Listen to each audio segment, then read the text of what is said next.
Dream for the Cowboy, a Christian marriage-packed romance novel, Whispering Oaks Ranch Book 4. Written by Hannah Jo Abbott. Copyright 2022. Narrated by Lorena Hupps. Audio copyright 2024. Chapter 1. Hawk Macklin wasn't big on birthdays.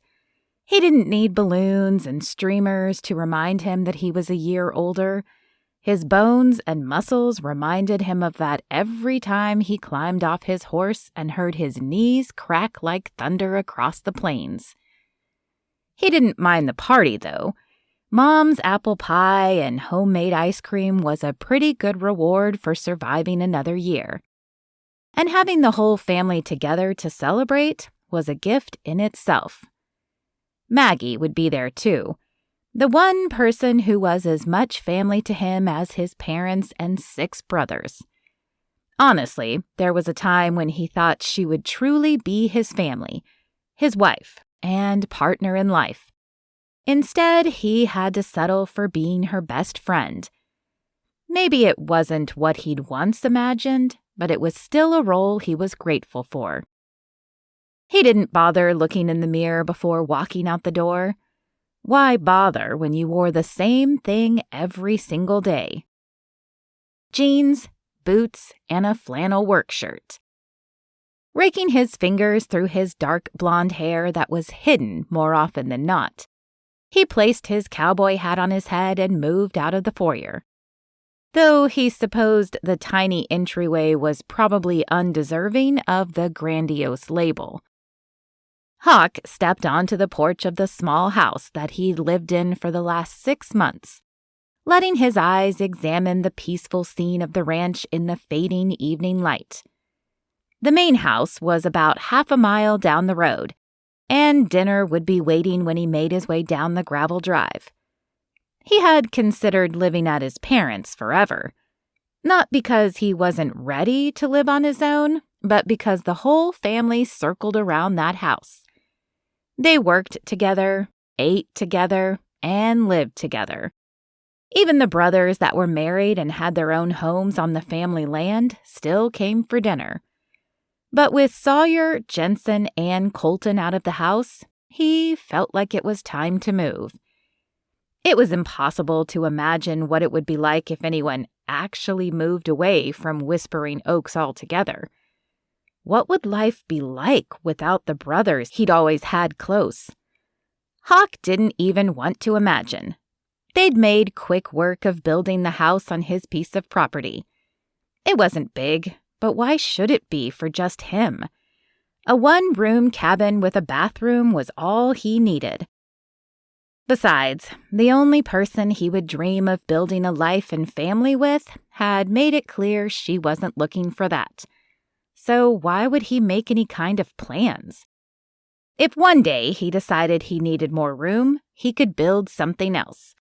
There was enough land for it, and his brothers would be happy to pitch in again, like he had for their houses with their new families. So he'd packed up his room at the main house and moved into his own place. Walking to his truck, Hawk remembered the piece of paper he had found buried in his bottom dresser drawer. It had caught him completely off guard, but then the memories resurfaced, clear as the cool morning Texas sky. Would Maggie even remember the marriage contract they had signed? Surely not. He couldn't bring it up to her now. They had been only 14 at the time. It wasn't as if it was legally binding. Still, he'd kept that paper anyway. He might not admit it to anyone, but that ridiculous contract held everything he had ever dreamed of. Being with Maggie forever was out of reach, even if she'd willingly signed up for it all those years ago. Too bad that's all it would ever be. Just a dream. Hawk made the short drive over to the main house, finding most of his brothers were already there. Jensen, Sawyer, and Colton all lived on their own piece of the property, but it was nice that they were still close. Sawyer had moved away for a short time, but he came to his senses. He admitted that this was home, and he didn't want to go anywhere else. Hawk felt the same way. Maggie had left once, too. Hawk had spent every day of those 2 years wishing she would come back. When she did return, all she would say was that she missed home and wouldn't leave again. But as much as he hated to admit it, she wasn't the same after the 2 years away. The sight of her car in the driveway brought a smile to his face. Knowing Maggie, she had arrived an hour ago and was busy helping his mom prepare for the party. Not that Lydia Macklin needed help preparing a meal for 15 people. She did it every day. But she was always happy to have the company and help.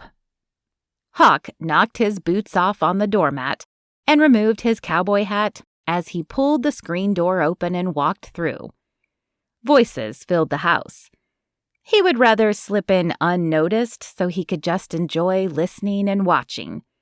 Being the center of attention was about as desirable as moving an angry bull. Usually, being one of the middle brothers allowed him to fade into the background. But not today.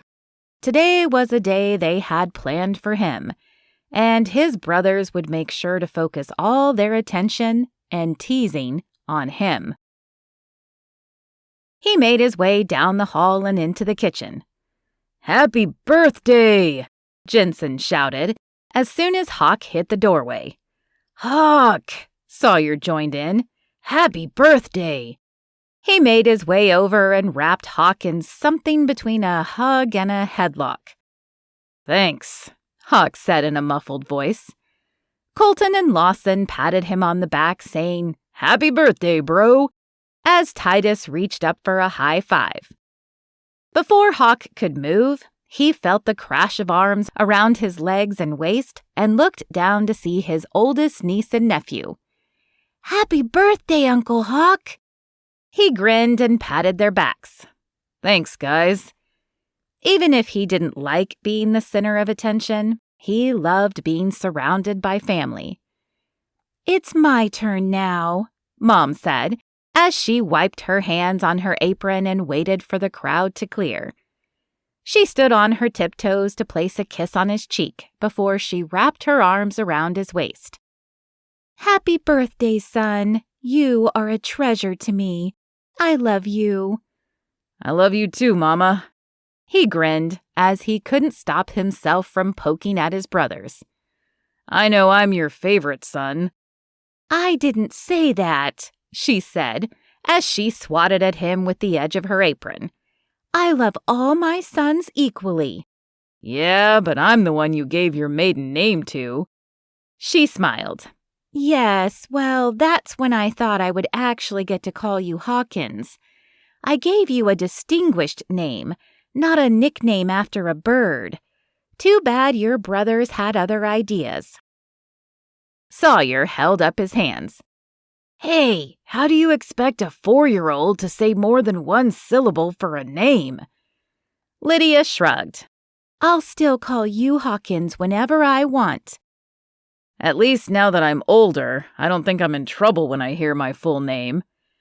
"No, if you're in trouble, she'll call you Jonathan Hawkins Macklin." At the sound of her voice, Hawk looked over at the most beautiful woman he knew. Maggie's eyes twinkled as she said his whole name. Her blonde hair fell in ringlet curls around her shoulders. She must have picked out the red polka-dotted dress for today. He'd never seen it before, and he would remember her looking like that. "Hey," he said. There was so much more he wanted to say, but he never found the right time or the right words. He took 2 steps forward, while Maggie met him in the middle and put her arms around his neck in a hug. "Happy birthday, Jonathan Hawkins Macklin." "I hope I'm not in trouble now," he said. Maggie pulled back to look at him and kept her hand on his arms just a moment longer. Only if you try to do any work and don't let us celebrate you properly," Maggie said with a grin. "All right, I promise to sit down and relax and eat my cake."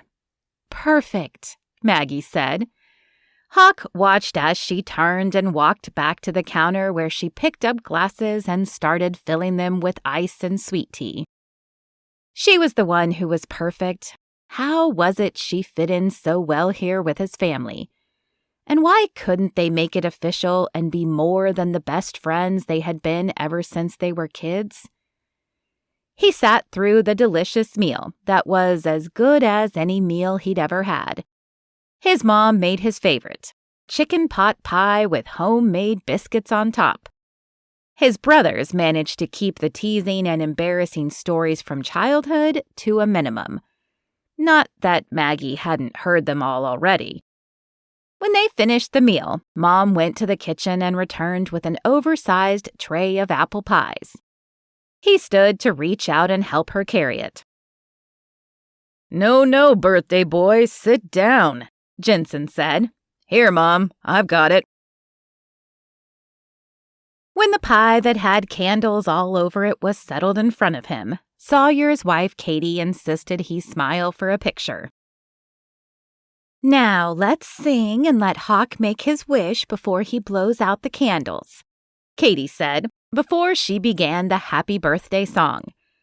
Hawk looked at the faces around the room, all singing and smiling. From his parents to his brothers, and their wives to his niece and nephews. Finally, his gaze landed on Maggie beside him, whose smile was brighter than the candles. As the song came to an end, he squeezed his eyes closed. In his heart, he made one wish, that before his next birthday, he would be married to the only woman he'd ever loved. He opened his eyes and blew out all the candles in one breath. Chapter 2. Maggie sat on her bed and wiped at the tears spilling down her cheeks. How could this be happening? Her life wasn't exactly a fairy tale, but she had gotten used to things the way they were. Going to work every day at the diner and coming home to her grandparents was a routine she could live with. And since she had long given up on marrying and having a family of her own, this was where she expected to spend the rest of her life. She never imagined moving from this house again, and now she would have nowhere to go. Her grandparents' house was the only home she'd known since her parents died when she was 4 years old. She thought she could stay here forever. But when her grandmother sat her down that morning, she knew everything was wrong. "Dear, it's time for us to move into a facility where they can take care of us. We're too old to live on our own," Granny said. "You're not on your own," Maggie had argued. "I'm here. I can take care of you." Granny patted her hand. "Thank you, dear. If it were just me and I was getting older, I'm sure you could. But your grandfather needs more care since his stroke last year, and I just can't let him go without me. At the assisted living home, they have nurses and doctors that can care for him, and I can live in the same room with him. I know this is a shock to you, but we've been talking about it for a while now. Our hesitation has been you. I'm sorry, honey, but we just can't afford to keep the house." Maggie's hands had flown to her chest. She was losing the 2 people who had taken care of her and a place to live all at once. How long had they been talking about this? And how long had they put it off because of her? Now, as she sat on her bed, she didn't feel angry at her grandparents. They were just trying to do what was best. Besides, she wasn't really their responsibility. They had taken care of her as a child and done enough for her already. But she couldn't afford to buy the house. Could she find an apartment in town? There wasn't much availability for that in Shelby Springs. A knock at the door made her sit up straight and paste on a smile. "Come in," she said. Granny entered the room, moving slowly across the floor. "Honey, I'm so sorry this is upsetting you. I know you didn't expect to be moving out. I had a thought. I called your Aunt Cindy. She has known we were moving for a few days now, and she's going to come down from Colorado to help us pack." Maggie nodded. "That's nice, but you know I'll help too." "Of course you will, but I'm sure you have more interesting things to do. Aunt Cindy and I talked, and if you want to go and stay with them, she said there's room for you on the ranch there. They have been wanting someone to help with the house and kids, since she's taking on more of the administration of the ranch and helping run the rodeo." Maggie's heart pounded at double time. "Move?" she asked. "To Colorado?" Granny shrugged. "Why not? You would have a place to live and a job. Why not take the opportunity to have a fresh start?" She gave Maggie a quick hug before she stood. "Just something to think about. I don't want to rush you to make a decision, but we are meeting with a realtor in a few days to talk about listing the house." Maggie nodded as her grandmother walked out and shut the door. She wanted nothing more than to lay on the pillow and cry her eyes out, but that wouldn't do anyone any good. If Granny and Pops were moving out, she had to go. She wasn't sure about going to Colorado, but she would have to go somewhere. Might as well get ready. She thought she would just get an idea of how much she had to pack, but 30 minutes later, she found herself on the floor of her closet, going through boxes of memories of her life. Flipping through her high school yearbook, she laughed at the silly pictures of herself and her friends. Most of them had moved away or gotten married and started their own families.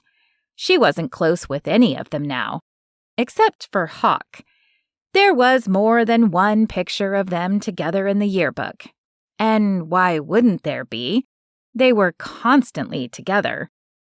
At the time, she secretly liked it when people would say they were a couple, even though she would quickly brush it off and say, "Hawk's my best friend."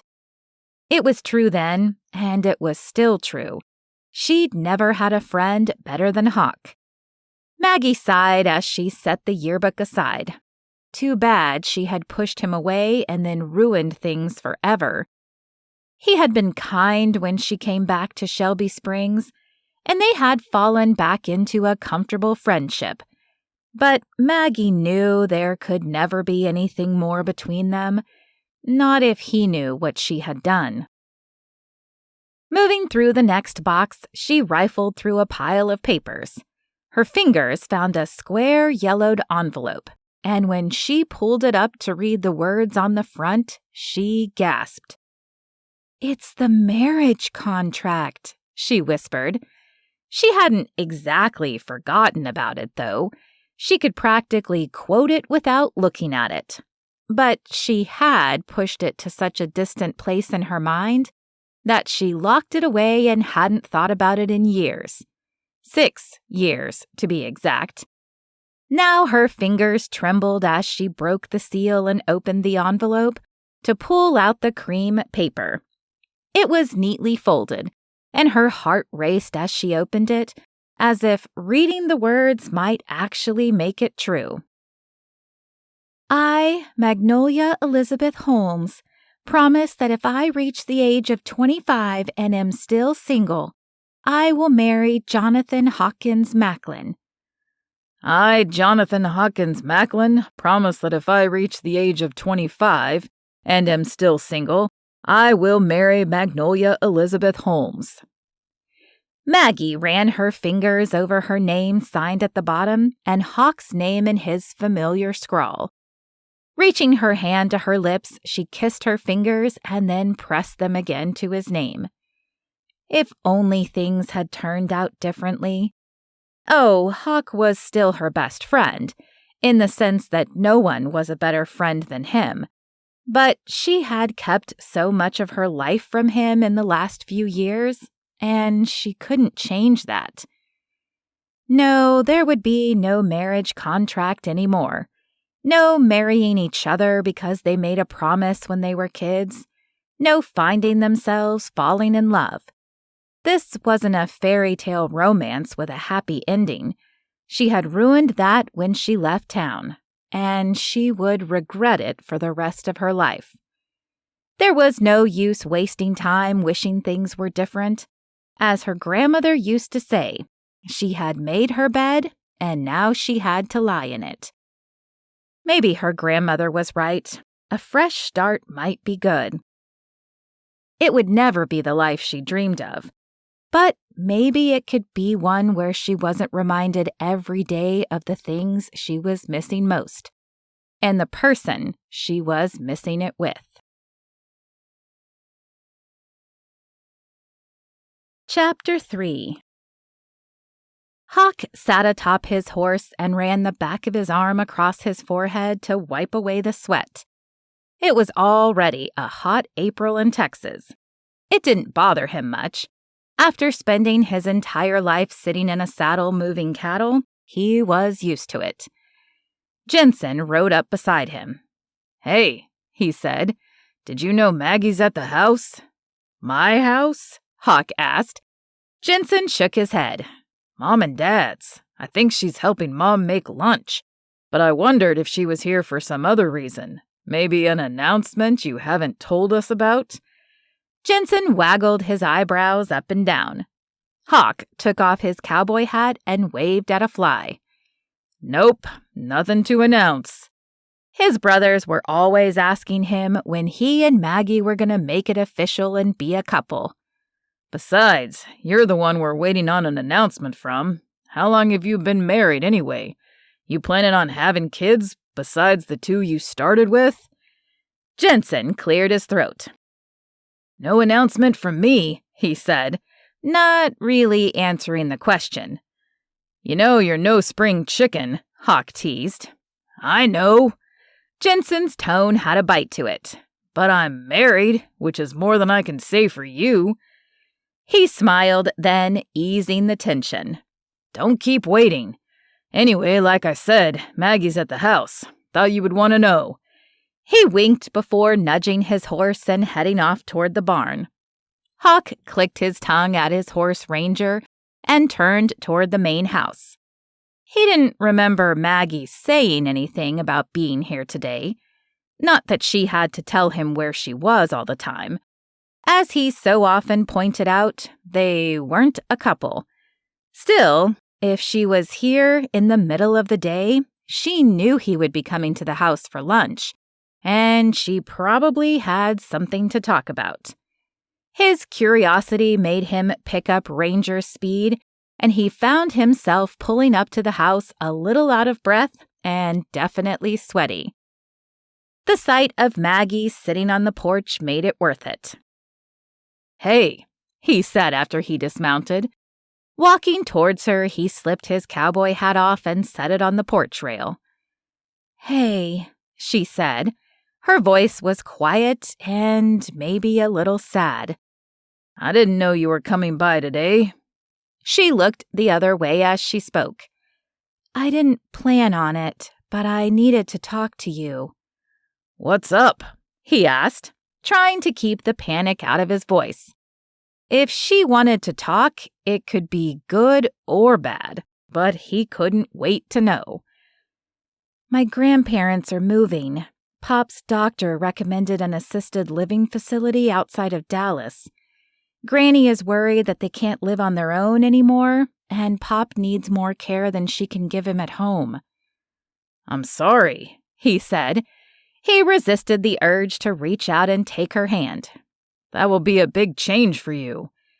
She turned then and faced him. "It's more than just that.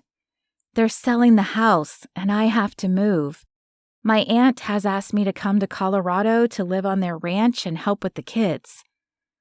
Hawk felt as if someone had punched him in the chest.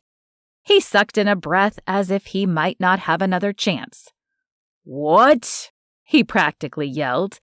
"But no, you can't do that," he stammered. She looked at him as if waiting for him to give her a reason why not. But she dropped her gaze and shook her head. "I think I have to. I do okay working at the diner, but only because I live with my grandparents. I can't buy a house." "But there has to be another option." Huck heard the panic in his own voice as his heart pounded like a herd of wild horses. "I don't know. Granny says maybe it would be good for me to move and make a fresh start. Nothing's going to change if I don't change something. Working at the ranch could be a good opportunity for me." But... Huck didn't know what else to say, and finally blurted out the only thing that was running through his mind. "What about me?" She looked at him and grinned. "What about you?" she said, her voice kind. "You've got your work on the ranch and your house and your family. You'll be just fine without me." He shook his head. "I don't want that. You can't go." She sniffed and quickly brushed at her eyes. "Yeah, I can. I don't have a lot of options." "No," Huck said. "I can't let you. You could stay here." He gestured toward the house. "They've got empty rooms now that half of us have moved out, and you know Mom loves having you here. Besides, if you want to work on a ranch, it should be this one. You've been around Whispering Oaks since we were kids. How could you go be a traitor to another ranch?" That made her laugh, and her eyes twinkled like they were supposed to. "A traitor?" she asked around her giggle. "It's not like it's a competitive sport." Huck flashed a wicked grin. "You know, with the Macklin family, everything is a competition." "That's true." She poked her index finger into his chest. "You treat ranching like it's the ultimate life challenge. Trust me, Whispering Oaks is always #1 in my book." "Then stay here. Don't leave for a second-rate ranch," Huck said, inwardly praying that she would. "I can't do that, Huck," Maggie replied, her voice quiet and nothing like the fun, teasing tone she usually had. "Sure you can. You know my family better than you know an aunt who lives states away." "But you would have to ask your parents." Huck breathed a sigh of relief. At least she was considering the idea. "I will, but you know they will say yes. Stay here, at least until you figure something else out." "My grandparents are moving next week, and the house is going on the market. I can stay until it sells, but I don't know how long that will be." Huck narrowed his eyes. "It will be fast. You know real estate is crazy right now, and more people are wanting to move to small towns. I just heard Lawson say his buddy's house was on the market for 3 hours before it was under contract. They closed in 2 weeks. Maggie nodded. "I think it could happen pretty quick." "Then don't waste any time. Pack your stuff and move to the ranch. Come on, we can go talk to Mom about it now." He stood and moved toward the front door. Maggie didn't move. "What?" he said, walking back to stand in front of her. "What's wrong?" She stood, and he found himself inches from her. "Nothing's wrong." She squeezed her eyes closed in a grimace. "I mean, everything is wrong. I don't remember living anywhere except my grandparents' house." She paused and took a breath. "Well, I mean, besides when I went away those couple of years." "For school," Hawk said. She dropped her gaze. "Right, for school. But even then, their house was still my home, and I could go back to it. It seems so strange to think I won't see them every day, and I'll have to live somewhere else." Hawk took her in his arms. Pulling her to his chest, he tucked her in and placed his chin on top of her head. "It must be hard," he said. I've only ever lived in this house, and when I moved, it was like moving across the yard." He felt her laugh against his chest, and it sent warmth through his whole body. "But change doesn't have to be all bad. Everything will be all right. You'll see." He stepped back until he could look her in the eyes. "Unless you moved away to Colorado, that wouldn't be all right. As long as you stay here in Shelby Springs, everything will be fine." She grinned. "You really don't think you could get along without me?" He put his hands on her shoulders and stooped a little to meet her gaze. "I guess maybe I could, but I definitely don't want to." Maggie's heart beat out a funny rhythm as his words echoed in the chamber of her heart. The truth was, she didn't want to get along without him either. But was it really the right thing to move into his parents' house? She had spent her whole life wishing to be part of the Macklin family, but now that her past hung over her head, she didn't want to end up hurting them. If Hawk was so insistent, maybe they could give it a try. It would buy her some time to decide what she wanted to do. What would it be like living here? Eating meals, talking with the family, seeing Hawk at breakfast every single day? Her heart almost couldn't handle it as she followed him in the front door. "Mama!" Hawk called out, even though he knew she was in the kitchen. It was almost lunchtime, and she wouldn't be anywhere else. They walked in the kitchen in time to see Lydia sink onto a stool at the corner of the counter.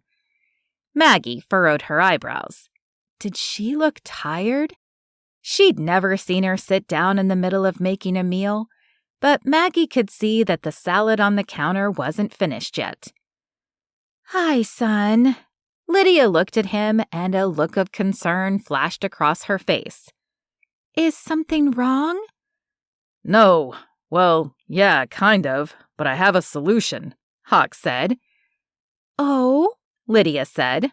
"Let's hear it." "Maggie's grandparents are moving to an assisted living facility." "Oh, sweetie." Lydia grimaced as she stood and made her way to Maggie. She took her hands in hers. "I'm sorry. I've noticed that your granny has looked more and more tired lately. I'm sure it's the right decision, but I know it's still hard." Maggie sniffed at the kindness in her voice. "It is, thank you." "That's not all. They're selling the house, and Maggie needs a place to stay." "Oh?" Lydia's eyebrows shot up. "How can we help?" Maggie smiled. She should have known Hawk was right. "I thought she could move in here, at least for a while. It would keep her from moving to Colorado to live on her aunt's ranch." Hawk made a face as if it was the worst thing he could possibly imagine. "Oh, really? Well, of course, you don't have to ask. We would be so thrilled to have you." Lydia put her hand on the counter as she gingerly lowered herself on the stool again. Maggie was the one to go to her this time. "Are you all right?" "Oh, of course she is," Hawk said. Then concern crossed his face as he lowered his eyebrows. "Aren't you, Mama?" Lydia looked to the floor and wrung her hands before looking back at them. "The truth is, I've been feeling really tired lately, and my old knee injury is acting up again." "From that cow that charged at you?" Maggie asked. She nodded.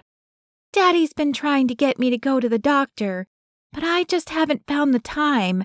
There's just so much to do and not enough time to do it." "I can help," Maggie said. "I can cook a meal or check on the animals or clean bathrooms, or I could throw you over my shoulder and strap you in the car and drive you to the doctor." Lydia grinned. "Thank you, Maggie. Maybe this is perfect timing. It would be a big help to have you here. Sierra, Katie, and Grace do their best to help out, but they all have their own homes, husbands, and families, so I hate to ask them to do more." Maggie's heart stung at the reminder that she didn't have her own family, and soon she wouldn't have her own home. At least Lydia meant it as a good thing that she could be helpful.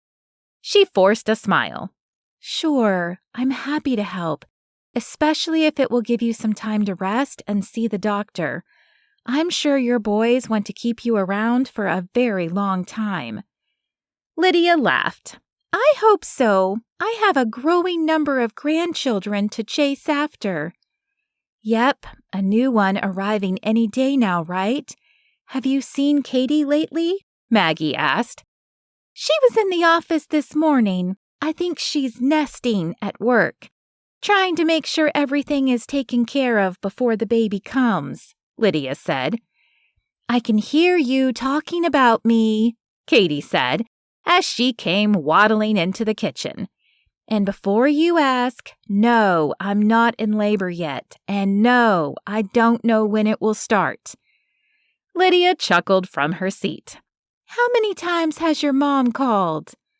"This week or in the last hour," Katie said, rolling her eyes. "You would think she's afraid I went and had the baby and forgot to tell her." "I know she's excited," Lydia said.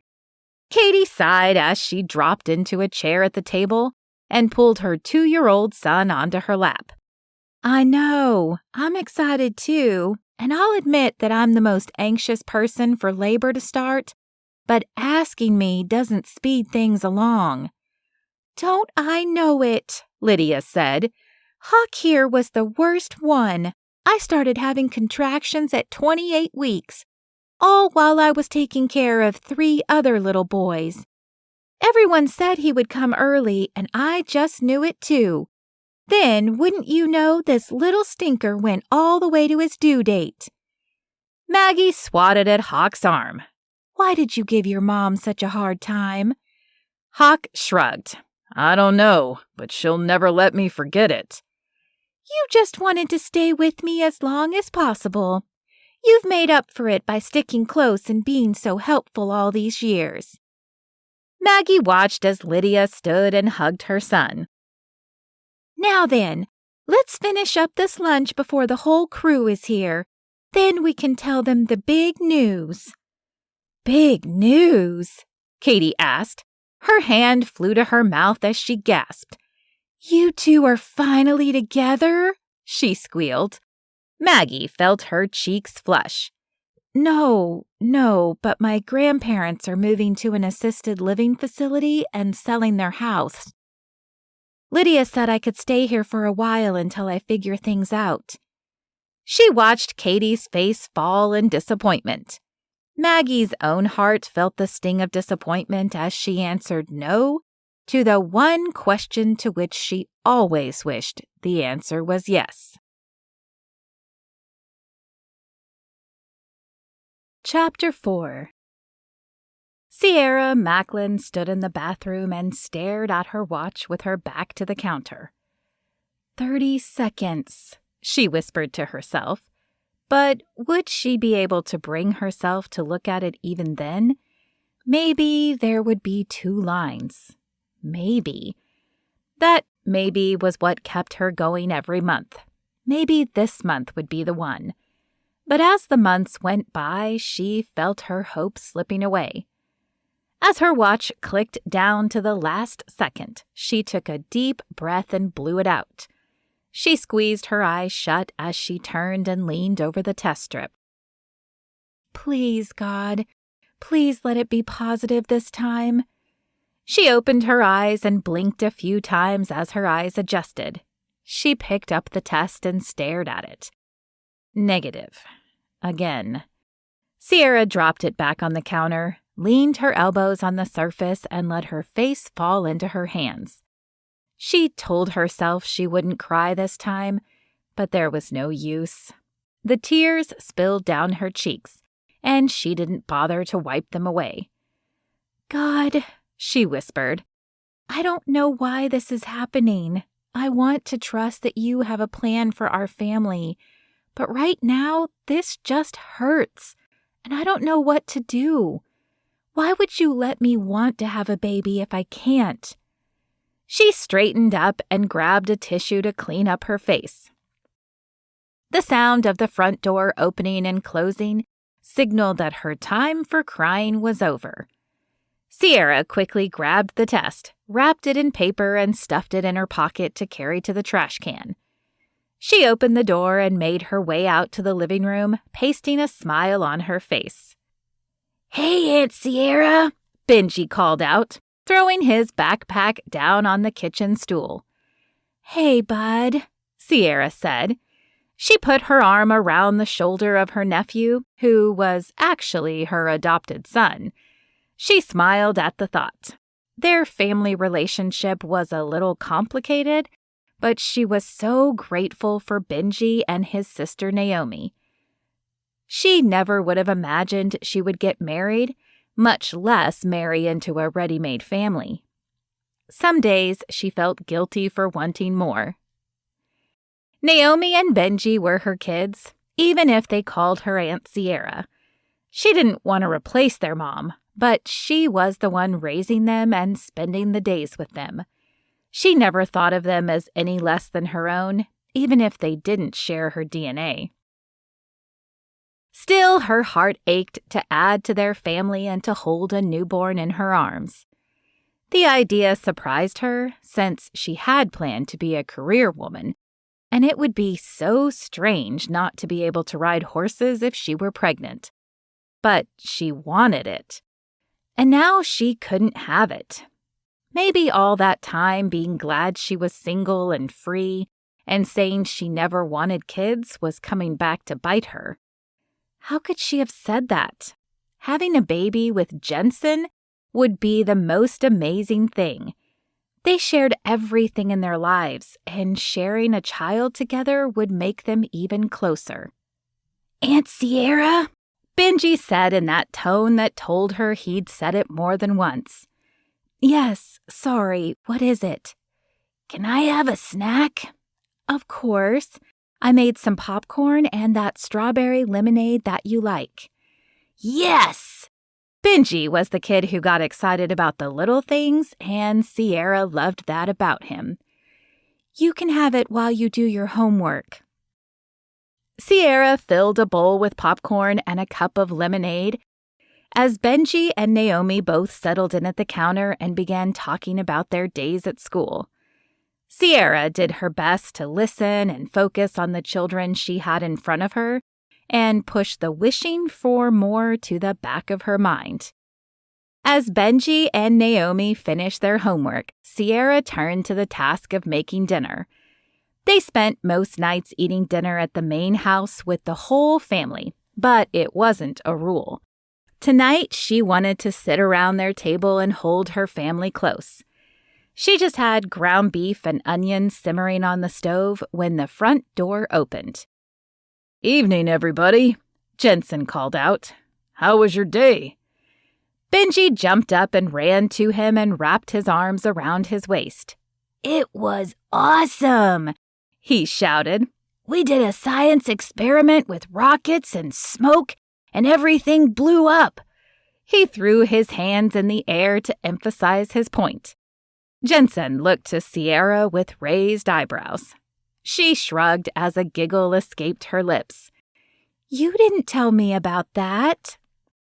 "I wanted to wait for Uncle Jensen," Benji said. Sierra's heart soared at his words. The bond between them was like nothing she'd ever seen. The little boy had never had a father figure before he came here, and Jensen had been through a number of foster homes as a kid himself. To see the two of them have what every boy should have in his life was nothing short of a miracle in their lives. Sierra hung on to moments like that in her struggle. Jensen finished listening to Benji tell his story, and there was plenty of shouts of "wow" and "cool." Sierra returned to the stove and kept her back to them until Jensen made his way over to her. He wrapped his arms around her, and she turned to face him as he placed a kiss on her lips. "Hi," he said. "Hi," she replied, her heart fluttering at his nearness. How was it possible he still gave her butterflies when he looked into her eyes? She hoped she got the privilege of staring into his handsome eyes for a very, very long time. "Any news?" he asked, keeping his voice low for only her to hear. She dropped her gaze as she sighed. "Negative," she said. She had always hoped she could surprise him with news, but as the months went on, he was as anxious as she was. She had told him she would take a test today. Jensen crooked his finger and lifted her chin to look her in the eyes. "It's all right," he said. "Don't worry about it. God still has a plan." He kissed her again. "We have a wonderful little family. Let's try to enjoy our evening." Sierra nodded. She had already told herself the same thing. But knowing Jensen was in this with her encouraged her heart. With the sounds of their 2 kids running off to play until dinner and her husband humming as he leaned down to smell the sauce on the stove, Sierra whispered a prayer to be content and patient as God worked his plan, and hoped he would work it soon. Chapter 5. "Here, let me take that box," Hawk said, reaching his hands out to Maggie. "This one's not heavy. Why don't you get the one left in the room?" "Oh, sure. Make me do the heavy lifting," Hawk teased. "Isn't that what you're here for?" Maggie grinned. Yes, that's why he was here, because Maggie needed help. Hawk was always there if she needed him. He had been so relieved when his parents agreed to let Maggie stay at the ranch. His heart felt like it would crumble into pieces if she moved away. Back in her room, Hawk looked around at the empty space. He'd never really spent time in here. Truly, he hadn't spent much time at Maggie's grandparents at all. They were usually out in town, or Maggie came to the ranch. Still, he would imagine her sitting here in the room when he called or texted. It was strange to think she wouldn't be here anymore. Maggie wandered back into the room and sighed. She must be thinking the same kind of thoughts. "I think this is it," she said. Hawk nodded. "Garrett and Titus already left with your furniture." "That shouldn't take them long. It's just my bed and dresser. The boxes were much more work. It feels sad, but I'm glad the buyers wanted to take the rest of the furniture in the house. I wouldn't have anywhere to put it." Hawk reached out and put a hand on her shoulder. "We would have made room for it, if you wanted to keep something." Maggie shook her head.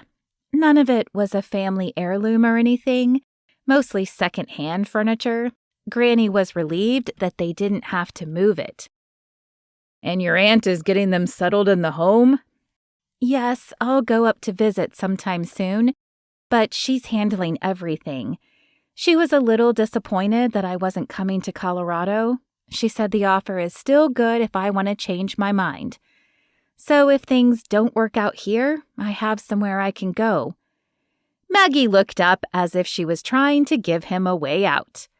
"Don't even say that. It will be fine here." "I hope so, but I don't want to be a burden. You have to promise me that if your parents feel like it's not working, you'll tell me the truth." "Mom already said you will be a help to her. No need to worry." "But things can change. Promise me, Hawk, please." He looked her in the eyes for the first time since she walked in the room. They glistened with a hint of tears as she pleaded with him. He stepped in front of her and squared his shoulders. "I promise," he said. Inside, he told himself that no matter what happened, he wouldn't let her leave Shelby Springs. This was her home, and he would be lost without her. "All right, then. We just need to get this last box and lock up. The new owners will be here this afternoon after they sign all the paperwork. I guess this is goodbye." Hawk picked up the box and followed her out the front door of the house. "Just because it's one goodbye doesn't mean it's the end," he said. "It's just closing this chapter and moving to a new one. Maybe this change will be a good thing." Maggie wiped at her cheek as she locked the door and stepped back to look at the house. Yes, maybe it will. Hawk watched her walk away from the house and climb into his truck. If he wasn't carrying the box, he would catch up to her and wrap his arms around her. Maybe even for a moment he could take away the pain and sadness she seemed to have carried for so long. Yes, maybe this would be the new chapter where she finally opened up that part of herself to him. And the life where they finally were more than just friends. Chapter 6. "Oh, thank you, Maggie," Lydia said as she walked into the kitchen. Maggie closed the oven door on the casserole she had just slipped in and looked at her watch to check the time. "Don't mention it. I'm happy to help." "You didn't have to cook on your first day here. I was planning a welcome dinner for you." "I know. I appreciate that. I saw the recipe card on the counter, so I got to work." Lydia came over and gave her a hug. "I didn't mean for you to do that, but thank you so much. I just sat down on the couch to read my Bible, and I must have laid my head back and closed my eyes." "It's no problem," Maggie said. "You work hard serving food to all these men and their families. You can take a break every now and then." "Yes, but if it wasn't for you, the men would be coming in here hungry and looking for food with me asleep on the couch. Thank you, Maggie. I think having you here is going to be a gift to me." Maggie felt her cheeks flush pink. "I just hope I'm not a burden." She knew her grandparents loved her, but she had never heard them say her being in their home was a gift. It had been more of a responsibility. "Nonsense!" Lydia waved a hand in the air. "We're so happy to have you. Now, why don't you sit down at the counter and talk to me while I get out the dishes for dinner?" "I can get out dishes," Maggie protested. No, I don't want to be completely useless. Sit down. So what's new with you?" Maggie sank onto the stool at the counter and propped her chin on her fist. "You mean besides moving and everything in my life changing?" Lydia took a stack of plates from the cabinet and set them on the counter before she turned to look Maggie in the eyes. "That's not really true. Yes, you're moving, but is everything in your life changing?" "Maybe not everything." "Maggie, dear, sometimes we go through hard things, but God still cares about us. The enemy likes to take little lies and make you believe them. If you believe everything in your life is changing, that feels overwhelming.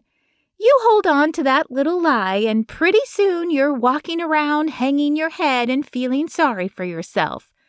God doesn't want that. Yes, you've moved, and your grandparents are in a home, but you still have them. You can call and visit them, talk to them anytime you want. And you're sleeping in a new room, but you're with friends and a family that you've known your whole life. Goodness, you're so familiar with my kitchen that you walked in and made a casserole without asking for a thing." She reached across the counter and patted Maggie's hand. "See, not everything is changing.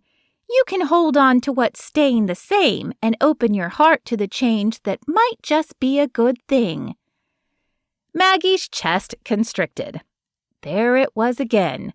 Wasn't that what Hawk had said? That this could be a good change? Something inside her wanted to believe that. But she had believed once that change was what she wanted, and instead it had ruined everything. She shook herself and smiled for Lydia's sake. "Thank you. I'm trying to embrace it and go with the flow, but I hope you know how grateful I am to be here." Lydia smiled. "The feeling is mutual." She turned and went back to getting out the dishes for dinner and started talking about the first time she made the casserole recipe that Maggie had just made. She was deep into a story about how her grandmother had insisted it could only be made in this one special casserole dish when they heard the front door open. "It's us," a female voice called out. Maggie was pretty sure she recognized it as Sierra's, but she didn't have to wonder long since Benji came running into the kitchen. "Grandmama, guess what?" he shouted. Lydia turned and gave him her full attention. "What, buddy?" "I'm going to be in a rodeo." "Really?" Lydia's eyes grew wide as she glanced at Sierra, who shrugged and nodded. "Yeah, Uncle Jensen said I can." "Wow," Lydia said. "That's great. What events are you going to do?"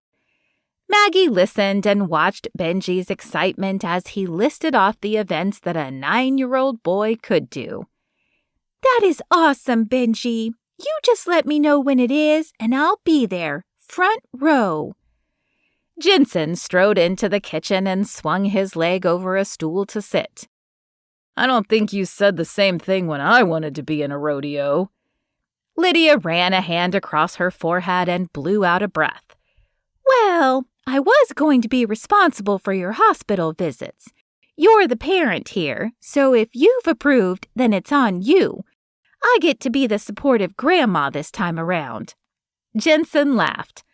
"I actually understand that more than you know. We've been talking about it for weeks. But Sierra was actually on board. You can't argue with an accomplished barrel racer that rodeos aren't safe for kids."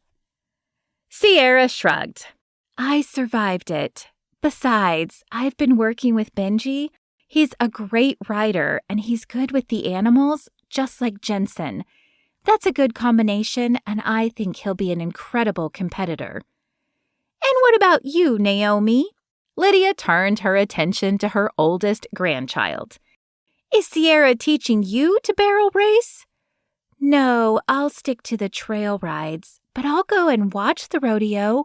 I love it. It's so exciting." Maggie jumped in. "I loved it when I was your age, too, especially watching the high school boys compete." Naomi blushed. "I'm just interested in the horses." Sierra nodded. "That's what I always said, too." The women giggled together, but Jensen interrupted. "Hey now, don't go putting ideas in my little girl's head.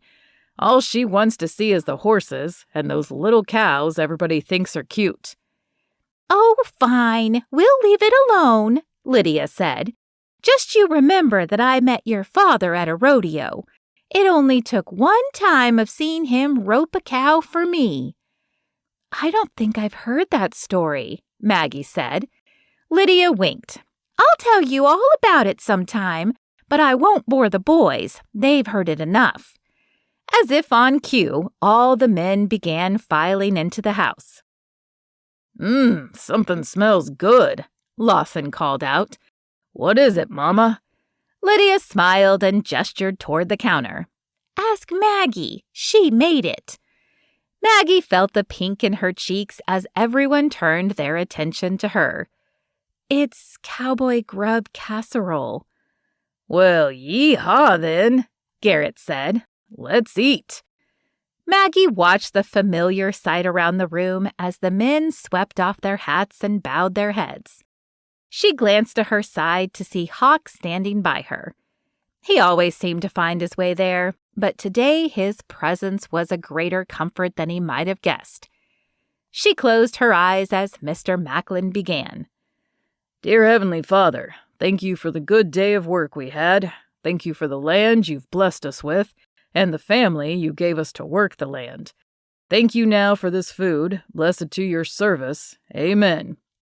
"Ladies first," Lydia called out the reminder, even though it was a way of life for these men. Maggie moved with the other women and children as they formed a line and filled their plates with food. She scooped food onto her plate and filled a glass of sweet tea before finding a spot at the long table. The conversations swirled around the kitchen. The women talked about the kids. who was doing what in school, and what new trick one of the toddlers had done. The men talked about the day's work and competed over who had worked the hardest. In just a few minutes, Maggie found herself in between Jensen on her right and Hawk on her left.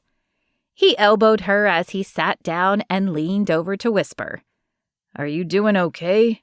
She nodded and swallowed to keep the tears from surfacing. She had expected today to be emotional when she left the house, but she didn't know the feelings would linger as she sat down to eat with the Macklin family. They were all being so kind, it was enough to make her cry. Still, she didn't want to be the center of attention. She turned to Katie. "How are you feeling, Katie?" "Ready to pop," Katie said. She held up a hand. "But I don't want to complain. I'm going to eat the approximately 5 bites of this food that I have room for and just breathe." Sawyer grinned as he leaned over and kissed his wife on the cheek. "She's been pacing the house all day and walking back and forth to the mailbox trying to start labor."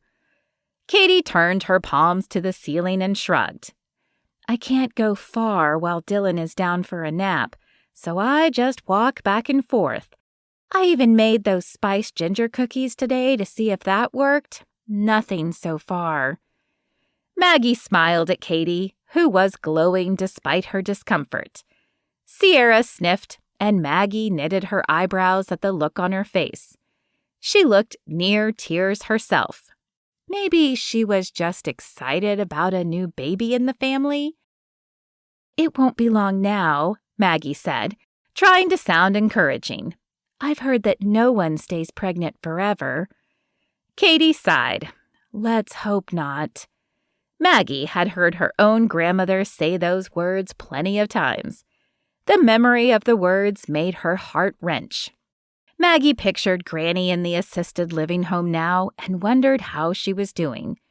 She would have to call later to check on her and go visit soon so she could see the place for herself. When everyone had eaten, Maggie offered to help clean up, but Lydia wouldn't hear of it.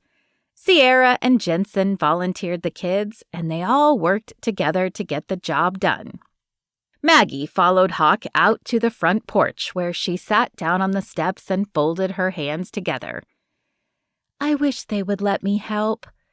Hawk gave her a funny look. "You did help. Didn't you make the whole dinner? That's a lot of work for all those people."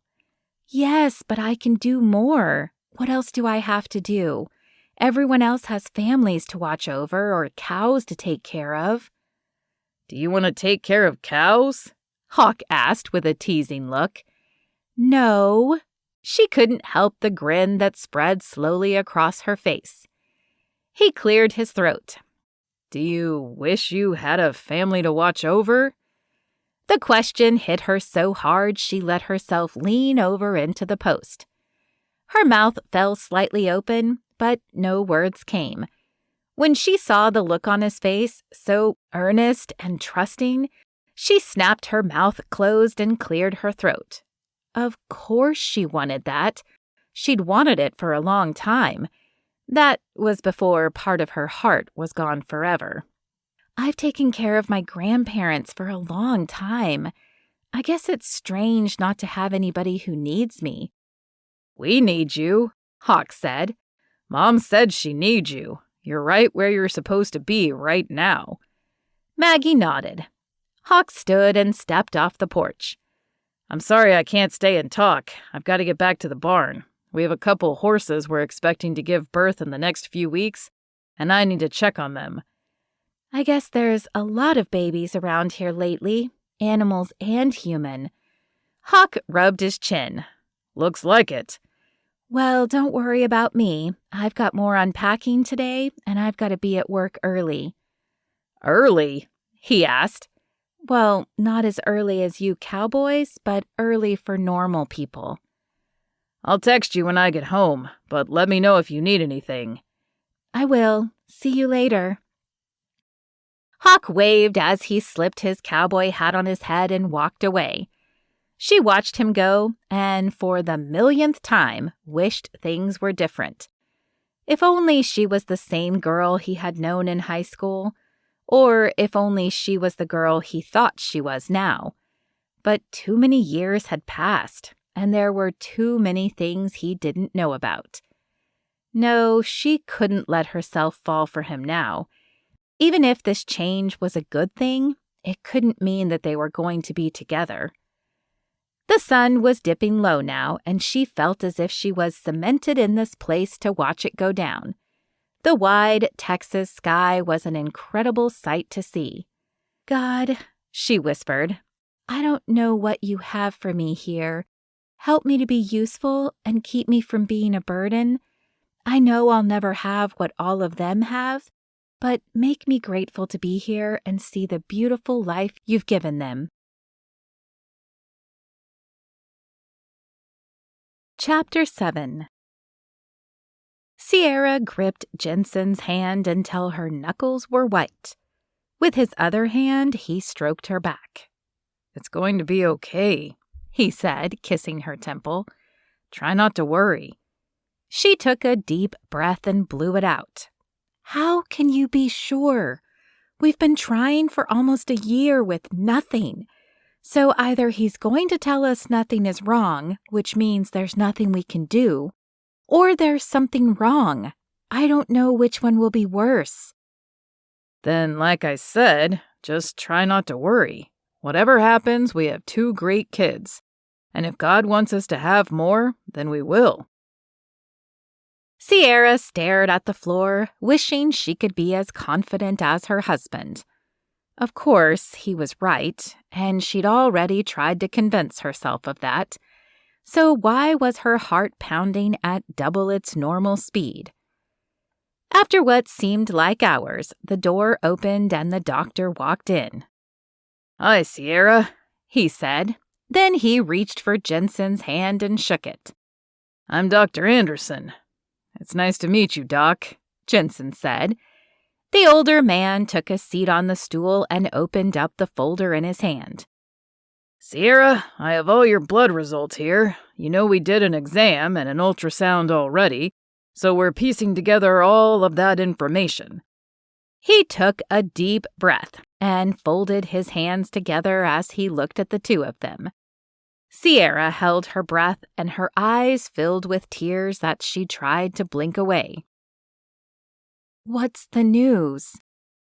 "I think you have polycystic ovarian syndrome, or PCOS for short. It's mainly an endocrine disorder." He held up a hand. "I don't want you to panic. Lots of women have this and go on to have healthy pregnancies. It does make it harder to conceive, though, and sometimes means a higher risk of miscarriage." Sierra couldn't hold it back anymore as the tears tumbled down her cheeks. It was as if an elephant had been sitting on her chest, but now a herd of them stampeded against her ribs. Dr. Anderson reached for a box of tissues and held them out to her. "I'm sorry," he said. "I don't want to scare you. It's really manageable. But since you're wanting to get pregnant, we will monitor your cycles and work on supplements that might help. I'm sorry to say it's not a fast road, but since you've been trying for a year, we will do what we can for you here. If those things don't work, after 6 months we will refer you to a fertility clinic." Sierra tried to swallow the lump in her throat to say something, but it didn't work, so she simply nodded. "We will pray that it doesn't come to that, but I want to be honest that it can take time." "Thank you, Doctor," Jensen said. "We appreciate the honesty. For now, I want to start you on a medication that will encourage ovulation.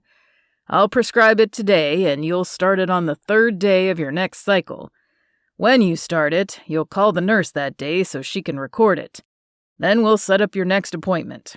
For now, just try to relax. The best thing you can do is eat well, try to sleep, take care of yourself, and prepare for a pregnancy. The nurse will give you a list of supplements we recommend and some suggestions for a healthy diet. I'll see you again in a few weeks and we'll walk through this together, okay?" Again, all Sierra could do was nod. The doctor left the room, and instead of the stampeding elephants, all she felt was numb as she went down the hall, checked out at the front desk, and walked to the car. Jensen waited until she was in the passenger seat before he walked around to his door. Once he was in his seat, he turned and reached for her hand. "It's okay," he said. Sierra let it all go. The tears felt like they would never stop, and her stomach ached from the pain inside her heart. What if it isn't? What if none of this works? Jensen rubbed his hands up and down her arms. "He didn't say that. He said it will just take some time. And we'll try this, and if it doesn't work, we'll talk about other options. Don't give up before we've even tried." Sierra wiped at her eyes and looked up at him. The hope in his eyes gave her the little bit of encouragement she needed. "Let's pray," he said, taking both of her hands in his. Sierra squeezed her eyes closed with tears streaming down her cheeks as her husband spoke. "Dear God, we love you. Thank you for all you've done for us. You've given us each other, and you've given us a life and a family that I never expected. You're so good to us, to love us and care for us. God, you know our heart's desire. We want to have a baby, or a few babies. We want to raise kids to grow in the wisdom and knowledge of Christ. Lord, I pray that you would help us. Prepare Sierra and allow her body to do what it needs to do to carry a baby. Your word says before we were formed in our mother's womb, you knew us. That means you already know our baby. I pray that you would work in our lives and in Sierra to create that life in her. God, soften our hearts to walk closer with you and to trust you with everything. But right now, help us to trust you with this. We love you, God. Amen." "Amen," Sierra whispered. She looked up at Jensen. "Thank you, honey. You're my rock when I feel like I'm just going to fall apart." Jensen grinned as he leaned forward and kissed her lips. "I love you, Sierra. No matter what, I love you, and I'm grateful that you're my wife." Sierra smiled through her tears. "I love you too." "I just want to say one more thing." "What's that?" "I know you haven't wanted to talk about this with anyone, but now we need prayer. I think we should tell our families and ask them to pray and support us as we walk through this. It's no good to walk through it alone." Sierra nodded. Her stomach felt sick at the thought of telling them, but Jensen was right. As he cranked the truck and pulled out of the parking lot, she felt a renewed strength, that God was with her and would take care of her, and that no matter what, she didn't have to go through this alone. She had Jensen and the entire Macklin clan at her side. Chapter 8. Hawk rode his horse into the barn, jumped down, and rushed through removing the saddle and brushing down his horse. "Whoa, man, what are you in such a hurry for?" Garrett asked, as he stood in the barn taking care of his own horse. "Nothing." Hawk shrugged. "I guess I'm just hungry. I worked hard today and lunch was a long time ago." Garrett narrowed his eyes as he looked at him. He said. "It wouldn't have anything to do with the fact that when you get to the house, Maggie will be there?" Hawk dropped his gaze to the barn floor and cleared his throat. "No.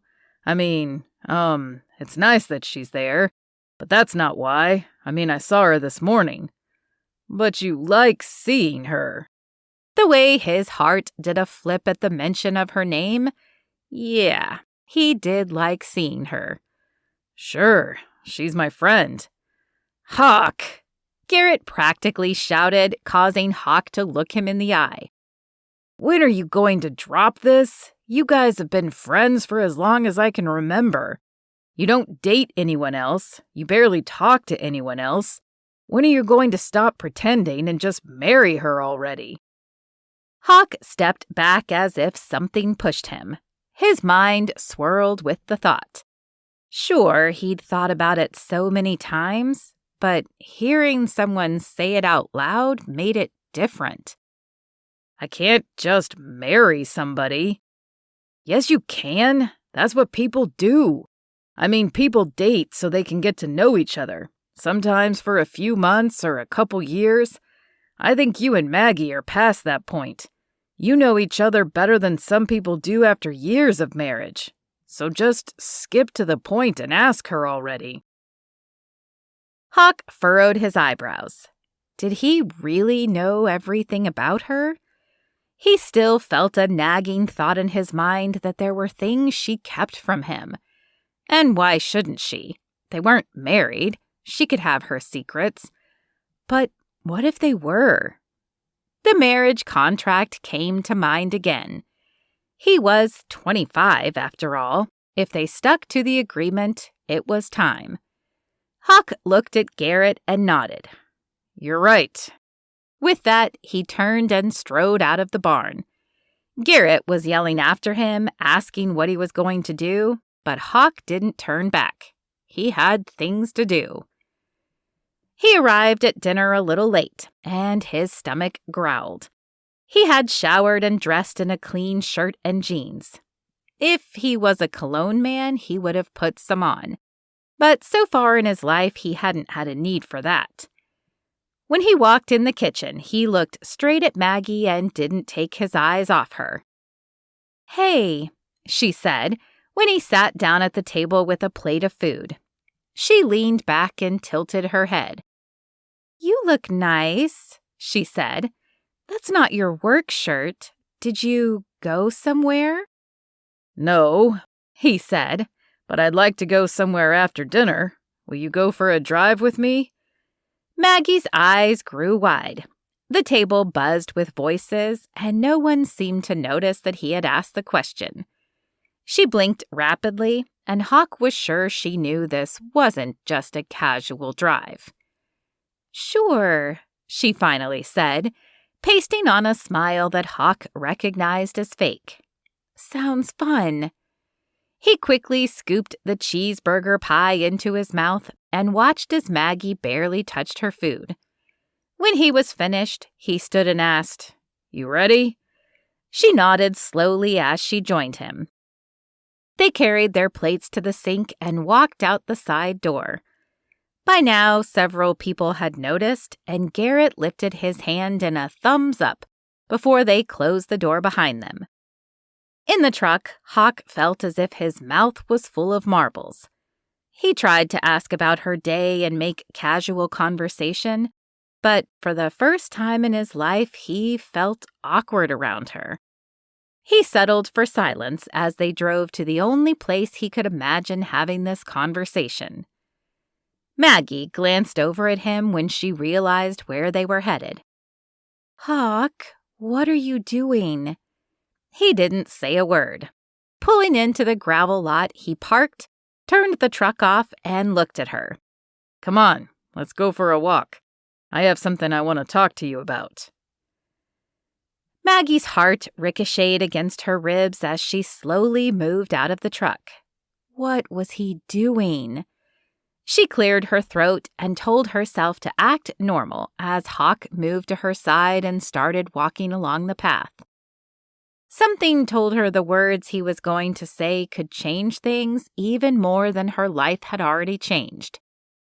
If there was one thing she didn't want to change, it was her friendship with Hawk. As long as she had him as a constant in her life, she could go on. Hawk didn't speak as they walked on. The trees lining the path were growing thick in their spring colors. In the distance, crickets chirped loudly as the night grew darker. Still, there was enough light to see their way through the woods. When it opened to the familiar side of the creek, Maggie took a deep breath. "I love this place," she practically whispered. "I haven't been here in ages, though." "Me either," Hawk said. "There's a lot of memories here, though." Maggie giggled. "Like that time you fell in on Christmas Eve?" Hawk smiled. "Yeah, and after our graduation party where we had the bonfire and made s'mores and talked about where everybody was going next." Maggie grew somber as she followed him to the edge of the water where they sat on the makeshift bench made by a couple of fallen trees. I remember you said you never planned to leave Shelby Springs. And you said you couldn't wait to get out. Maggie took slow, deep breaths. I know. She couldn't believe she had been so wrong then. If only she had been happy to stay where she was. I never understood that, but I always knew you would come back. She shrugged. I guess I did. Maggie, I didn't just bring you here to talk about the past, but the past is a big part of who we are. You've been my best friend for almost my whole life. The only people who know me as well as you do are my brothers. And somehow I'm still your friend, Maggie joked, trying to lighten the mood from the serious tone in Hawk's voice. He chuckled, but seemed undeterred. I'm glad you do. I was thinking about something recently, something we wrote when we were teenagers. Maggie's palms beaded with sweat and her breathing turned shallow, knowing exactly what he was talking about. I turned 25, and that's the age we put on our marriage contract. Maggie put her hand to her cheek, trying to cool the burn she felt. I can't believe you remember that. He reached for her hand and pulled it down from her face and firmly held it in his. Of course I do. I've never forgotten it. I was afraid you had.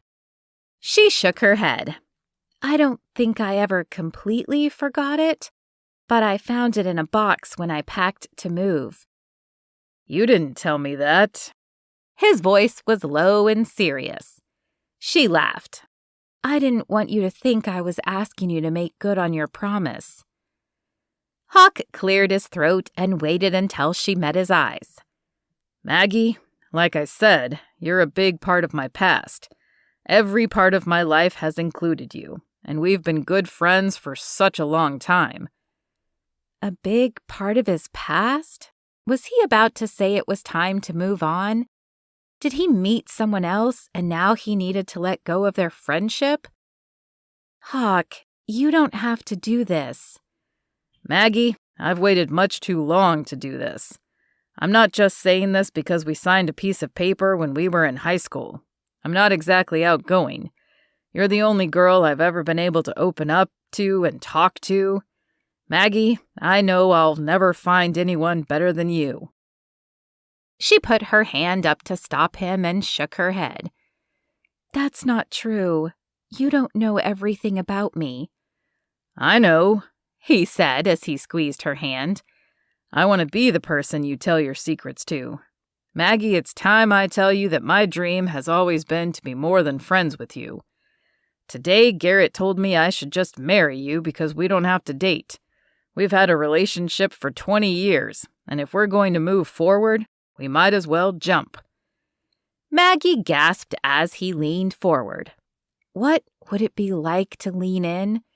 What if she just let herself fall a little bit? She closed her eyes and tilted her head to make her lips available to him. Scenes flashed before her mind and a sickening feeling stabbed her stomach. Her eyes flew open, and she put her hand on his chest to stop him. Hawk, I can't. He looked surprised and a little hurt. He cleared his throat and seemed to try to shake it off.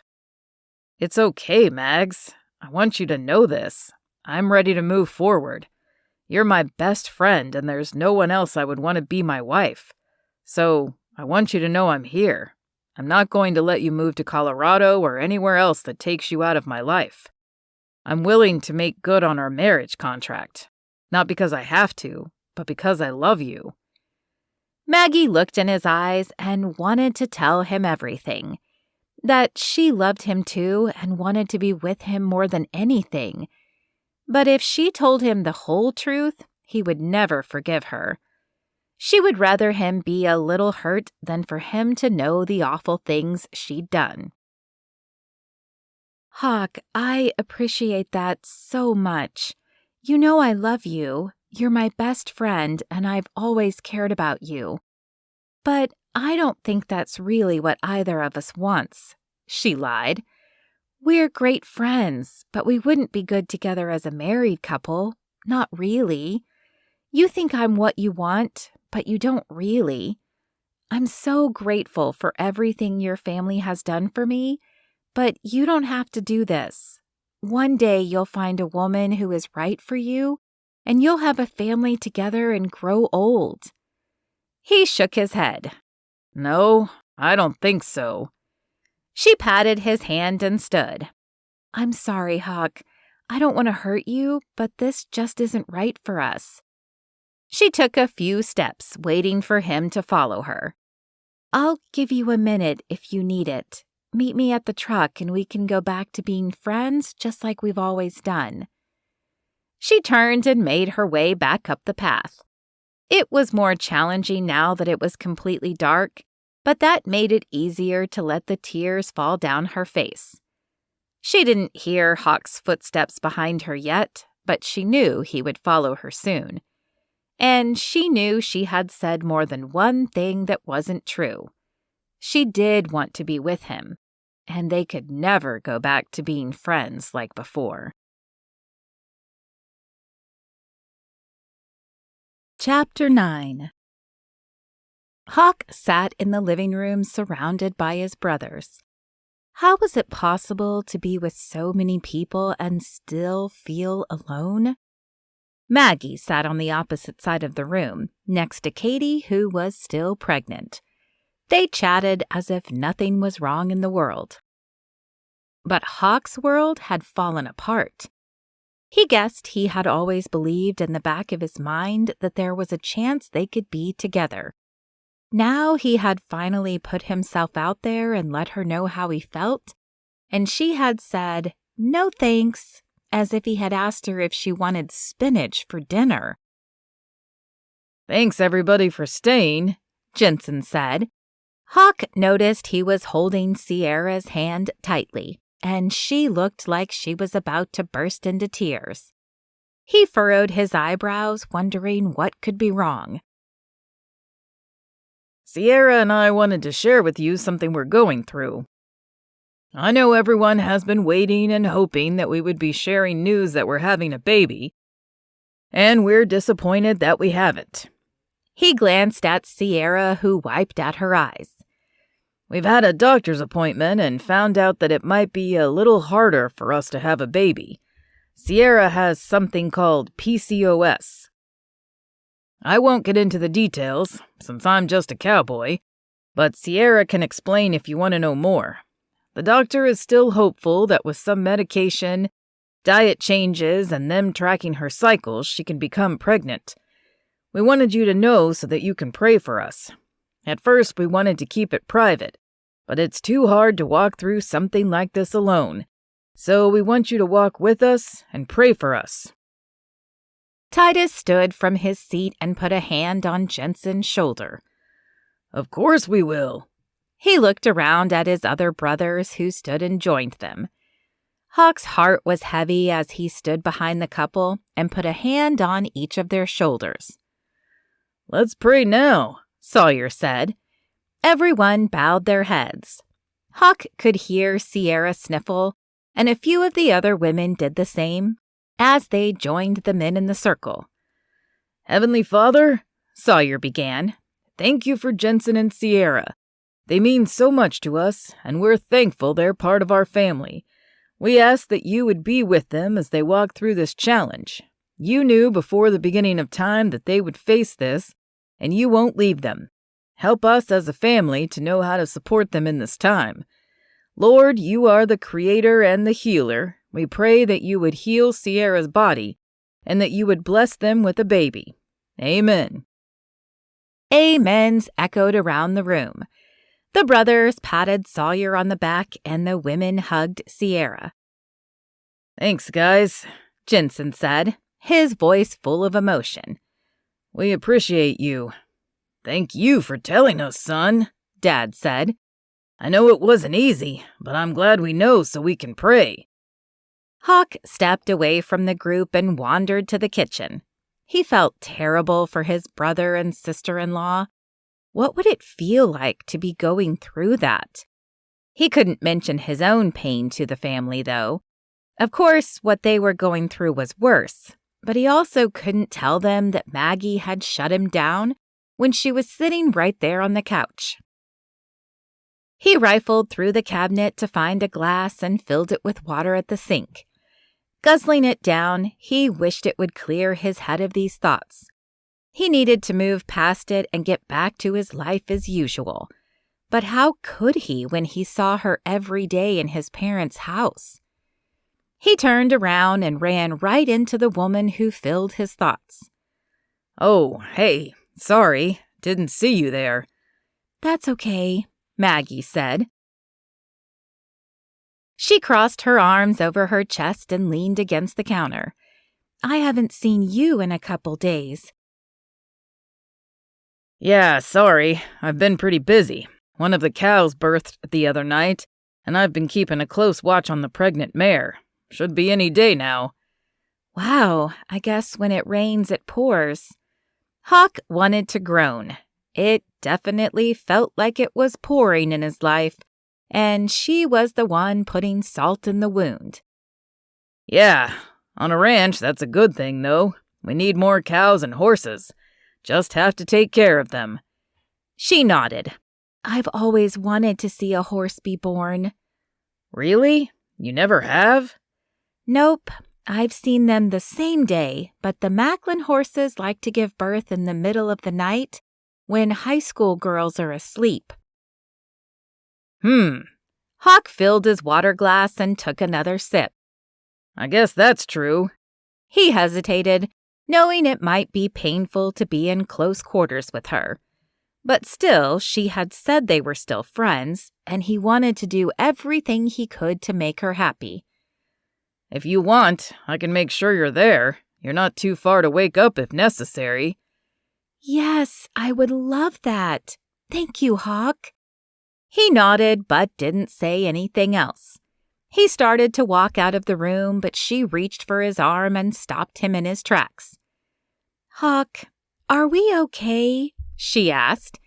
He stared at her hand on his arm and then slowly lifted his head to meet her gaze. His heart pounded at the words he wanted to say. "Maggie," he said.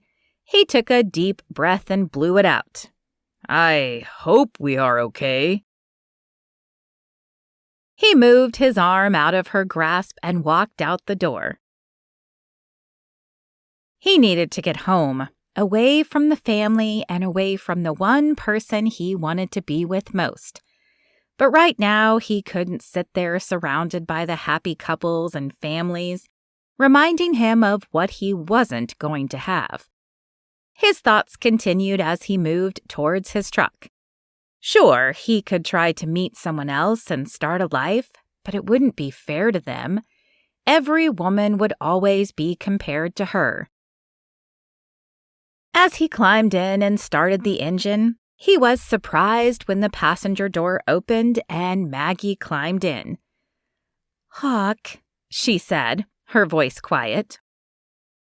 He looked and saw that tears flowed down her cheeks. He couldn't help it. Complete instinct took over as he reached for her and pulled her into his arms. "It's okay," he said, stroking her back, even though he felt that nothing was okay. She pushed back and wiped at her eyes.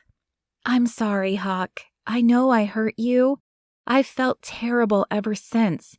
That's why I haven't talked to you. I knew it would be too hard." "But why?" Hawk asked the question burning inside him. "Why is it hard? You're the one person that everything is easy with. I can talk to you or just sit and say nothing. It's easy with you, so I don't understand why you said no." She put her hands over her face. "It's complicated. You just don't know." Hawk tried to shrug it off. "You don't trust me enough to tell me?" Maggie sighed. "Hawk, it's not that I don't trust you, but there are things about me. If you knew them..." She sucked in a breath as if she couldn't bear the thought. "Well, I don't know what you would think if you knew, so it's better to keep it this way." Hawk couldn't blame her. How long had he spent thinking the same thing? If they just went on being friends and keeping things the way they were, then he could be content with that. But something had changed, and he wanted more. "No, Maggie," he said, his voice low and gruff to his own ears. "It's not better. What we have is good. We've been friends our whole lives, and it's been good. But I don't want to settle for good anymore, because I know that together we can be great." He watched as her eyes filled with tears that spilled over and ran down her cheeks. He had spent the last few days keeping his distance, but now he couldn't be close enough. He took her hands in his and held on to them as if for dear life. "Maggie, let me be there for you. You can trust me with whatever it is." She shook her head and increased the distance between them, pulling her hands from his. "Hawk," she said, her voice full of emotion, "I just can't. I'm not ready." She reached for the door and flung it open. Jumping down, she made a run for the house. Hawk followed her with his eyes, silently praying that she would make it to her room without anyone seeing her. He wanted her to tell him her secret, but he didn't want her to have to tell anyone else why she was crying just now. No, he would let her go for now, but she had left him with 2 words that gave him hope. Not ready. What he had to do was add 1 more word. Yet. Chapter 10. Hawk stepped out on his small porch with a cup of hot coffee in his hand. Usually he was in a hurry to eat breakfast and get a jump on the day. Today he wasn't sure if he wanted to go to the house at all. Maggie would be there. And normally that was a selling point for just about anything. But if she was just going to keep shutting him down, what was the point? He sipped the hot beverage and tried to imagine his life without her. It was impossible to do. She was part of every memory from his childhood up until now. The family didn't travel often since there was so much to take care of at the ranch, but on the short trip they had taken when he was 11, he remembered picking out a postcard to mail home to Maggie. It was too hard to wait until he got home to tell her about everything he was doing. Even then, they were linked together as if by some invisible force. He had known it, and he thought Maggie had known it too. Then she left for college, and he felt like the string was snapped in half.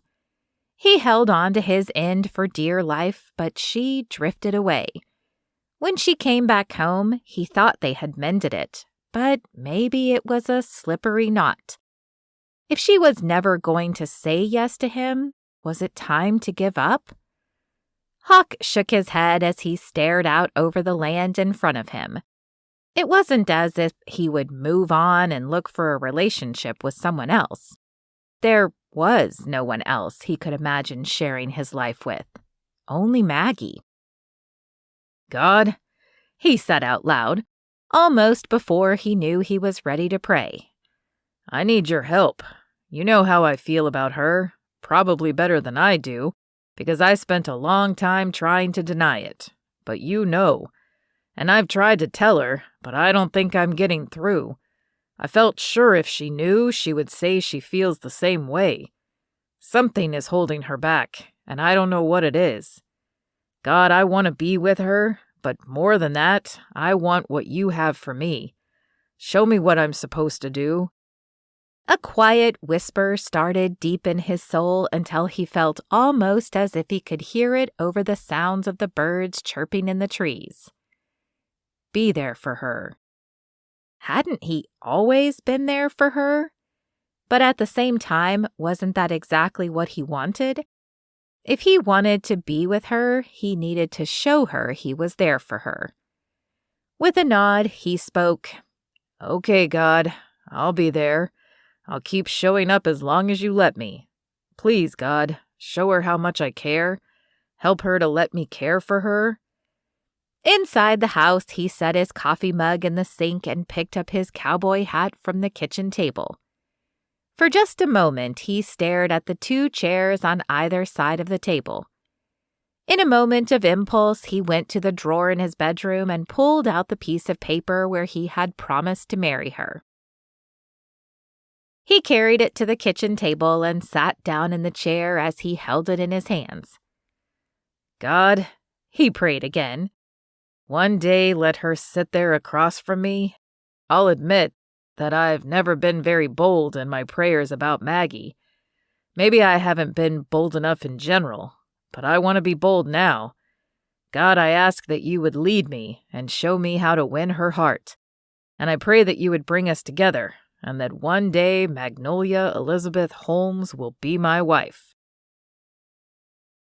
"Oh, I don't know about this, Hawk. It's been a long time."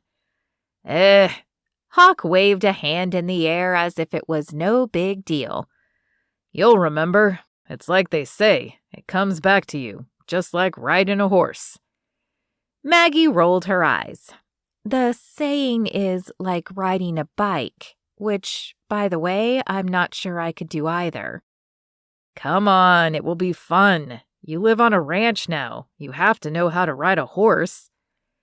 Maggie could see that she wasn't going to get out of this one. Not that she really wanted to. As a girl, she had dreamed of having her own horse like the Macklins did, and had been thrilled any time Hawk had taken her out riding. She certainly didn't mind spending the time with him, then or now.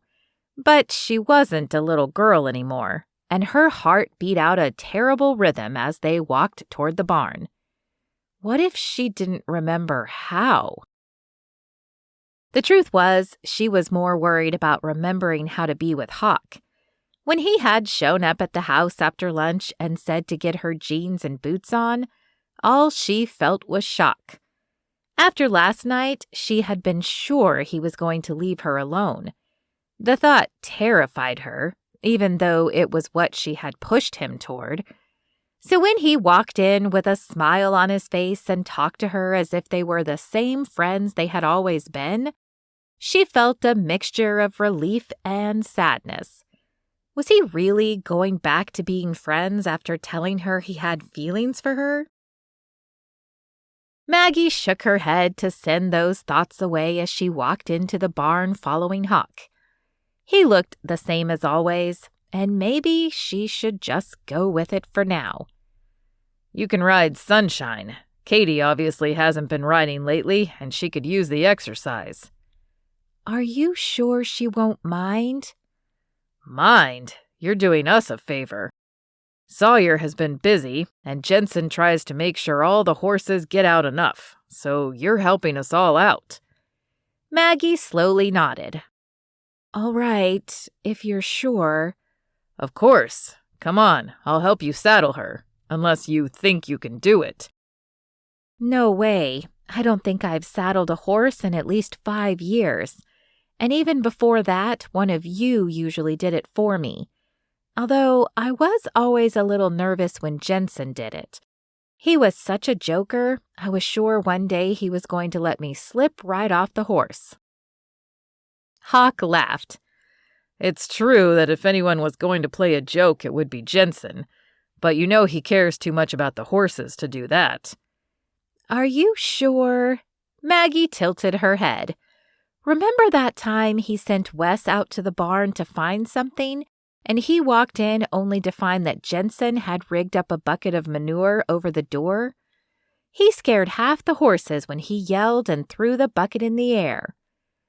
Hawk burst out laughing and had to put down the saddle he had lifted off the rack. "I haven't thought about that in years. I do remember it, though. That was probably the last time. None of the horses were hurt, but Dad heard about that one, and I'm pretty sure Jensen got a talking to." "I can't imagine how many of those he had with you and your brothers over the years." Hawk blew out a breath as he picked up the saddle and carried it to the stall. "It was a lot, for sure. Some of us more than others, but we all got plenty."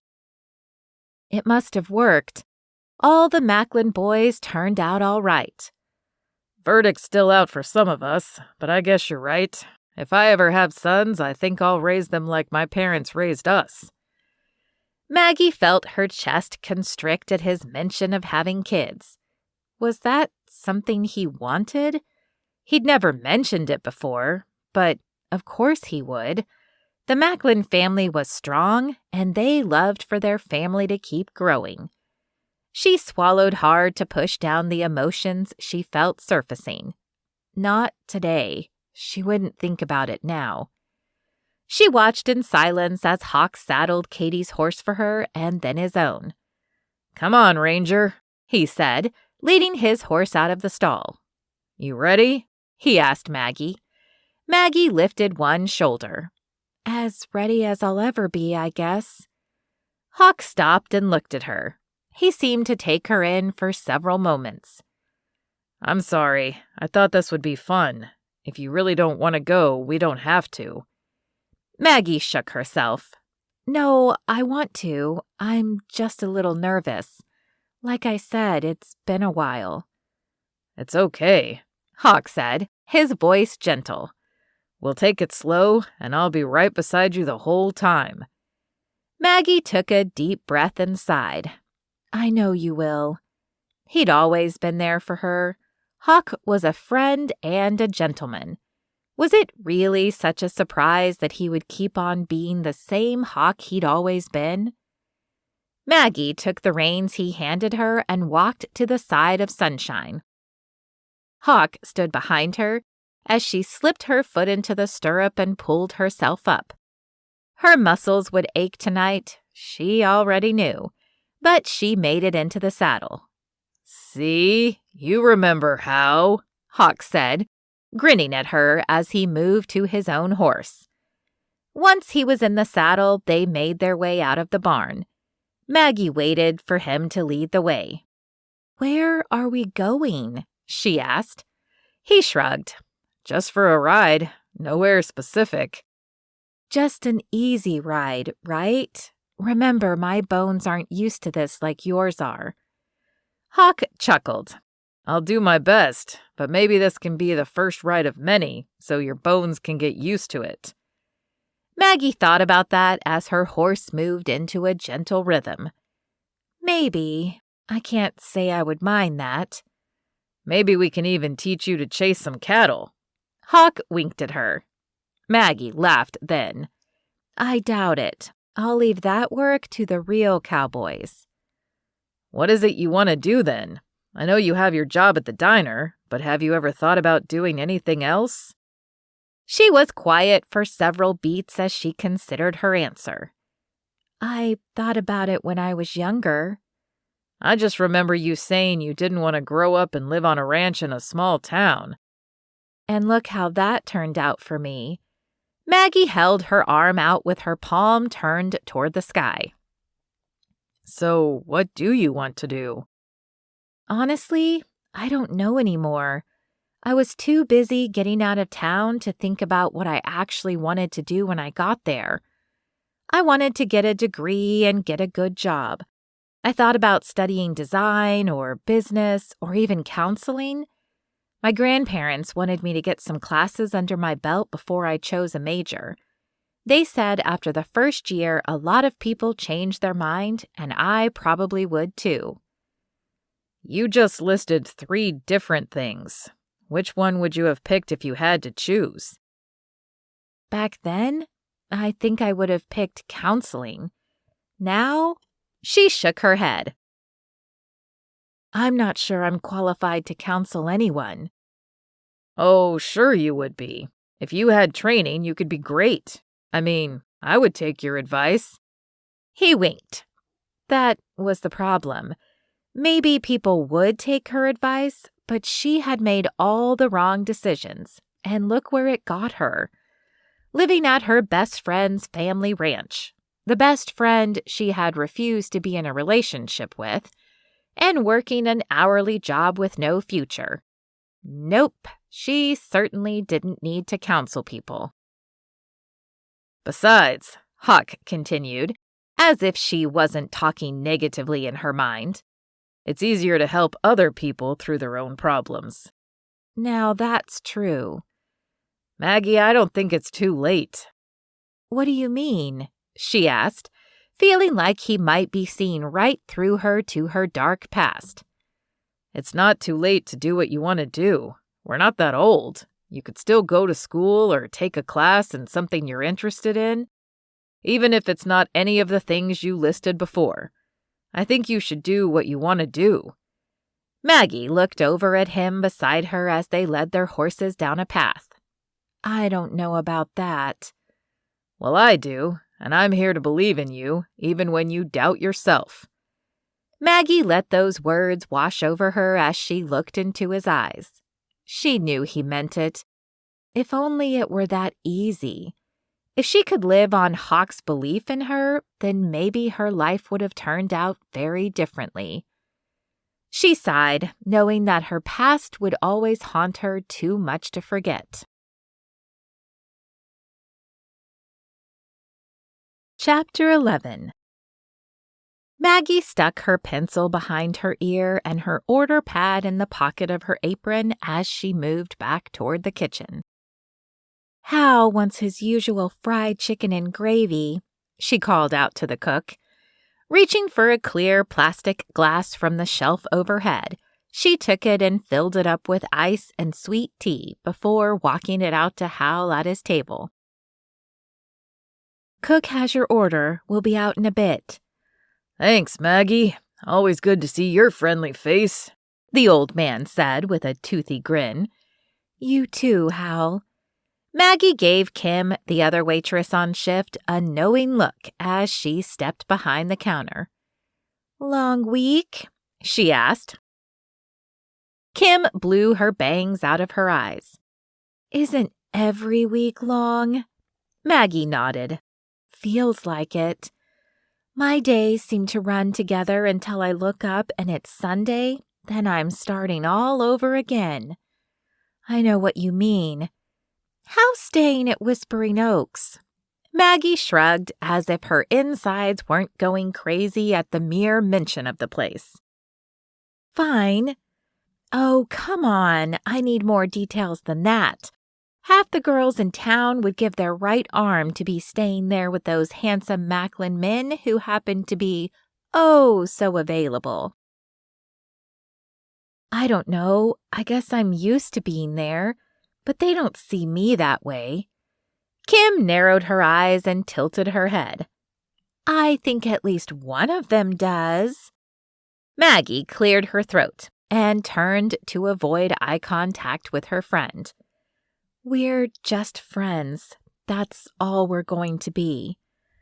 Oh, come on, Maggie. Everybody knows you two are perfect for each other.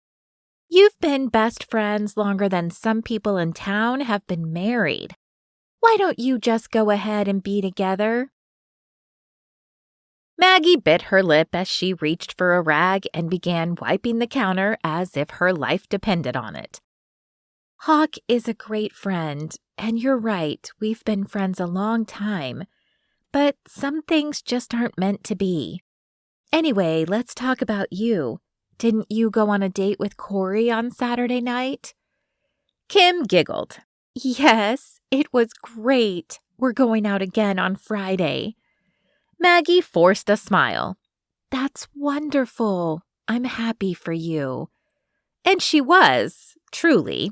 It was just hard at the same time to see everyone coupling up.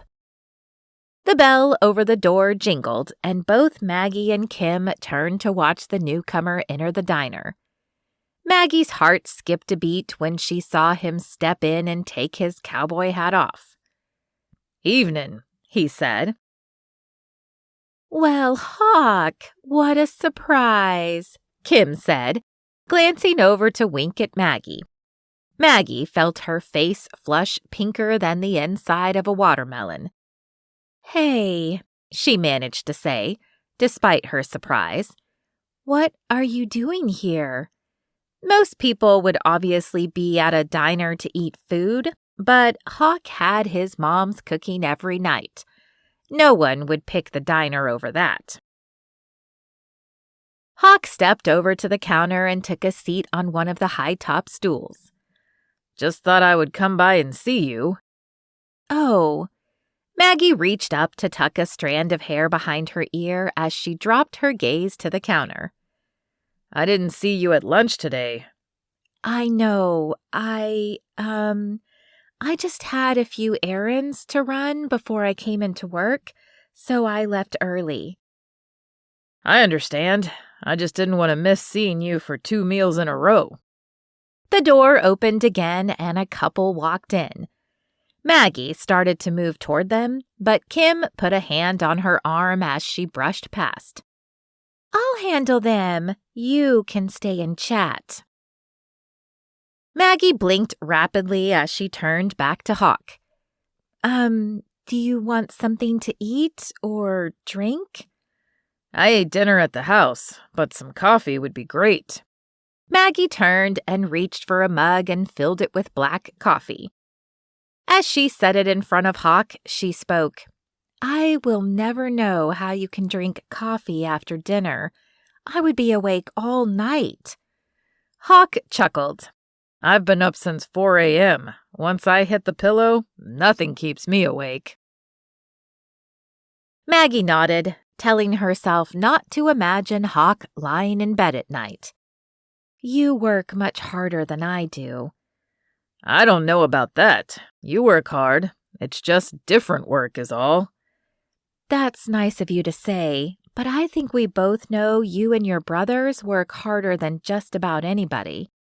Not only are you up before the sun, you also ride a horse all day and sometimes take care of animals late into the night. People like to romanticize living and working on a ranch, but it's hard work. And there's no paid vacation time. Thank you for saying that. It's nice to know you understand how hard we work. But it's okay to romanticize it when you love doing it. It's hard work, but I wouldn't want to do anything else. I can't imagine you doing anything else, Maggie said, crossing her arms and leaning on the counter. Can you? I mean, have you ever thought about being anything besides a cowboy? Hawk leaned closer and met her gaze. He held it as he spoke. I've always been a cowboy, but I've always wanted to be a husband. Maggie stood up straight and moved her hand so quickly she knocked the coffee cup off the counter and onto the floor. Oh my gosh, I'm sorry, she said, reaching for a towel to clean up. It's all right. No harm done. Just look at this mess I've made, she said, wiping up the floor. She couldn't help but think it wasn't only the coffee. Hawk wanted a wife. He always had. And maybe he had always wanted that to be her. Just like everybody in town said, they were perfect for each other. But it was too late to go back. She had made a mess of that too. And even if she wished they could be together now, she would need a time machine to put everything back the way it was supposed to be. Chapter 12. Hawk removed his cowboy hat and knocked off his boots as he stepped into his parents' house. The sound of the family chattering away echoed through the room. He walked through to the kitchen, glancing around to find Maggie. There she was, standing over the stove stirring a pot of soup. Had anyone ever looked more beautiful in that spot? She wore her waitress uniform, and her hair was pulled back in a ponytail with just a few wisps that had escaped. Hawk knew she had worked the breakfast and lunch shift. She must have been on her feet all day at the diner before she came back here and cooked dinner for the entire family. She might think he was a hard worker, but he knew she had what it takes to live the life of a rancher. What kind of soup is it? He asked, stepping close enough behind her where only she could hear him in the loud room. She jumped slightly at the sound of his voice near her ear. Then she smiled. Loaded baked potato soup. He said, breathing in her scent that to him even overpowered the soup. The teasing scent of wildflowers filled him with memories of their years together. That's my favorite. I know, Maggie said, turning to face him. And I've got bacon crumbles and extra cheddar cheese all ready to go on top. Sounds perfect, Hawk said, looking her in the eyes. If only they were alone. What would it be like to come home to his own house with Maggie in the kitchen cooking? He would take her in his arms and not care anything about the food on the stove. How was your day? Mom asked, pulling him away from his thoughts. Good, same as most other days, I guess, sitting in the saddle chasing cows. Lydia smiled. So, a perfect day for you then? Hawk grinned. Yep, pretty perfect. And coming in to see Maggie afterward, even better. Footsteps from the front door sounded, but they weren't the usual pounding steps of his brothers. Hawk turned to see. Lydia covered her mouth in a gasp. You came! She ran to the doorway of the kitchen to meet Katie, who was carrying their 1-week-old little girl. There's one of my favorite nieces, Hawk said, moving toward them. Little Dylan came running in behind Katie. She's not a niece, he said in his adorable 2-year-old voice. She's my sister. The grown-ups chuckled, and Hawk scooped him up in his arms. That's right. She's your sister, and you are going to be a great big brother. Just like you, right, Uncle Hawk? Jensen said, moving into the room. Exactly. I'll teach you the ropes, Hawk said to Dylan. Like how to convince your siblings to do your dirty work and get in trouble for your ideas? Jensen asked, raising his eyebrows with a teasing voice. Or maybe how to tell them to play hide and seek and then lock them in the closet? Hawk shrugged. I have no idea what you're talking about. Hawk, you didn't really do that, did you? Maggie asked. He held his hands up. I'm innocent until proven guilty. Pretty sure that's a cold case by now, but I'll go to my grave knowing you did it, Jensen said. Anyway, Hawk looked at Dylan. You be nice to your little sister. Got it? Dylan put his hand up to his forehead and saluted. Yes, sir. The adults laughed again. It was just too hard to keep a straight face when he was so cute. Lydia cooed at baby Gloria as she took her from Katie. Grandmama's here and won't let your mean old uncles do anything to you. She moved across the room, patting Maggie on the shoulder. You can have a turn to hold her when I'm done. Hawk watched as Maggie stiffened and her face turned pale. Oh, that's okay. You enjoy her, and I'm sure her uncles and aunts want to hold her. He furrowed his eyebrows. Most girls jumped at the chance to hold a baby. His sisters-in-law usually fawned over all the little ones and pretended to fight over whose turn it was. Did Maggie not like babies? He'd seen her play with the younger kids, but now that he thought about it, he couldn't remember ever seeing her hold a baby. Maybe she really did want to let everyone else have a chance. She was busy in the kitchen, after all. He tried to push it away, but the thought stuck with him. Sawyer walked into the kitchen and kissed his wife on the cheek. How was your day with the kids? About as expected, I guess. We're getting used to it, but juggling 2 tiny people who need you for everything is a challenge. Sawyer smiled at her. I'm sure you're doing great. I can come by tomorrow and help out for a while, Mom said. I certainly don't mind. Thanks, Katie said. I'll just be happy to get a shower without worrying that Dylan is going to throw a toy in the crib while Gloria is sleeping. Mom laughed. I know the feeling. Garrett, Titus, and Lawson made their way in. It smells good in here, Garrett said. Are we ready to eat?"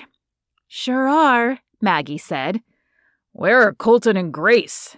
Dad asked. "They're eating at home tonight," Mom said. "Then let's pray," Mr. Macklin said. Everyone bowed their heads. Hawk stepped close to Maggie as his dad spoke. "Dear Heavenly Father, thank you for your many gifts to us. Thank you for our family and for the newest little Macklin who arrived safe and sound. Bless this food and thank you for Maggie who prepared it so graciously for us. We love you, God. Amen." Hawk looked up as he said amen and caught a glimpse of each of the married brothers holding their wives' hands. How he wished he could have reached down and taken Maggie's hand in his while they prayed. He cut his eyes to her and saw her watching the couples too. Was she thinking the same thing as him? What would she have done if he laced his fingers through hers as they prayed? Maybe next time he would be bold enough to find out.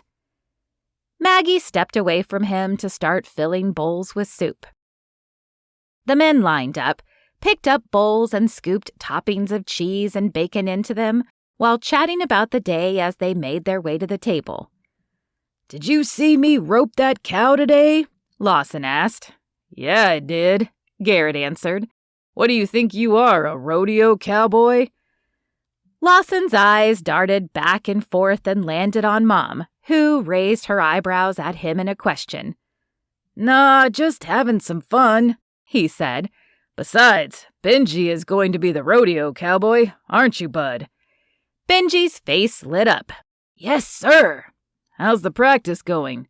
"Great," Benji said. "Aunt Sierra says I'm a natural." "And so humble, too," Jensen said. "He does take after you," Garrett said. Sierra spoke up. "He is doing great, but you're right, he's definitely got that Macklin competitive spirit." Jensen sat up and gave an exaggerated deep breath and sigh. "Can't help it. Us Macklin men are just born with it." Garrett reached across the table to fist bump Titus. "You got that right." Lydia cleared her throat. "I think tonight you can all compete to see who's the best at washing dishes." The other women made eyes at each other and laughed. "That's not a bad idea," Dad said. "Boys, let's show the women we can work the ranch and help in the kitchen, too." "Yes, sir," the brothers said together, just like they had when they were kids. "Speaking of dishes," Hawk spoke up, "Maggie, this soup is delicious." He watched her cheeks flush pink as everyone spoke up in agreement. "We're so glad to have you help with the meals," Katie said. "I'm pretty sure we would be eating peanut butter and jelly at our house if we weren't coming over here." "And I can't tell you how much I appreciate it," Lydia said with a smile. "I'm not getting any younger, you know." "I don't know how people do all of it," Sierra added. "Working, taking care of a home, helping kids with homework. Plus, I can barely make grilled cheese." She laughed. Hawk put an arm around Maggie. "I think we all agree we're happy to have you here." "Thanks, everyone," she said, dropping her gaze to the table. "I'm happy to be here, too." Garrett and Titus launched into a new topic of conversation, something about a truck race the next town over. Hawk wasn't really paying attention. He kept his eyes on Maggie and watched her listen to the interactions between the family members. It meant so much to him that everyone told her they appreciated her. He only hoped that it made her feel welcome and like she could relax and join in the fun. And he hoped that someday she would officially be part of the family, just like she always should have been. Chapter 13. As the sun rose the next morning, Maggie sat on the edge of her bed and blankly stared out the window. It still felt strange to sit in this bedroom and call it hers, but she was getting more used to it. A twinge in her heart said maybe she shouldn't get used to living here with the Macklins. it couldn't last forever, not since she had shut down Hawk twice. She rubbed her forehead with her thumb and forefinger. Maybe this had all been a mistake. If there was no future with Hawk beyond friendship, maybe she shouldn't be staying here. But as long as she was here, she had promised to help Lydia. A knot in her stomach grew at the thought of being a burden to anyone here. That thought propelled her to get out of bed and dress for the day. She could get breakfast started before Lydia was up. Breakfast meant one thing: she would see him again. Before, she had usually seen Hawk a few times a week. He would stop in at the diner and they saw each other at church and other town events. But in between, there was a handful of phone calls and a few texts, even though Hawk wasn't much for texting. It was nice, actually. Some men might try to get by with minimal communication, but Hawk was happy to call often and talk. The sound of his voice on the other end of the line had always been such a comfort. And now she had grown used to seeing him every morning and many evenings. It was harder to go to work and miss out on the family dinner and time where she got to sit by him. As she made her way into the kitchen and started the coffee, she let her mind wander down that dream road. What would it be like to wake up and see Hawk every morning? She would make him coffee and breakfast, but not in the kitchen full of men. She would pad into the kitchen in her pajamas and leave her curls a mess as she yawned and kissed him goodbye. She gave a quick gasp and her fingertips flew to her lips at the thought. Did she really want to kiss Hawkins Macklin? No use thinking about that now. She had pushed him away, and he was too much of a gentleman to push himself on her again. Wasn't he? Maggie realized she was banging the coffee pot and shutting the cabinet doors louder than necessary. Just because she was mad at herself didn't mean she needed to disturb the whole house. "Morning, Maggie," James said, making his way into the kitchen. "Good morning, Mr. Macklin," she said. "I hope I didn't wake you." He chuckled. "You know, I wish you did wake me. This old body is too used to waking up before the sun. You would think maybe I could wait a little longer, now that the boys take care of the ranch, but old habits die hard." "I'm sure they do." "This has to be pretty early for you, though. What do you think of the ranch life so far?" Maggie turned her back and scrunched her forehead as she measured scoops of coffee. The way he said "so far" made it sound like he expected this was just the beginning. What if it was? "I like it," she said truthfully. "And I don't mind being up early. I like feeling useful." "There's plenty of work around here if you need to feel useful. You're still working at the diner too, right?" "Yes, sir, but I work the lunch shift most days and a few dinner shifts. They don't usually need me this early." "Well, lucky for us then. We're certainly glad to have you here." Maggie blinked away the tears filling her eyes and made her way to the pantry where she could hide her face. Reaching for the container of Lydia's famous pancake mix, she sniffed and fought to push the emotions away. Why was she making this so hard on herself? Mr. Macklin didn't know that his words touched a part of her soul she had shoved so deep inside no one could reach it. "Thank you, Mr. Macklin," she said. "I'm happy to be here too." With that, she busied herself with the task of making breakfast, thankful that she had something to do to distract her. In a short amount of time, she had prepped pancakes and eggs and had them sitting out on platters, just as the men were starting to make their way into the kitchen. Seeing that everything was set and Lydia had appeared, Maggie ducked out the side door to the kitchen. Just as the men were starting to make their way in. Seeing that everything was set and Lydia had appeared, Maggie ducked out the side door to the kitchen and escaped to her room. She gathered her things and snuck out the door to her car without anyone noticing. Climbing behind the wheel, she sat and took a deep breath. She told herself to take another breath, and then another, sucking the air in and forcing it out. Her chest felt as if it might explode as her heart pounded. Why was she here? What was she doing? Sure, the Macklins kept saying they wanted her there, but this couldn't be a permanent situation. What was she supposed to do for the rest of her life? Maggie put a hand to her forehead and leaned back against the seat. She had given up on a real future a long time ago. Maybe she wasn't going to have a real career or a family of her own, but more than ever now, she needed to decide what she was going to do. Putting the car in drive, she drove off the ranch where she had spent so much time in her younger years. What if that time was coming to an end? Instead of turning toward town where she needed to show up for work in 2 hours, she turned the opposite way and drove. She was headed nowhere in particular, just like her life now. But maybe if she could drive and think, she could figure out her next step. Moving to the ranch had only postponed that decision, and now it was time to think about it. Thoughts swarmed through her mind. Should she have gone to Colorado and moved in with her aunt? They did have a job for her there, so it would make sense. Or should she have thought about finally going back to school?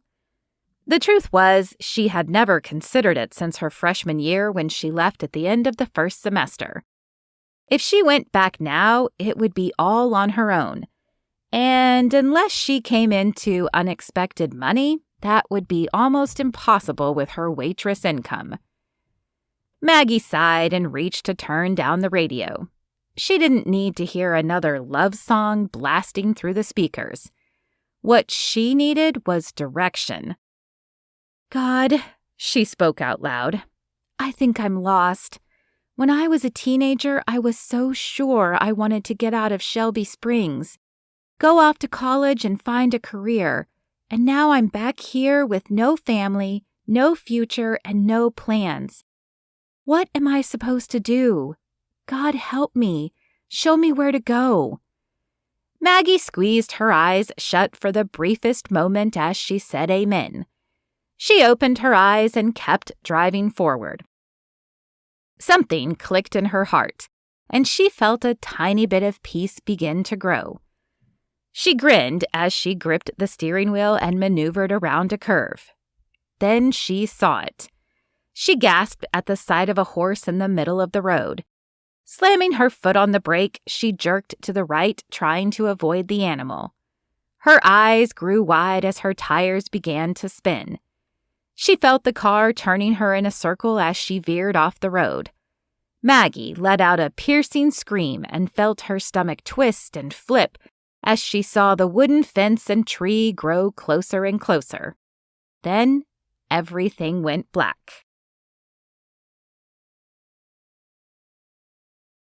Chapter 14. Hawk's heart beat at a rhythm he'd never known possible as he jumped out of his truck and ran toward the hospital doors. He had prayed God would show him what to do with Maggie. He determined in his heart that he would follow God's lead, even if that meant letting her go. Instead, he had felt God impress on him that he just needed to keep being there for her, show her that he cared and that he wasn't going anywhere. Then he got the call. Hawk, this is Kendrick. I'm not really supposed to do this, his paramedic friend told him. But I'm at the scene of a car accident. It's Maggie. Hawk's world seemed to stop at that moment. It took Kendrick repeating his name a few times before Hawk turned his horse toward the barn and yelled to his brothers that he had to go. Is she on the way to the hospital? We'll be on the way soon. I'll be there, Hawk said, stuffing his phone in his pocket, not even sure he remembered to end the call. It didn't matter. Nothing mattered except getting to the hospital, to Maggie. He wanted to smack himself in the head for not even asking her condition. They were going to the hospital, and that meant she was alive, didn't it? At the barn, Jensen stood in the doorway and asked, "What is it, Hawk? You have to tell me what's wrong." "Maggie." Hawk could barely get the words out. "She was in an accident." "Go," Jensen said, taking the reins of Hawk's horse. "I've got this." Hawk didn't know how long it was before he pulled into the parking lot of the hospital. Time seemed to move in slow motion and pass in a second all at the same time. He jumped out of his truck and bolted for the emergency room doors. His heart thundered against his chest as he walked into the lobby and glanced left to right. Where was he supposed to go? Would they let him in since he wasn't actually related? "Hawk." He turned to see Kendrick and breathed a small sigh of relief. "Hey, man, how is she?" Kendrick gave a nod to the women at the front desk and led Hawk through the double doors. "She's okay, but she looks pretty beat up. There's some bruising and she was complaining of pain in her leg. That's all I know." A few more steps and Hawk could see her for himself.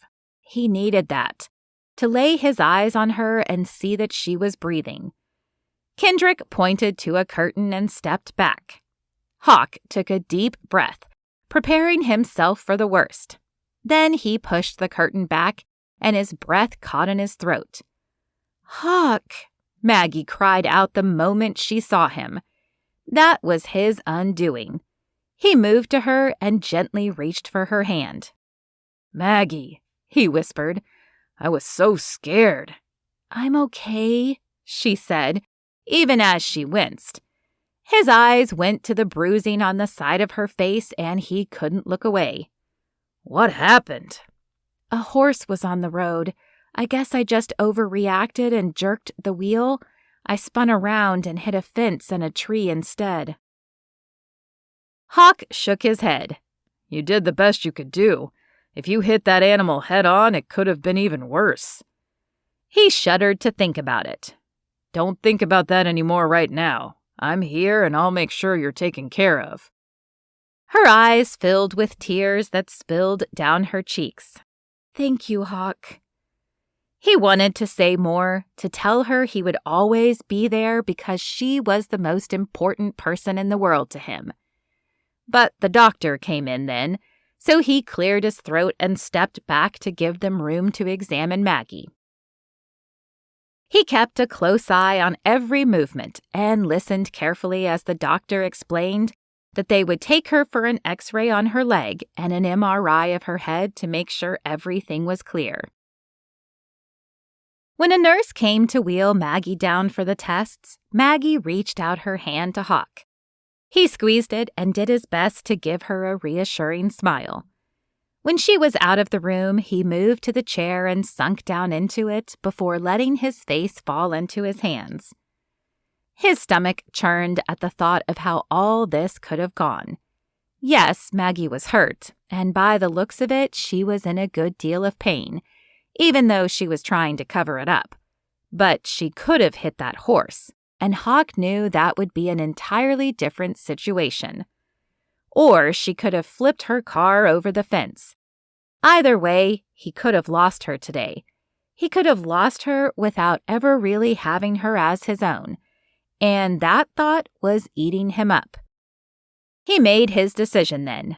He wasn't giving her up without her knowing how he felt. And from now on, his only goal was to show her just that. Chapter 15. Maggie sat in silence as Hawk's truck rumbled down the road.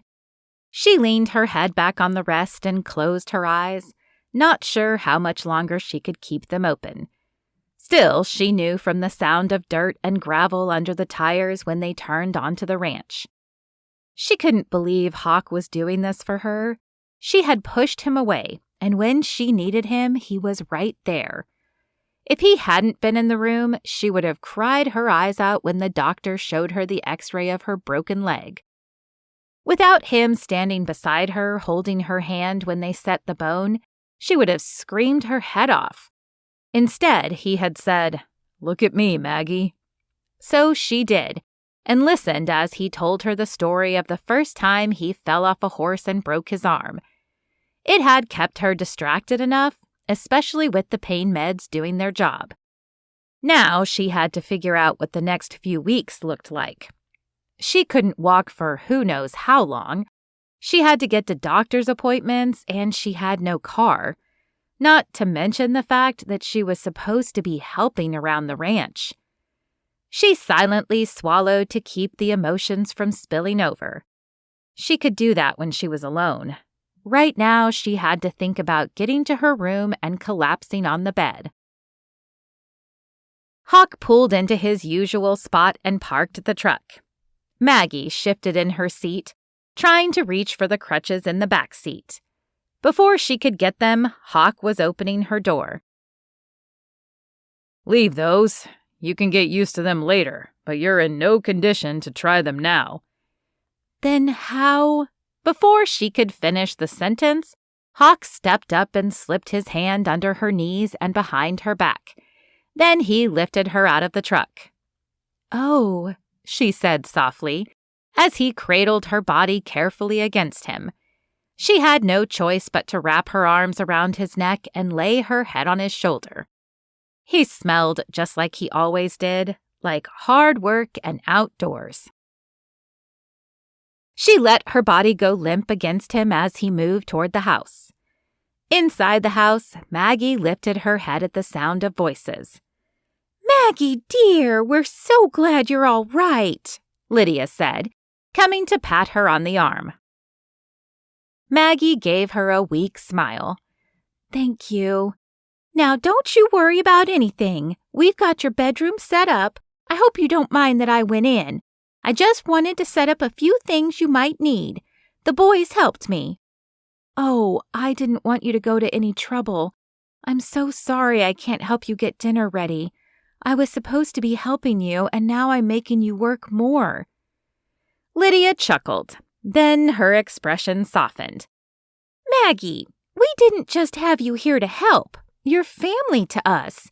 You did help me have a break, and now we get to take care of you." Maggie felt her eyes closing involuntarily. It was all too much. "Come on," Hawk said. "Let's get you to your room so you can rest." He moved swiftly but carefully down the hallway and pushed the door open with his foot. Maggie's mouth fell open when she looked around the room. Extra pillows lined the bed, she guessed so she could sit up more comfortably, and a homemade quilt was folded across the bottom. Soft music played from a speaker on the bedside table next to a vase of wildflowers. As Hawk set her gently down on the bed, she noticed the biggest change. A television sat on top of her dresser in perfect view from the bed. "What is that?" she said. Hawk turned and noticed it for the first time. "I can't say for sure, but it looks like a TV," he teased. "Mom wanted you to be able to watch movies in here where you could be comfortable while you recover." Maggie sniffed as she scooped back against the soft pillow and pulled her blanket up to her chin. She didn't want to look at her bandaged leg and remind herself all this was because she couldn't walk. "I'm tired," she said, hoping he couldn't hear the emotion in her voice. Hawk nodded. "You get some sleep." "I'm not even sure what time it is." "Don't worry about it. Just get some rest. I put your phone here on the table. When you wake up, just call me, and I'll bring you some dinner." She wanted to protest, to say that she was the one who was supposed to be fixing dinner, not being waited on, but her eyes closed before she could say any more. Sighing, she reached for her phone, but before she could push the button to call Hawk, there was a quiet knock on the door. "Come in," she said, not thinking about her appearance. Not that she could do anything about that either. Hawk quietly knocked on Maggie's door and entered when he heard her say come in. "Morning," Hawk said, smiling. It is, isn't it? I thought I was mistaken when I saw the morning sun shining through the window. I hoped I hadn't actually slept through dinner and everything." He chuckled. "Sure did. The doctor said the pain meds were pretty strong, so he expected you wouldn't last long." Maggie humphed. "He didn't tell me that." "Actually, he did. You just don't remember." She groaned and pulled the blanket up over her face. "I'm not sure I want to know anymore. I hope I didn't say anything embarrassing." "Nah," Hawk said. "You didn't say anything embarrassing." Maggie lowered the blanket and gave him a look that said he better tell her. "However, you might have sang a little something." She gasped. "No, I did not." "Mm-hmm." Hawk nodded. "My favorite was, 'You Are My Sunshine.'" That made her laugh. "Well, you know it's a classic." "I didn't mind at all. Now, Sunshine, are you hungry?" "I'm starving." "Perfect. I've got a plate of breakfast for you, but I wanted to make sure you were awake before I brought it in." "You didn't have to do that. Aren't you supposed to be out working by now?" "Actually, someone did have to do that. You can't get up by yourself, remember? And no, not today. I'm staying here and my brothers are covering for me." Maggie dropped her eyes. "I hate that they needed to do that." "Don't even think about it. I'll go get your breakfast," Hawk said, turning to go. As he walked to the kitchen, he silently prayed for the day. His heart ached that Maggie had been in an accident and was hurt badly enough to stay in bed, but he couldn't help but be hopeful that this was time they could spend together, and she might change her mind about him. From the counter, he lifted a tray with a plate of eggs, bacon, 2 biscuits, and a glass of orange juice. He would have to come back if she wanted coffee. Carefully balancing the tray, he moved back down the hall to Maggie's room. Maggie's room. It seemed strange to think of it that way. It had been Colton's room for the last few years before he got married and moved out. But it wasn't about that. It still felt weird for Maggie to have a room in his parents' house. Or maybe it didn't feel weird, and that's what made it strange. "Breakfast is served," he said, walking into the room. Maggie gave him a weak smile and scooted herself backwards on the bed. Her forehead creased and she grimaced. Hawk set the tray on the bed. "After you eat, you can have some pain medicine." Maggie looked up at him. "Is it that obvious?" Hawk tilted his head. "Is it obvious that you broke your leg and had it set less than 24 hours ago, so you're probably in pain?" "Yeah, just a little bit." Maggie sighed. "I know. I just wish it weren't true. I wish I could cover up the pain and jump out of bed and get to work." Her eyes grew wide and she gasped. "Work! I was supposed to go to work yesterday afternoon, and again today." Hawk patted her hand. "I know. I called and filled them in." "What will they do?" She sank back against the pillow. "Wow, that's a dumb question. I guess they'll just find somebody else capable of carrying food to a table. It's not exactly like I'm a company CEO." Hawk lowered his head to meet her gaze. "It's not exactly that simple either. You're important to them. You've been a faithful employee and they care about you. Max was so upset to hear you were hurt. He said not to worry about them, and when you're back on your feet, you can come back to work whenever you're ready." Maggie shook her head. "Who knows when that will be?" "Don't worry about that now. Just eat some breakfast and take your medicine. I've already called the orthopedic doctor for a follow-up tomorrow. You'll have more answers after you see the doctor." "You keep saying that." Hawk lowered his eyebrows. "What?" "Don't worry." "Well, I don't want you to worry." He shrugged. "That's just it. All I can do is worry. I'm only supposed to be here temporarily. I needed a place to live, and now I'm laid up in bed when I'm supposed to be helping. And it's bad enough that I'm only living on a waitress income. And now when I'm supposed to be working, I can't even do that. Hawk sat on the edge of the bed and put his hands on her shoulders. Maggie, you just said supposed to way too many times. Maybe you have an idea of what you're supposed to be doing, but what if God has other plans for you? Maggie looked at him, and a curious expression crossed her face. Hawk grinned at her. Just something to think about. Chapter 16. Hawk dug through a box full of tangled-up black cords. How in the world was he supposed to know which one was which? He took care of horses and cows. Hooking up a TV to the internet was not his thing. Finally, he pulled out 2 cords that looked similar. Hoping one of them would work, he made his way out of the closet and down the hall to Maggie's room. "How's your lunch?" he asked, nodding at the tray of salad and a sandwich. "It was good, thanks. Your mom makes the best salads. She hasn't taught me that trick yet." "Well, she's got to keep a few things to herself, doesn't she? Can't give away all her secrets at once. She wants to make sure we need to keep her around for a while longer." Maggie laughed. "There's no danger in that. I think we'll always need her." Hawk nodded. "I agree, but you've done a great job helping out in the kitchen." Maggie took in a deep breath and blew it out in frustration. "Yeah, except for now, when I'm lying in bed while people bring me meals on a tray." "Hey, some people would be thrilled with that opportunity." "I know, and I appreciate that everyone has been so nice. This just isn't what I want to be doing.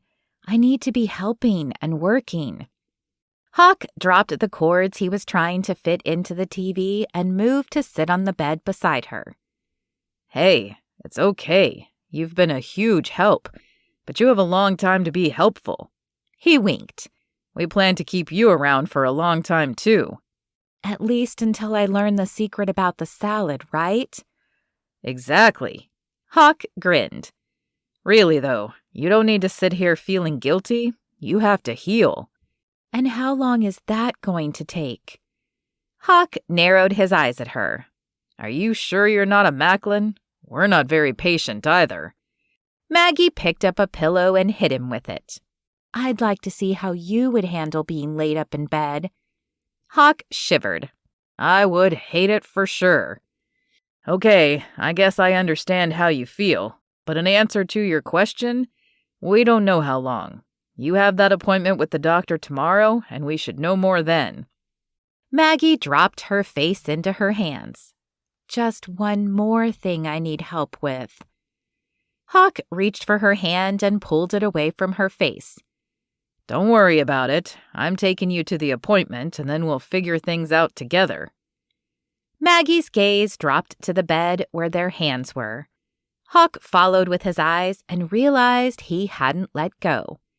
He held on for a few seconds longer, wanting to stay that way for as long as possible. His heart beat out a funny rhythm with her hand in his. Finally, he let go and looked back up at her. "So let's just try to be positive, and despite our nature, be patient until the appointment. Then we'll make a plan." Maggie sighed. "Fine, I'll try." He smiled and stood to go back to working on the TV. "Now I think maybe I've found the right one." He picked up the cord from the floor and plugged it into the back of the TV. "There, success!" he shouted, throwing his fists up in the air. He grabbed the remote, and after a few clicks, he had a selection of TV shows and movies on the screen. "Okay, what do you want to watch?" Maggie shrugged. "I don't know." "Come on, if you're stuck in bed, watching TV without feeling guilty has to be the best part." "Do you feel guilty watching TV?" Hawk pressed his lips together as he thought about the answer. "I don't watch much. I don't know if guilty is the right word, but I feel like there's always so much to be done. So if I'm watching TV, I'm not doing any of those things." Maggie said. "Maybe you need to let yourself have some rest time." "I have rest time," he said. "It's called sleep.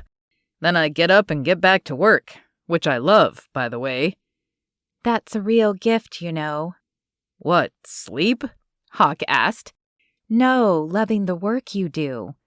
Hawk nodded. "I do know. I try not to take it for granted, but I think most people could love the work they do.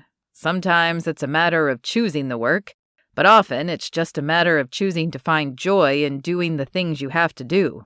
Maggie tilted her head and looked at him as he sat back down on the bed. "That's a nice way to look at it." "My mom taught it to us when we were kids. If you live on a ranch, you have to learn to be a hard worker. She would read us verses about working and doing our work as unto God and not for men. So then we had a choice. We could do our work grumbling and complaining, or be joyful about it. We could hate it, and we would be the one who was miserable, but we would still have to do the work. Or we could choose to be joyful and enjoy the work. I decided I wanted to be happy, and I think that's part of why I have been. Plus, I've always loved horses and land, so I'm a little bit lucky in that way." "I think you're supposed to say blessed," Maggie said. "You're right." He leaned close and looked into her eyes as he spoke. "I'm a very blessed man." Maggie's eyes locked on his, and for just a second, he thought she might lean into him. Then she blinked rapidly and looked away. "You're right," she repeated. "I guess I should start believing I'm a blessed woman, too." "You are, Maggie. I know things haven't always been easy for you. You lost your parents, college didn't turn out the way you hoped, and now things have changed again since your grandparents moved. But God has blessed you. I just wish you could see what I see. I see a wonderful woman who is a good friend, a helper to others, and who has been given all the gifts she needs to have a happy life where she loves the work she does. You are blessed, Maggie, and I'm blessed to know you." Chapter 17. Maggie used her crutches to slowly move into the doctor's office waiting room. At the window, she gave them her name and her insurance information. They gave her a clipboard of paperwork to fill out, and she awkwardly tried to tuck it under her arm as she crutched her way to a seat. "Here, I'll take that," Hawk said, taking the clipboard. Maggie gave him a weak smile as a thanks. She didn't know how she could make it through this without him, but she also wished he didn't have to do it. Being dependent on someone for literally every step you made only increased her feelings of being a burden. She took the pen and, as quickly as she could, filled out the questionnaire. Turning the paper, she kept her answers where only she could see them. When she was finished, she moved to stand and take it to the woman at the desk. But before she could stand, Hawk took it from her. "I'm here to help, remember?" Maggie anxiously watched him. He never even glanced at the papers as he walked to the desk and handed it over. She breathed a sigh of relief. The next hour went by in a blur. When they called her back, they took her to a room, then to the X-ray machine, then for labs, and finally back to the room where Hawk was waiting. "You okay?" he asked immediately. She nodded as she situated herself in the chair beside him. "I just feel like I've gotten a great workout, but I don't have any news yet." "Good. I want to hear everything with you so we can make a plan together." It wasn't the first time he'd used that phrase. What kind of plans did he want to make? Of course, he was talking about how to get around with her injury and what kind of treatment she might need. But what if he meant more than that? She already knew he had feelings for her, but he'd been great about just being there for her and being her friend since the accident. For just a second, she let herself think about what it would be like to be making life plans with Hawk. Wasn't that what she had wanted when they were younger? If only she hadn't gone off and complicated things, maybe they would already be living their own happily ever after by now. "Thanks," Maggie said, pushing thoughts of a future with him away. "I appreciate that. Honestly, though, I just wish I could be standing on my own 2 feet alone." Hawk gave her a kind smile. "I understand. Maybe this is just a time for you to learn to let other people help. You know the Bible says that 2 are better than 1 because they have a good return for their labor. If we work together, we can do more. Just let me help you through this.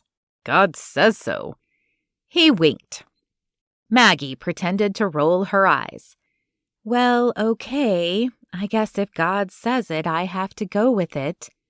"Exactly." Just then the doctor came in. Maggie straightened up in her seat. "Hi, I'm Dr. Beckner." "Maggie." She reached out and shook his hand. "It sounds like you had a pretty big incident," the doctor said. "Yes, sir. It was a car accident. I'm glad it wasn't worse than it was." "Yes, I agree. Always something to be grateful for." He pulled out a tablet and tapped a couple buttons before flipping it around to her. "You broke your tibia bone here," he said, pointing to the x-ray. "It was a clean break, and as you probably remember, they set it in the emergency room." Maggie sucked in a breath. "Yes, I'm sure I'll never forget that." "Me either," Hawk said. He reached over, took her hand, and squeezed it. Of course, he was just trying to show her he was there for her, but it still sent her heart into overdrive. "From your x-rays today, it looks like the bone is set well and starting to heal. We will put you in a cast today to keep it immobilized. I'm sorry to say you'll need to stay off it for about 6 weeks." Inwardly, Maggie groaned. "We'll do rechecks every 2 weeks and repeat x-rays. Once I feel comfortable with you putting weight on it, you'll start therapy to rebuild the strength of your leg. I'll be honest, it's a slow process. It's true what they say, you have to walk before you can run. And walking will be a challenge at first, but we'll work together to get you back to full strength as soon as possible." Maggie nodded. "Where do you work?" the doctor asked. Maggie winced. "I'm a waitress at a diner." Yes, that's going to be pretty impossible for a while." Maggie swallowed to keep the tears at bay. "Yeah, I know." "I can write documentation that you can work sitting down if they can find something else for you to do." Maggie shook her head. There was nothing she could do sitting at a diner. Every shift she worked, she was on her feet the entire time. "That's okay. We'll figure something out." The doctor gave her a kind smile. "I hope you and your husband will work through this thing together." Maggie's heart skipped a beat at the word. Just for that moment, she found herself wishing Hawk actually was her husband. He said they were going to do this together, but they weren't a couple. How could they really do it together? "Oh, no, he's not my husband. We're just friends." The doctor looked from her to Hawk and back as if taking them in. He looked surprised, but even more like he didn't believe it was true. "It's certainly nice to have that good of a friend." Maggie glanced at Hawk. He smiled, but it didn't reach his eyes. A look of disappointment and hurt hung there instead. "The front desk will set up your next appointment. Here's a list of medications you can take for the pain. We can prescribe something stronger if you feel like you need it. You also need to ice 3 to 4 times a day for 20 minutes at a time. And remember, stay off your feet. Absolutely no weight bearing until I give you the okay. If you have questions or concerns before your next appointment, you just give the office a call, all right?" "All right," Maggie said, feeling as if it was anything but. The doctor left the room, and Maggie sat without moving for several moments. Hawk seemed to understand that she needed to think this through and remained quiet. Thoughts swirled through her head, wondering how she would survive 6 weeks without walking normally, and then more weeks of learning how to walk again. This couldn't be happening. Not only had she been forced to move and change her life, now her life was falling apart. She couldn't even work or help out at the ranch house. Then again, there was nothing to do but get on with it. She took in a deep breath and blew it out. Hawk seemed content to sit in silence, and Maggie was glad for it as they waited once again. When the technician came to put on her cast, the man smiled like he was bringing her a tray of desserts and asked, "What color would you like?" Maggie shrugged and said, "I don't care." She wasn't a little kid who was excited to pick out a color. "Come on, Mags," Hawk said gently. "Pick your favorite color." He looked at the technician. "It's yellow." The tech looked back at Maggie. "Yellow, then?" "Sure," Maggie said. Whatever color it would still be a cast, and she still couldn't walk. Half an hour later, she had a bright yellow cast on her leg. "Ready to go?" Hawk asked. "I guess so," she said, standing and reaching for her crutches. They would be her most faithful companions for the foreseeable future. They stopped at the front desk to make her next appointment before heading to the parking lot. Once inside the truck, Maggie looked out the window and waited for Hawk to start it. When he didn't, she turned to look at him. "Let's talk about a plan," he said. Maggie threw her hands in the air. "What is there to talk about? I can't walk, can't work, can't cook, can't do anything but sit around for the next 6 weeks. I don't have a car now, and I might not have a job anymore." She huffed. "Let's just face it, my life is falling apart." Hawk smiled at her, annoying her to no end. "Why are you smiling?" "Because you're cute when you're mad." "Gee, thanks." "And your life isn't falling apart. I know it seems bad right now, but think of something positive in this. At least you were already living at the ranch. What if you were alone in an apartment, or still needing to take care of your grandparents? I know it's not what you want, and I'm so sorry that you're in pain, but I think the good news is you're in the best possible place for this. There are plenty of us in that house, and I'm going to make sure you are taken care of and have everything you need. So please, try not to worry." Maggie looked up at him. Her heart ached to let him take care of her. "Thanks, Hawk," she said. "You're the best friend I could ask for. I'm grateful for your family, too. I'm sorry I'm upset. I just don't like feeling helpless." Hawk reached over and squeezed her hand for just a second before letting go and starting the truck. "I understand.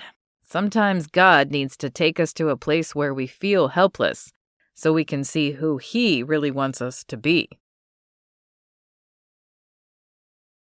Chapter 18. 6 weeks, huh? Garrett asked, before giving a slow whistle.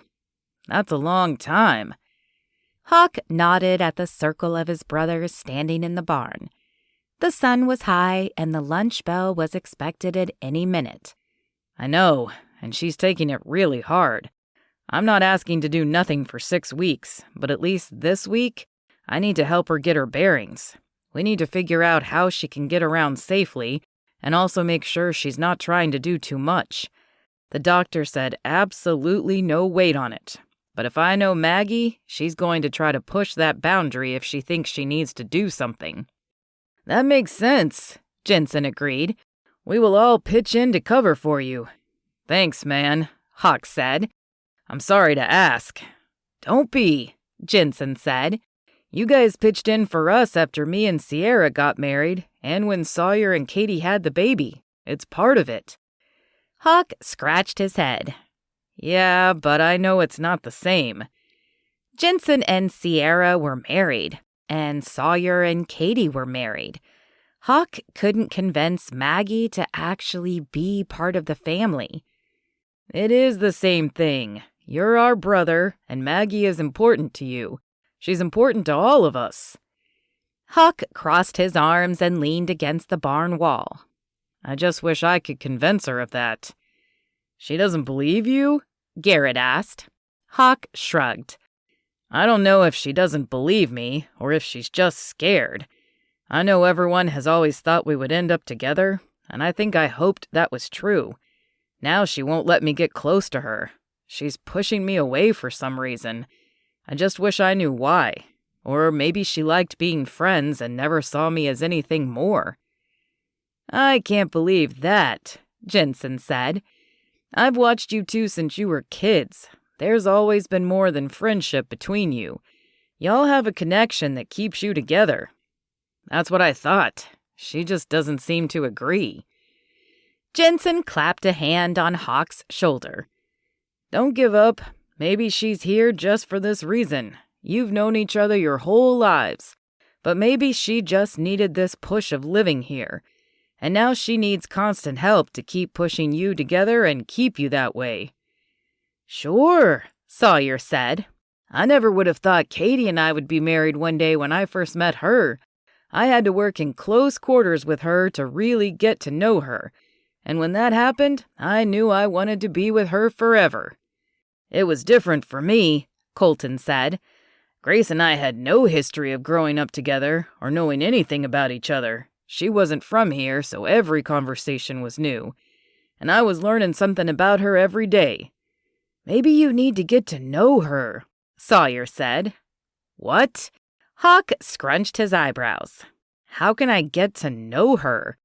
There's no part of my life she doesn't know. We've been together for everything. Sawyer nodded.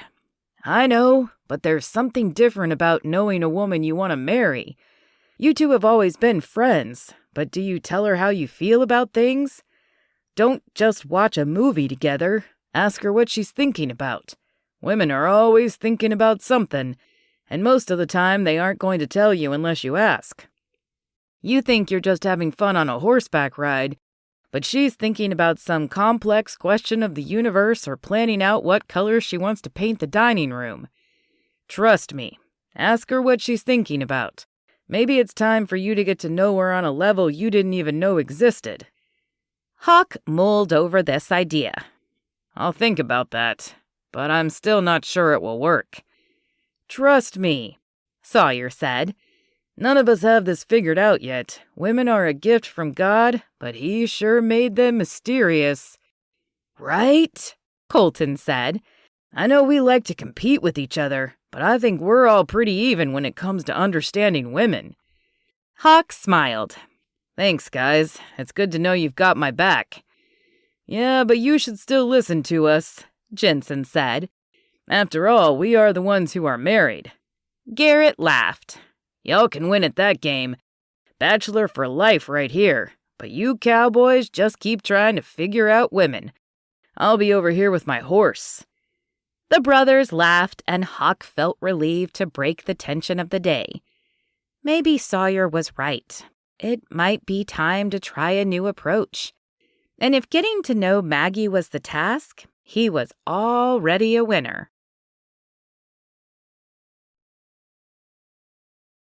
Chapter 19. Maggie rolled over in the dark and rubbed her eyes. Was someone knocking on her door, or did she dream that? She reached for the clock. 2 o'clock in the morning? Surely she was dreaming. Another soft knock sounded, startling her. "Who is it?" she asked, sitting up and clutching the comforter to her chest. "Maggie, it's me, Hawk." "You can come in." He'd already seen her in her pajamas enough this week. "Is something wrong?" she asked as he opened the door and slipped in.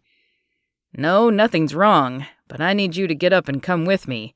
You might want to grab a jacket." "What's going on?" "You'll see. Can you get dressed?" She nodded and watched as he slipped back out the door and closed it. Maggie slid down to the edge of the bed and reached for the jeans and t-shirt Lydia had laid out for her the night before. In a few minutes, she was dressed and wore one boot. "Hawk, I'm ready," she whispered, reaching for the crutches. Hawk opened the door wearing the biggest grin on his face. "Come on, you're going to love this."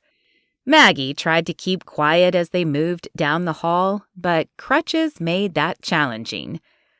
"Which way?" she whispered as they moved onto the front porch. "My truck," he said. "We'll drive to the barn." Maggie was even more curious.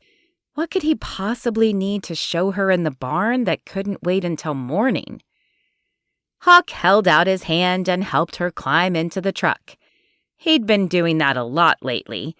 Her needing help after her injury had really put them in close space together. He was always holding out his hand or even carrying her if he thought that was easier. Maggie wanted to protest, or at least pretend she didn't like it, but that was practically impossible. Every time he came close enough to touch her, she wanted him to stay there. Even if it was only to help her, she wanted it to go on forever.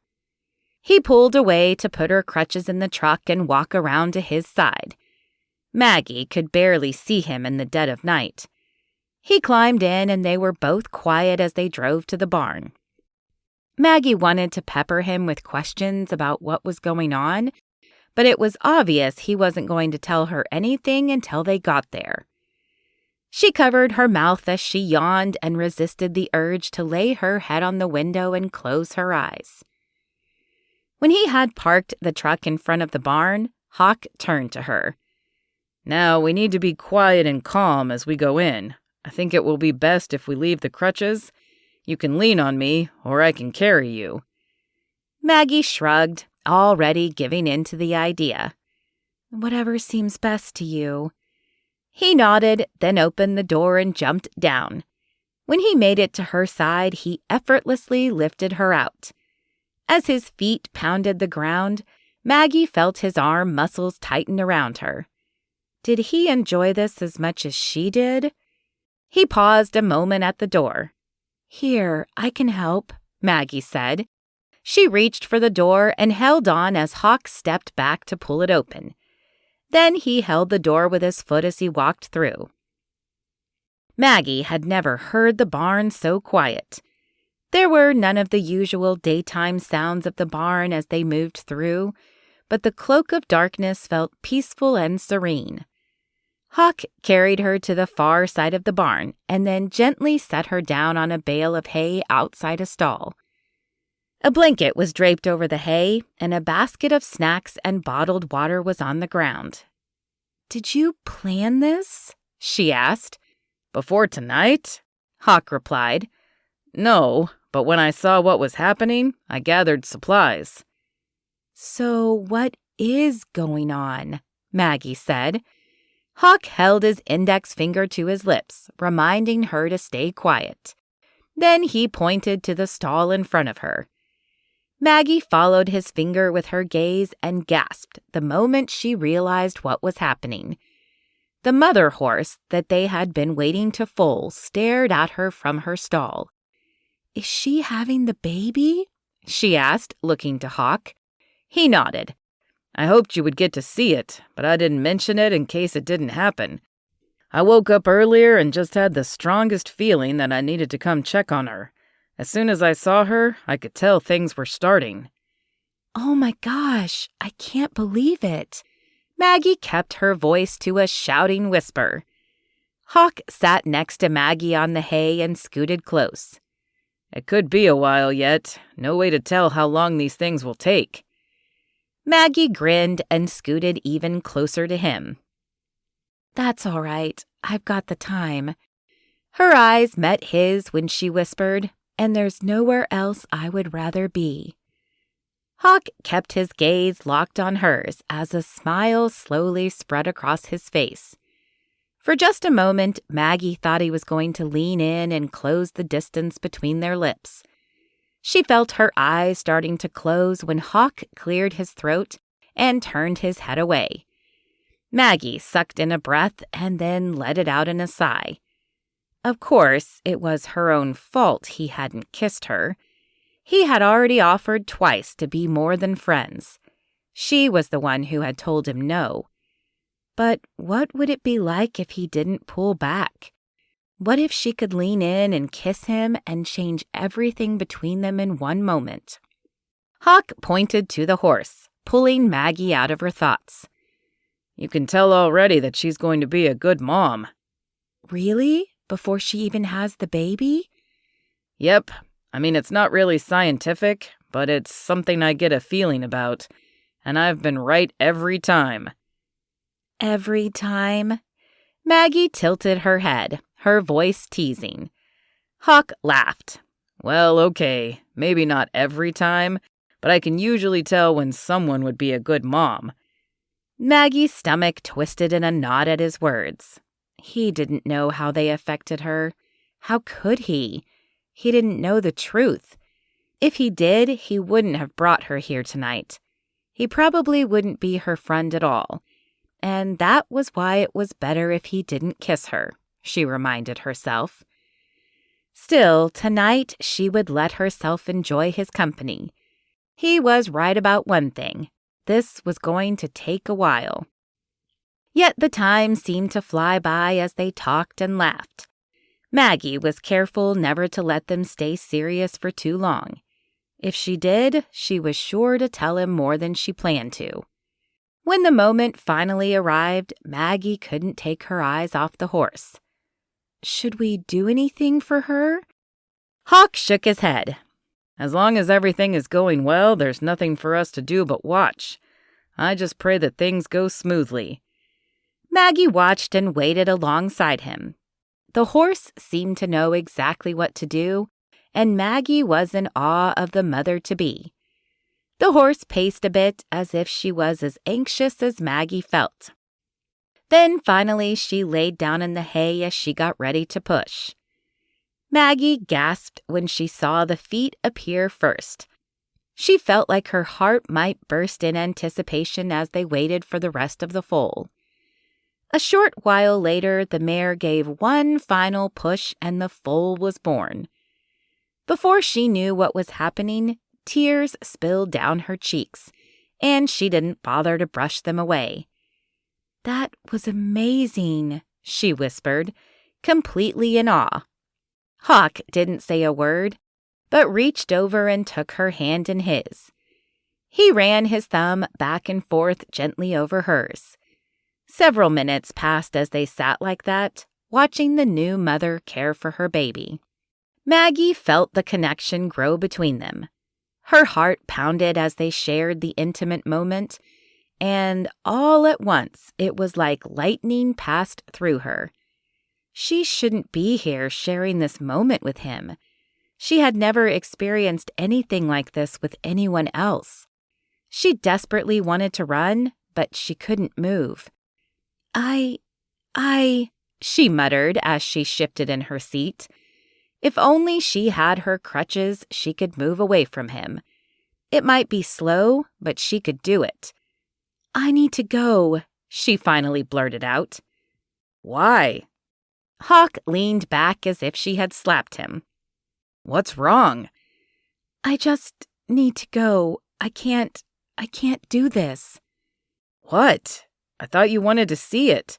Plus, I want to watch and prove that I was right about the horse being a good mother." "But I can't."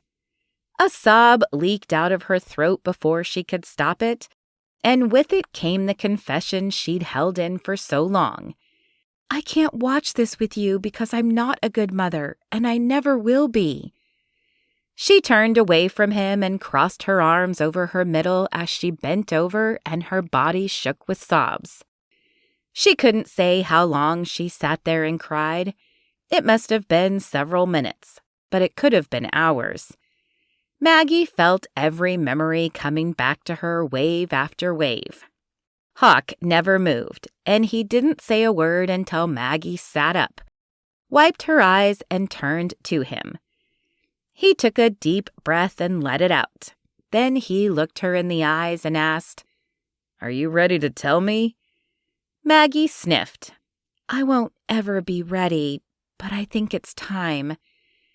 Hawk nodded and folded his hands in front of him as if signaling he was ready.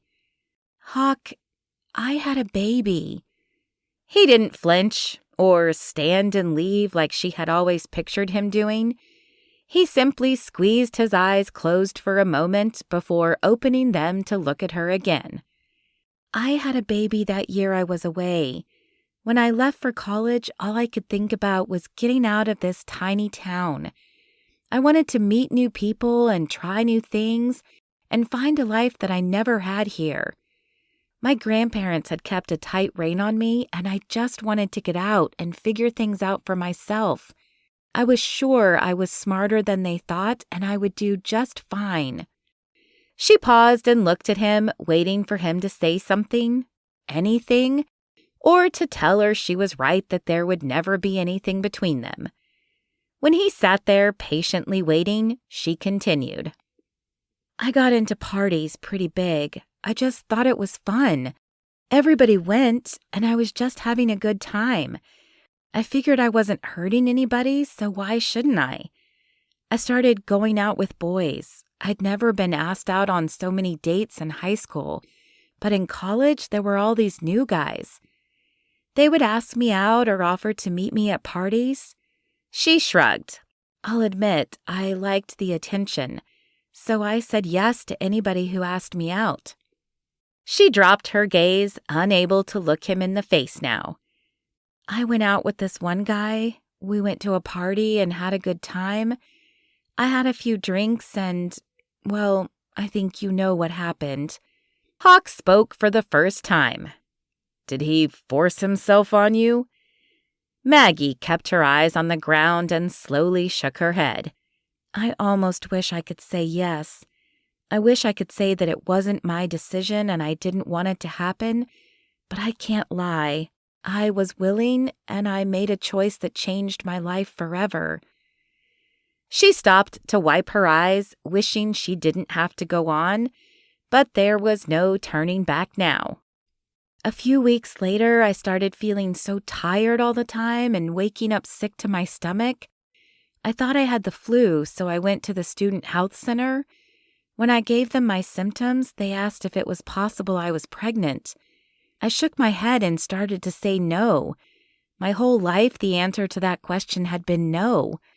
But in that moment, my mouth dropped open because it was possible. And right then, I knew I was. They had me take a test, and it turned positive right away. Hawk cleared his throat before he spoke. What did you do then? His eyes pleaded with her to tell him she hadn't done the unthinkable. I couldn't get rid of it, she said right away. They gave me the pamphlets right there in the office, but I knew I couldn't do it. I didn't know what I was going to do, but that wasn't an option in my mind. When I told the guy, he turned as white as a sheet, so I knew I had to make the decision on my own. I went to a Christian pregnancy center and asked how I could put the baby up for adoption. Hawk breathed out a heavy sigh. That must have been a difficult decision. I'm sorry you went through all that alone. I had to tell my grandparents. It was awful. I knew they would be disappointed in me. My grandmother was so upset she didn't speak to me for days. I thought she might never speak to me again. But then she came and took me to my first doctor's appointment. She made it clear the entire time I was pregnant that I had messed up and this was my fault. It wasn't easy. We kind of worked through it, but things were never the same. I always felt like I was a burden to them growing up, but after that, it was even worse. Where did you stay that whole time? Were you really still at school? Maggie bit her lip and shook her head. I finished that first semester, but then I stayed in an apartment in Dallas until after the baby was born. My grandparents didn't want anyone here to know, so I didn't see anyone.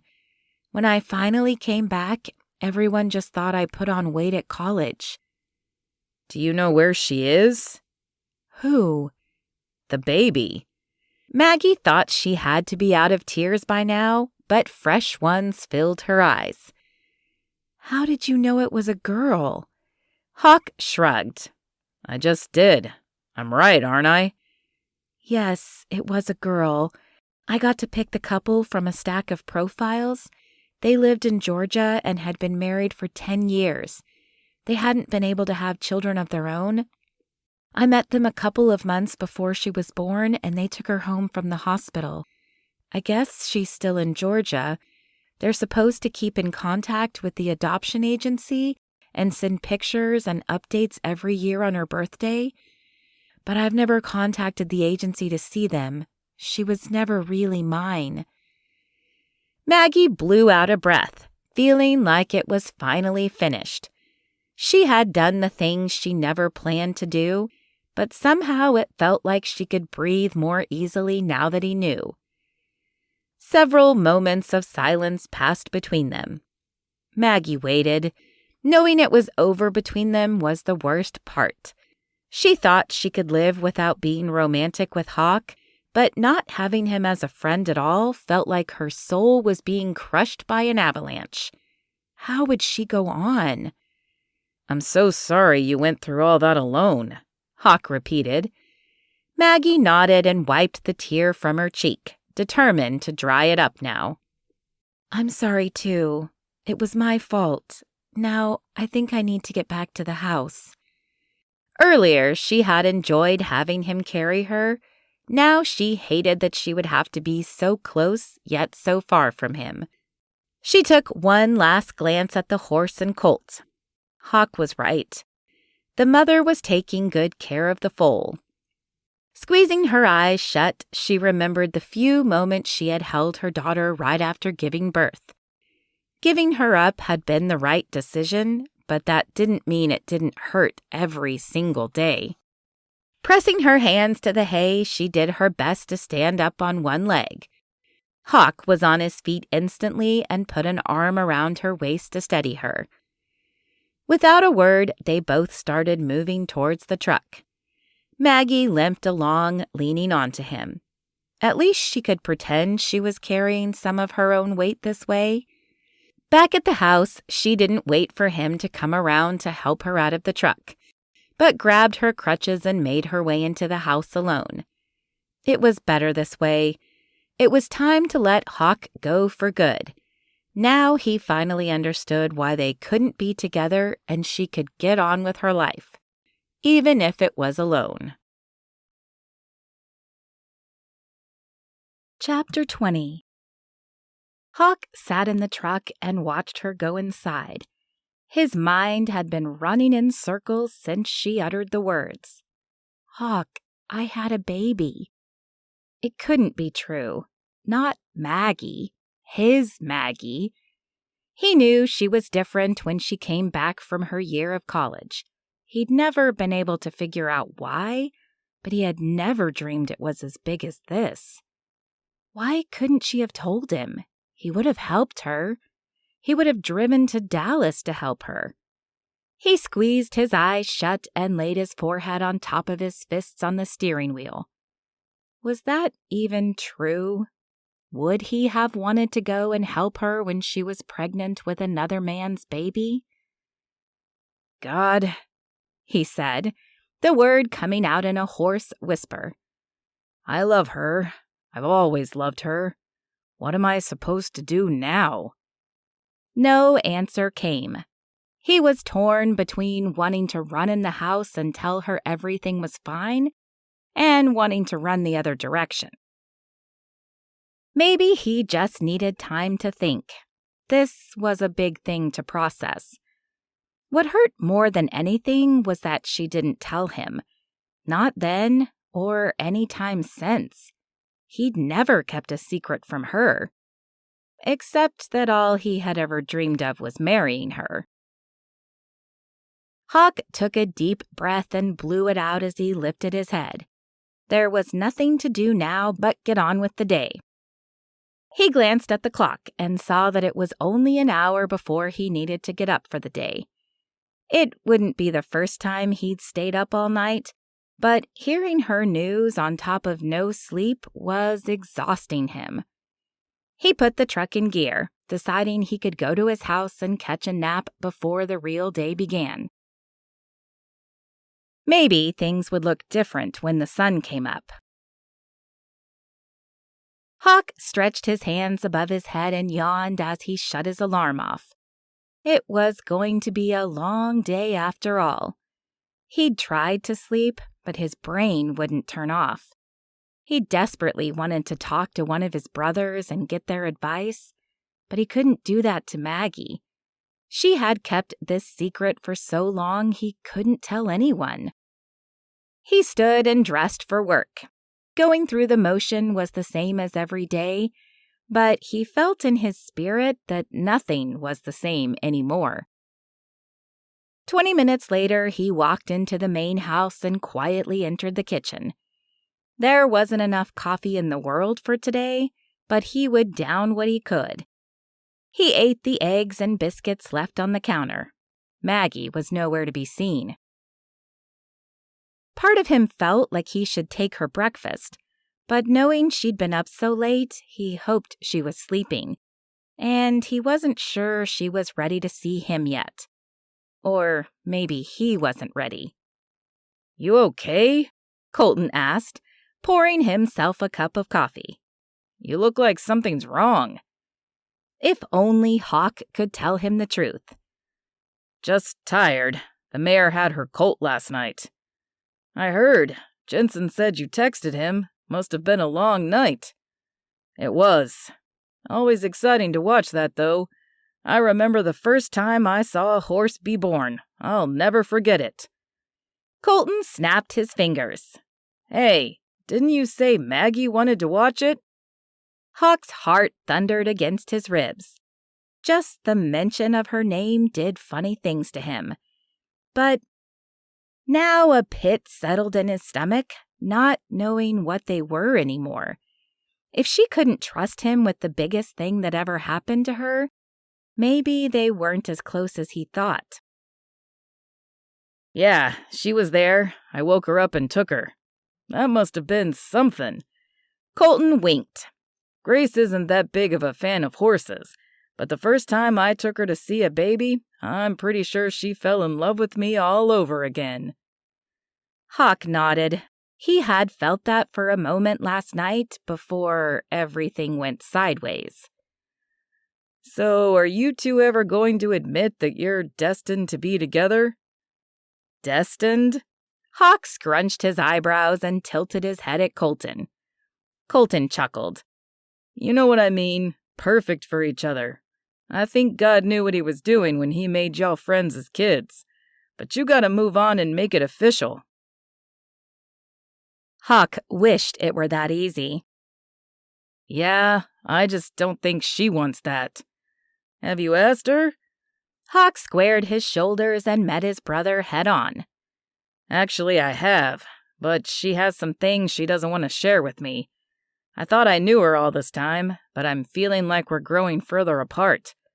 I'm not sure we'll ever get that future everyone wants us to have if she keeps me at a distance." There. That was safe enough to say without revealing her past. Colton set his mug down and crossed his arms in front of him. "Listen, Hawk, I know I'm your little brother, and nobody looks to me for advice, but when Grace showed up here, I knew we were supposed to be together. We had to work through some problems, and she had a secret she didn't tell me either. Once it came out, I just knew it was over. How could I trust her again? But I had to look at it from her shoes. She was scared, and until I was ready to commit, like truly, fully commit to her, how could she know she could trust me? Maybe Maggie just needs to know you're not going anywhere and you want this. Because trust me, once you open yourself up to someone and let them see completely who you are, that bond is something you can't walk away from." Hawk stared at his brother. "Wow, Colt, I've never heard you talk like that." Colton shrugged. "That's because nobody listens to me." Hawk chuckled as he clapped a hand on his younger brother's shoulder. "Maybe we'll try to be better at that. I'll think about what you said. In case I haven't said it before, I'm glad you found Grace. She's been good for you." "Thanks, and Maggie's good for you. She always has been, but you make her your wife and it'll be even better." Hawk nodded and grabbed another biscuit as he headed out the door. There was still work to be done, even if he was having a life crisis. Maybe Colton was right. All he had wanted to do was show Maggie he was there for her. If he walked away now, then she was right not to trust him. It was up to him to decide what the future would hold. Chapter 21. Maggie laid in bed and stared at the ceiling. She didn't even bother to look at the clock.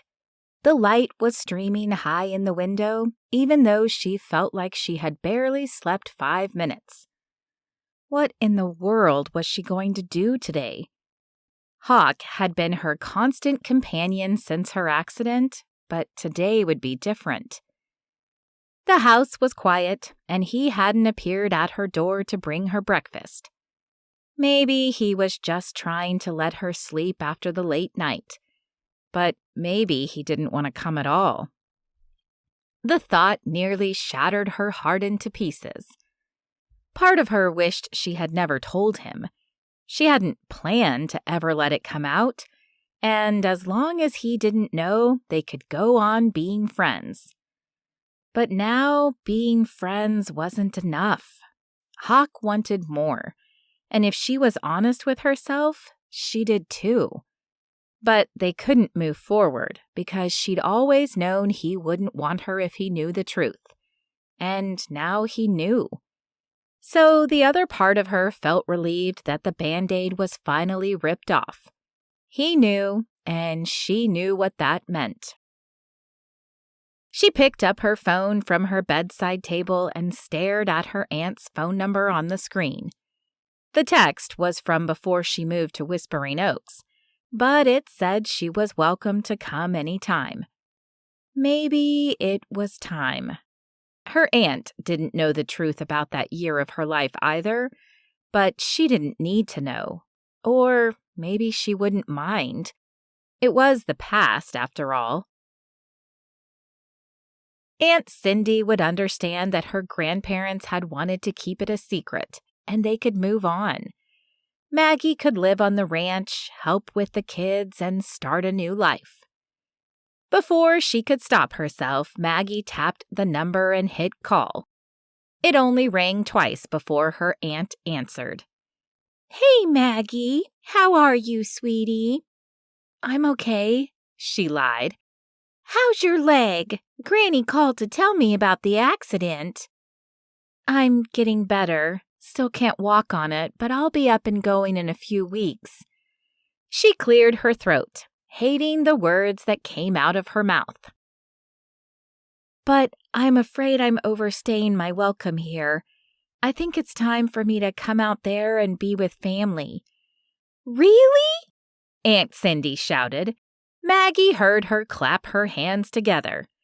"Oh, that's wonderful! I've missed you, sweet girl, and we would just love to have you here. When do you want to come?" "Well, I don't have a car now, and I have to use crutches to get around." "Do you want me to book you a flight? We have frequent flyer miles saved up from our trip last year. If someone could get you to Dallas to fly here, I can pick you up from the airport." Maggie nodded, deciding right then that it was what she would do. "Yes, I can do that." "Wonderful! I'll get on right now and see what I can find as far as flights. Do you have stuff we would need to move?" "No," Maggie said quickly. "Everything that's important can fit in a bag. I don't have much." She knew that was a lie because the most important person in her life was here, but he wasn't leaving. "Fine. I'll find a flight and send you the itinerary. Would you be ready by tomorrow?" Maggie sighed. I could be ready today if there was a flight. Anything to get out of here and not have to face Hawk again. "Okay, I'll see what I can find. Pack your bags, sweetie. You're coming to Colorado." Maggie tried to smile. "Thanks, Aunt Cindy. Can't wait to see you." She hung up the phone and looked around the room. That was decided. Now she needed to get packed and ready to go, and prepare to say goodbye to Hawk. Hawk had barely stopped all day yesterday. His brothers had been carrying his weight on the ranch for long enough while he took care of Maggie. She didn't have any doctor's appointments or specific needs that day. He hoped she had slept most of the day and stayed close to the house. He didn't mean to avoid her completely, but maybe the time away was good. He hadn't seen her at breakfast again today, but he was up before the sun and headed out to work. Surely by lunch she would be up and going, and he would try to talk to her then. He still wasn't sure what he would say, but he couldn't keep avoiding her. When he arrived at the house for lunch, he glanced around looking for her. Mom stood at the counter finishing up lunch preparation. "Hey, Mama," he said. She looked up at him and he saw the tears in her eyes. "What's wrong?" he asked, quickly moving to her side. She sighed before she pressed her lips together and pointed to an envelope on the counter. His name was written on the outside, and his heart ricocheted against his ribs when he recognized Maggie's handwriting. "Where is she?" he asked his mom. "Just read that." Hawk picked up the envelope and walked out of the kitchen, sure that he needed privacy for this. Hawk, I wish I was brave enough to say goodbye to you in person, but I knew I couldn't do it. I'm sorry about that. I've left to go to Colorado to stay with my aunt and uncle at their ranch. I don't want to be a burden to your family anymore, and I think we both know you and I need some space. I hope one day you can forgive me for my past, but I don't think you will ever feel the same way about me. It's best I move on and start a new life. I hope that you will move on too, and I wish you all the happiness in the world. You deserve it. I've cherished being your friend, and I'll never forget how wonderful you've always been to me. Have a wonderful life, Maggie. He dropped the paper on the floor as his face fell into his hands. What had he done? It had only been a day, but he hadn't said anything to her. He'd made her feel like everything was over between them, and now she was gone. Mom came and sat beside him on the couch, but she didn't say anything. "Did she tell you she was going?" Mom shook her head. Kim came and picked her up this morning, but she didn't say anything. After she was gone, I walked by her room and the door was open. I saw the envelope on the bed and I just knew. She sniffed. Where did she go? "Colorado, to her aunt's ranch." Mom put her hand to her chest. I just can't believe it. I thought she was happy here. Why would she leave without saying anything? "I think she felt like she had to. She thought she was a burden to us." Mom gasped. What? Why? We loved having her here. "I know. I think she just had a hard time believing that." Why wouldn't we? She's been practically part of the family for so long.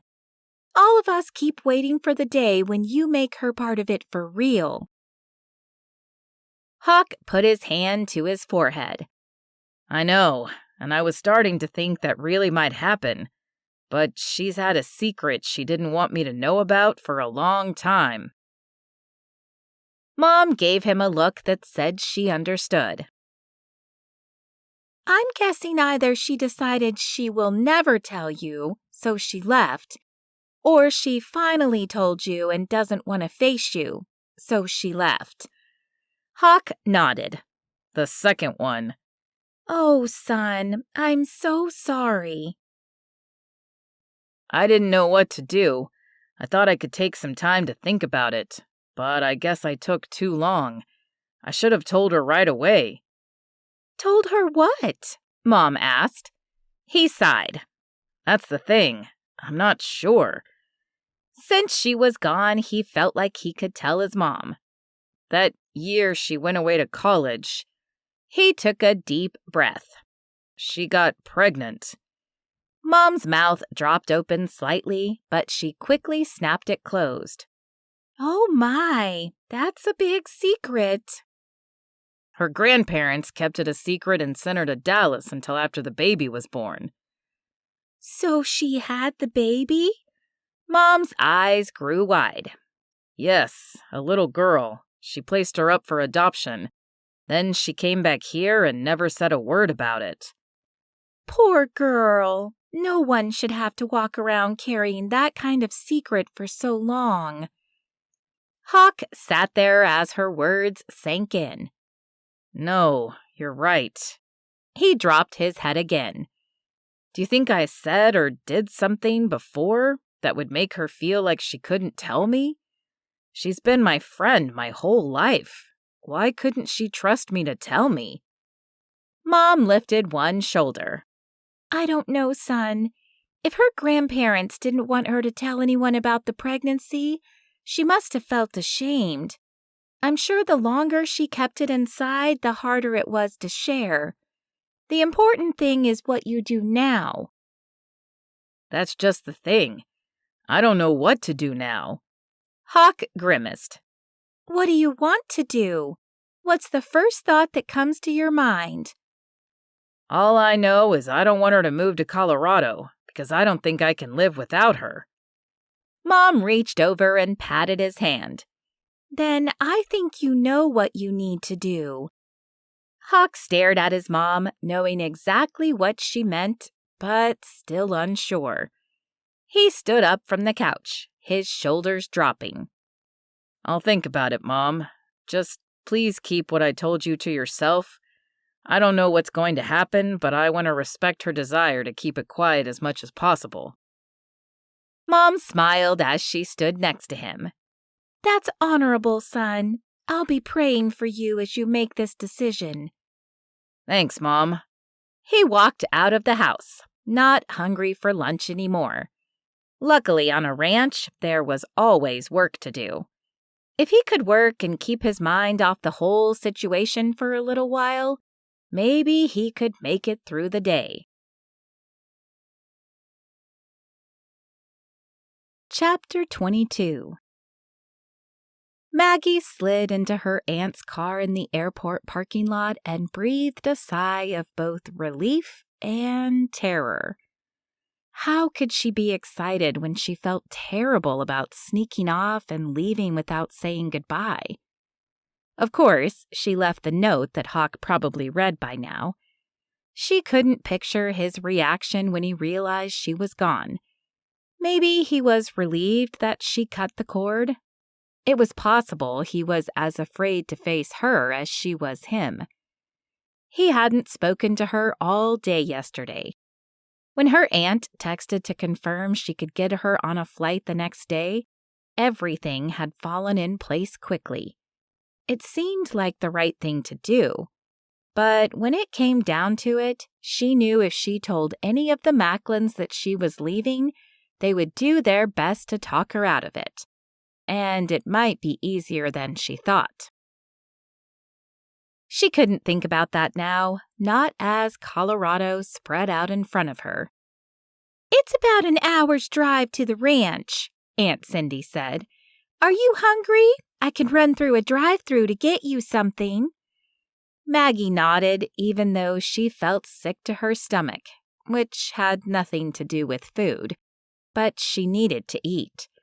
She'd been too scared to go to the kitchen for breakfast, so she had missed out on her last home-cooked meal from Lydia. She blinked away the tears and swallowed hard.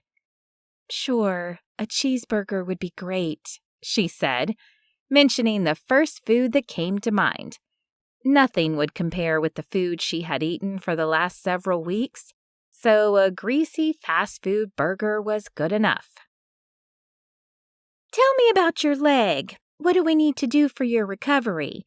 I know an orthopedic doctor in town. We can set you up with him and have your records sent from Texas. Oh, sure. Maggie hadn't even stopped to think about her doctor's appointments back home. If it was even home anymore. That sounds good. I'll call the office tomorrow to have them send everything. but I'm supposed to be non-weight-bearing for 4 more weeks. We can handle that. Aunt Cindy grinned. We won't put you to work just yet, but the kids are excited to meet you and get to know you. Maybe you can read to them and play some board games until you're back on your feet. Sure, Maggie said. I'm happy to help any way I can. I want you to know I'm going to contribute, not just sit around. Well, once I can walk, that is. Of course, but Maggie, don't worry. We want to take care of you, too. You're family, and while there's always work to be done and we're happy to have you help, family doesn't owe us anything. Thanks. Maggie turned to look out the window. She had just left a family like that, and they had included her. Maybe they didn't want anything in return either. Her stomach twisted as she wondered if Hawk would tell them about her past. He could, of course. They would want some explanation as to why she left without telling anyone. What else was he going to say? What would they think of her now? After stopping at the drive-thru, Aunt Cindy turned the car toward the interstate and started the drive to the ranch. Maggie silently ate as Aunt Sandy pointed out a few points of interest along the way. Aunt Cindy let Maggie finish her food before she glanced over at her with a serious look. Now that we're on the way, let's get down to why you're really here. Maggie's eyes shifted back and forth. What do you mean? Don't get me wrong. I'm happy to have you. I've tried to talk Mom and Dad into moving out here for years and bringing you with them. But they would never agree to it. Even when they moved into a home, they insisted on staying in Texas. And you've been the same way. I get it, change is hard. But something must have happened for you to pick up the phone and move out here in less than 24 hours, with nothing but 2 little bags packed. Maggie finally looked at her aunt. Is it that obvious? It's a guy, isn't it? She sighed. Well, sort of. Sweetie, there's no sort of. Either it's a guy or it isn't. Maybe there's some extra circumstances, but if it's about a guy, just tell me. Maggie nodded. It's about a guy. I figured. First of all, I don't think you would ever be a burden to anyone, so I didn't buy that when you said it. And it's not convenient to pack a bag and jump on a plane when you're on crutches. So there must be a reason. Did he break your heart? Maggie folded her hands together and stared at them in her lap. I don't know. I'm afraid I broke his. Now, why would you say that? He's been my best friend for a long time. I know he wanted more, but I just couldn't. You don't feel that way about him? Maggie knew she couldn't avoid it. Actually, I do, but a relationship can't happen between us now. Why not? Maggie's eyes filled with tears as she began to tell the whole story. Aunt Cindy reached into the console and handed Maggie a tissue. Maggie, I'm so sorry that you've carried that for so long. Granny and Pops shouldn't have told you to do that. You were too young to go through that alone. Maggie's throat closed up with emotion. I wish I had known then. I would have told you you're not the only person to ever make a mistake. Maggie's heart softened as she turned to look at her aunt and saw the pain in her eyes. Aunt Cindy continued. My story isn't the same as yours, and maybe I should have been more open about it because then you would have known you could talk to me. What? Maggie's mind swirled, wondering what she could mean. Granny didn't know. Well, maybe she suspected, but she never said anything. I was pregnant when Uncle Nate and I got married. Maggie's mouth fell slightly open. Really? Aunt Cindy nodded, and when she spoke again, her voice was strained. I didn't want to tell them because I knew they would be disappointed in me. I understand. We were already planning the wedding when I found out, and I was panicking. I just thought we would go ahead with the wedding. It was only a month away, and then maybe I would figure out how to tell them after we were married. I guess I thought it would sound better, or maybe they just wouldn't do the math. Maggie furrowed her eyebrow, trying to figure out the timing on which cousin that was. But then the week before the wedding, I had a doctor's appointment, and they couldn't find the heartbeat. Maggie gasped, and her hand flew to her mouth. Oh, Aunt Cindy, no. She sighed. I prayed and prayed that they were wrong. I hadn't wanted that baby and had been ashamed of it. But in that moment, all I wanted was for the baby to be born healthy, even if it meant my family would know. But it didn't matter. I miscarried later that week. I'm so sorry, Maggie said. The worst part was no one knew. I was supposed to be happy and excited about the wedding, and I couldn't stop crying. Nate didn't know what to do with me, and I was afraid he might call off the wedding. Mom never said anything, but she kept giving me these looks. I felt like she knew there was something I wasn't telling her. Did you ever tell her? Yes, a few years later I did, but by then I was convinced that losing the baby was a punishment for what I did. After we were married, we tried for 2 years to get pregnant, and we just couldn't. I thought I might never have a baby, and I thought it was all my fault. She reached over and squeezed Maggie's hand. But that was never true. God wasn't trying to punish me. He wanted me to come to Him. He still loved me and forgave me.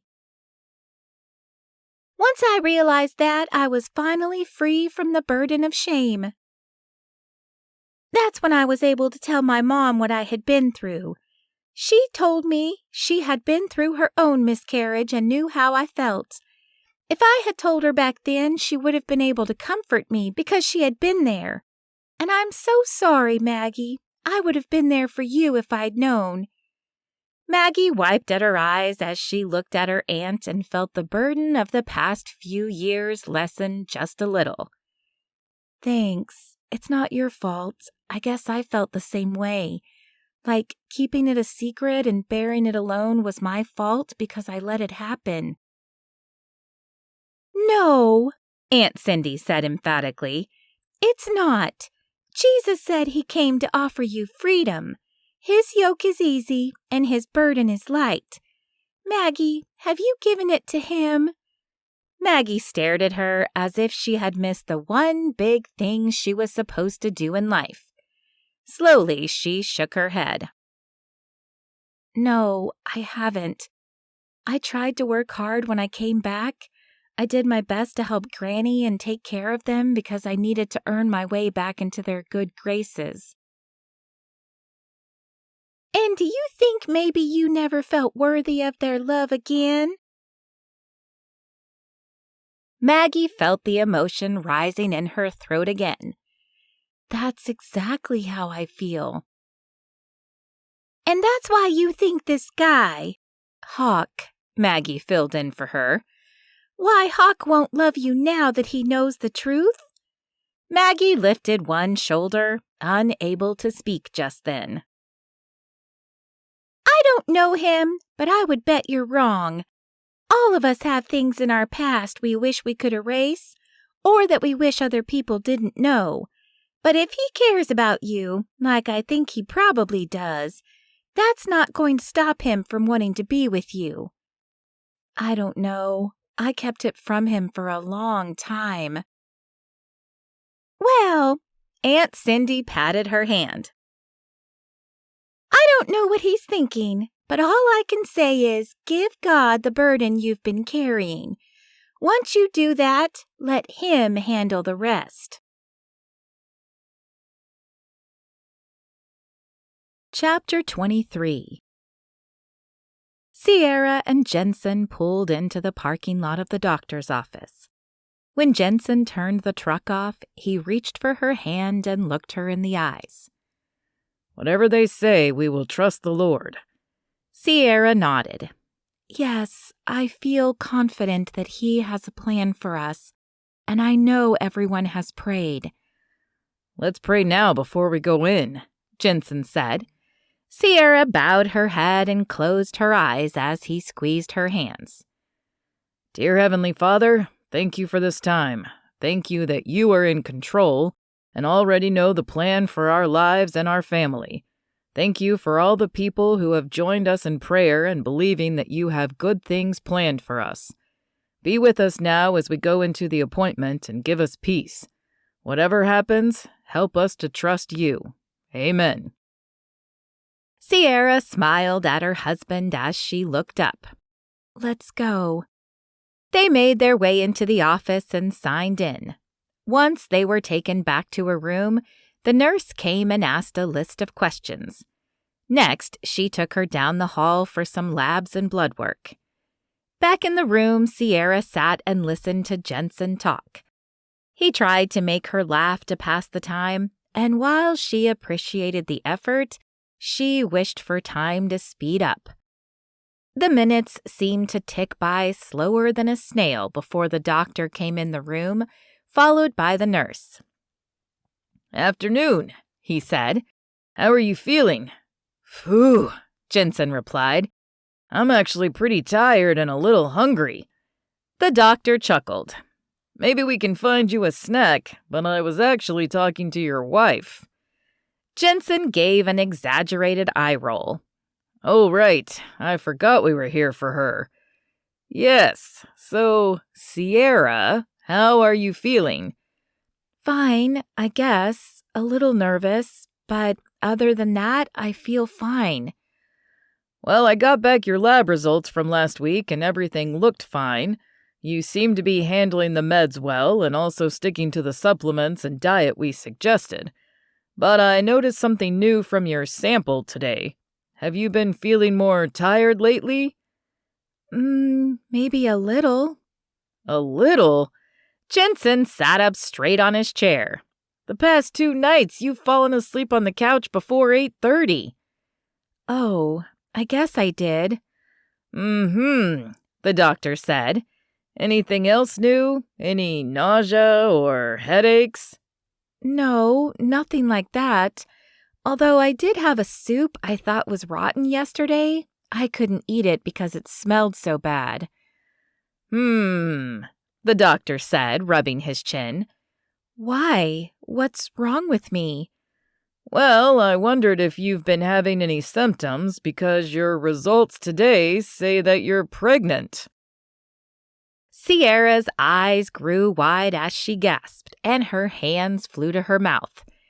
Jensen jumped up, knocking his chair over on its side. "No way," Sierra said. "You're kidding me." The doctor smiled. "Not at all. I'm thrilled to be the one to give you the good news." "I can't believe it." Sierra couldn't contain her shock. The doctor nodded. "I'll admit, I'm surprised. We can't really predict what will happen in these situations. Sometimes you just need a little push." Jensen interrupted. "Or a lot of prayer." "Yes, exactly." The doctor smiled. "I don't want to say it was impossible, but I will say it's close to a miracle. But from what I've seen in my lifetime, God is still a God of miracles." "Yes, He is," Jensen said, as he wrapped Sierra in his arms. "Congratulations, you two," the doctor said. "According to your timeline, it's a little early for an ultrasound. I would like you to come back in 2 days, and we'll make sure that your levels are increasing the way they should. We'll monitor you closely for the first few weeks just to be sure." Sierra nodded, though her vision was blurred by her tears. "Thank you so much." "Yeah." The doctor stood and patted her on the shoulder. "It really wasn't me." "I know," she said. "It was God." Chapter 24 Maggie sat on the front porch at Triple H Ranch. The bench provided the perfect place to sit and prop up her leg while she drank the cold lemonade that her 7-year-old cousin Lily had made for her. She wanted to feel bad that she was doing nothing while everyone else was working, but Aunt Cindy had made it clear that she was to recover from her injury and let people take care of her. She was trying to learn that her worth didn't come from how much work she did in a day. The Colorado landscape was much different than her Texas home. Instead of the wide open plain, she could see mountains against the skyline in the distance. Maggie remembered coming to the ranch a couple of times as a child, and she had many fond memories. Even back then, she remembered thinking she liked Texas better. But her aunt and uncle had a beautiful home, and there were so many horses. They worked in breeding champion thoroughbred horses and training horses for show jumping competitions. It was nothing like Whispering Oaks Ranch. There it was all about the cows, but there were no cows here. Maggie shook her head and told herself to stop comparing the two places. They were both beautiful, and she could be thankful that she was here now. Aunt Cindy rode up on her horse. "How are you?" Maggie smiled. "I'm fine, just enjoying the view from here."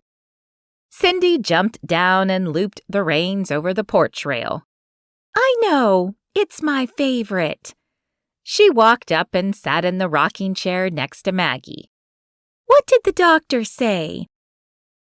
"He thinks I'm healing nicely. He said the timeline still looks about right. So another 2 weeks of no walking and then I can start therapy." "That's great news. We'll keep praying that it heals perfectly." "Since I'll be up and going again soon, I wondered if we could talk about how I can help." Aunt Cindy waved a hand in the air. "There's plenty of time for all that. No rush." "I know, but I'm just thinking."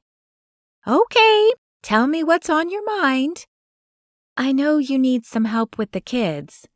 We have a few teenaged girls who have helped us in the summer, and we do try to let the girls work with us when they're able because we want them to see what our work is like. Still, it would be helpful to have someone here, so we don't always have to take turns working." "Sure, I'm happy to help. I was also thinking I could make lunches and dinners. I learned a lot about cooking for a crowd from Lydia Macklin, and I'm sure I could cook for all of us." "Maggie, that's very sweet. I'll admit I'm not much of a cook, but we get by. I won't say you have to do it all the time or that you have to earn your keep, but if you enjoy cooking and want to do that, I won't stop you." "I do enjoy it. And I'll enjoy watching the kids, too.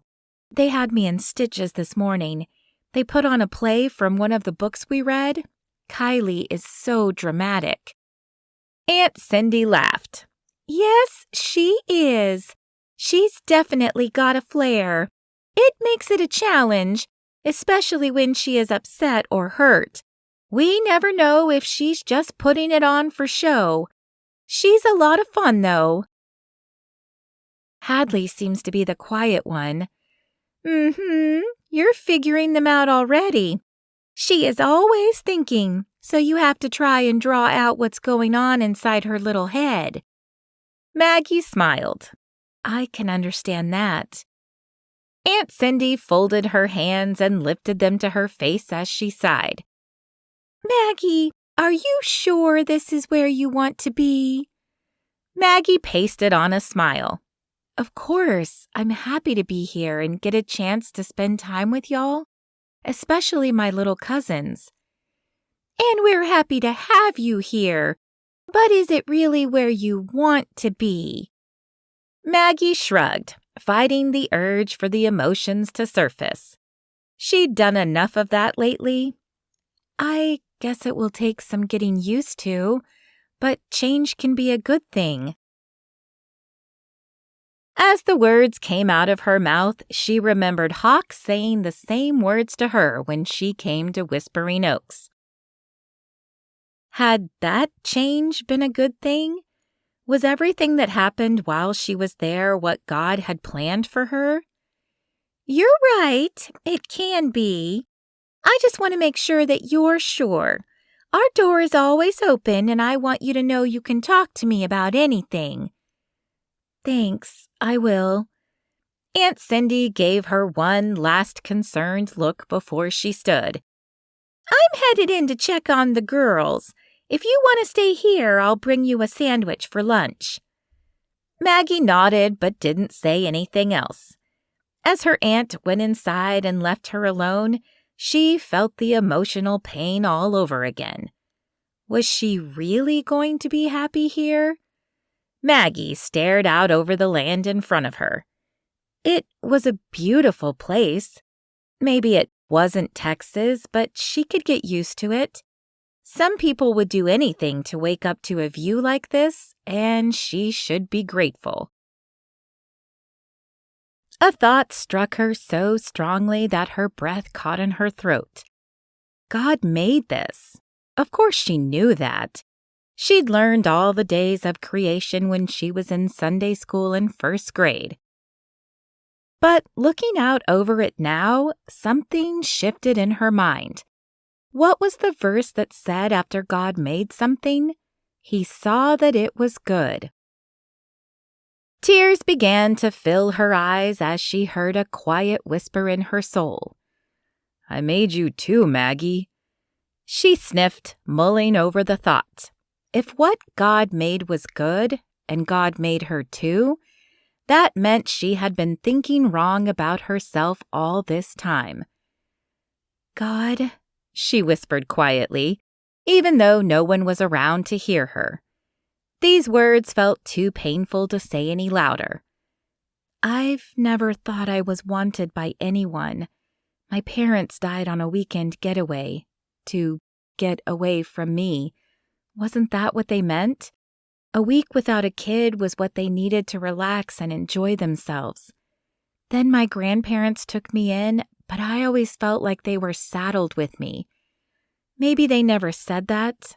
What if that was never true and I've made my whole life based on that terrible lie?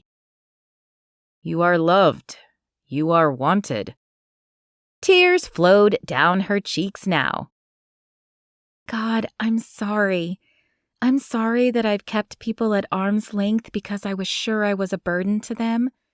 I've even done it to you. God, I've spent my whole life sitting in church, listening to the songs and the words from the Bible, and I believe that Jesus came for the world. But I'm not sure I truly believed that He came for me. Nobody could want me that much. Again, she looked out over the land that spread as far as she could see. How could the God who made all of that care about me? Suddenly, the verses came to mind that she had memorized as a kid at vacation Bible school. Luke 12:6-7 says, Are not 5 sparrows sold for 2 pennies, and not one of them is forgotten before God? Why, even the hairs of your head are all numbered. Fear not, you are of more value than many sparrows. Could that really be true? God, I'm sorry. I decided long ago that if no one wanted me, I would just go and do what I wanted. That's what led me to the decisions I made when I left for college. Then, when I got myself into that mess, I believed it was final and no one would ever want me. She cleared her throat. But Aunt Cindy says I need to give you that burden I have carried so long. I think I'm finally tired enough to surrender it to you. Lord, I've known all the Bible stories since I was a child, and I've pretended like I trusted you, but I never really have. God, I believe that you made me, and even though I don't understand it, if you made me, you must have wanted me. I give you my heart. I lay this burden at your feet, and I ask you to take it from me. Without realizing it, Maggie lifted her hands into the air. They were balled up in tight fists, holding on for dear life. She squeezed her eyes shut and opened them. An image came to her mind of Jesus taking her heavy burdens from her, and she finally let go. A happy sigh escaped from her lips, and a faint smile appeared. "Thank you, Jesus. Thank you for being my Savior. I've never known a love like this. God, thank you for loving me and wanting me. I don't know where I'm supposed to go from here, but I know I don't have to go alone. Thank you. I love you, Lord. Amen." She opened her eyes and looked out again. The land was the same as it had been before, but she saw everything through a different lens. She took a deep breath and blew it out. A total feeling of perfect peace washed over her. It didn't make any sense. How could she be at peace when she wasn't even sure she was doing the right thing with her life? But God was with her. He could show her the way. Chapter 25. Hawk watched the herd moving along at a steady pace as he pushed them along from atop his horse. How many days had it been since Maggie had left? He felt like he was losing track of time without her here. Surely it had been weeks. He thought hard and counted. 2 weeks. How could 14 days feel this long? "Hawk!" Colton called out. And by his tone, Hawk got the feeling it wasn't the first time. "Hey," Hawk said, squinting in the light as he turned toward his brother. "You okay? I thought you were asleep in the saddle." Hawk tugged his hat down to shade his eyes. If only he were asleep. "Nah, just lost in thought, I guess. Do you think she's coming back?" Colt didn't have to say who. It was the question everyone asked, and it was never far from Hawk's mind. "I don't know," he said truthfully. "You haven't talked to her at all, then?" Colton asked. Hawk shook his head. "I think maybe she just needs some space." Maybe he needed it too. He didn't think he wanted it, but he also didn't know quite what he would say if he talked to her. "Maybe she just wants you to come after her." Hawk considered that. "I don't know. I don't think she left to test me. She's not like that." "Maybe not, but I think a girl likes to know that someone really wants her. And if you have to travel over a couple of states to get to her, I think that says a lot." "Maybe," Hawk said, turning to stare out over the land in front of him. "I'm not big on travel. What if she wants to stay in Colorado? She has family there." Colton smiled. "Yes, but she has family here too." Hawk thought about those words all afternoon. What if Maggie never did come back? The thought made him sick to his stomach. He thought of all the time they had spent together growing up and how much Maggie had been out here on the ranch. She had her grandparents, but it was true that they had become her family. In high school, she came to the ranch most Sundays for lunch, and for every major school event, she left from the ranch with Hawk and his brothers. Silently, he prayed in his heart. "God, Maggie's not just my best friend. She's the only girl I've ever wanted to be with. She's been part of my life, well, my whole life, and I don't want that to end. She's always been part of our family, and now it feels like something is missing with her gone." His heart skipped a beat when he realized how true it was. They were her family, but it wasn't real. She didn't have their last name. How many times had she said while she was here this spring that she had to help out and didn't want to be a burden? Someone who was family was never a burden.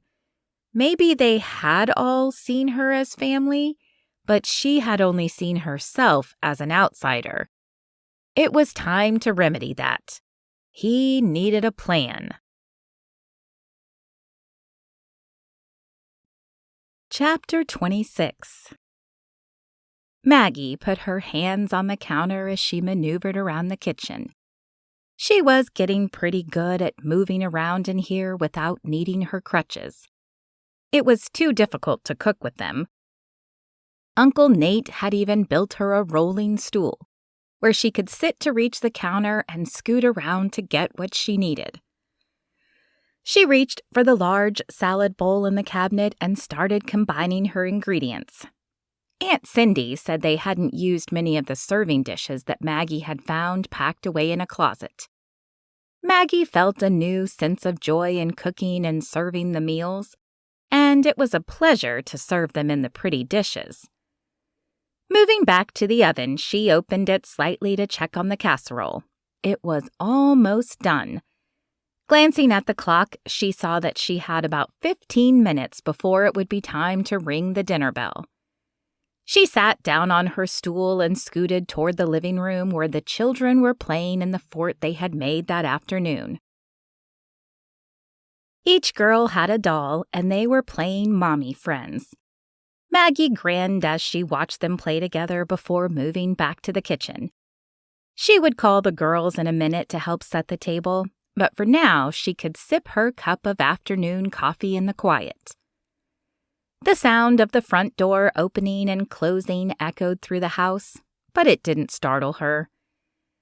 With Cindy and Nate arriving soon for dinner, and any number of ranch hands that might join them for dinner, Maggie had gotten used to people coming in and out. Setting down her coffee, she moved to take the casserole out of the oven. She managed to balance with a leg on her stool while she took it out and set it on the counter. "Smells good," a male voice said. Maggie froze. She had once been used to that voice, but now she must be imagining it. Hawk was hundreds of miles away at his home in Texas, and she was finally starting to feel like she could get used to life without him.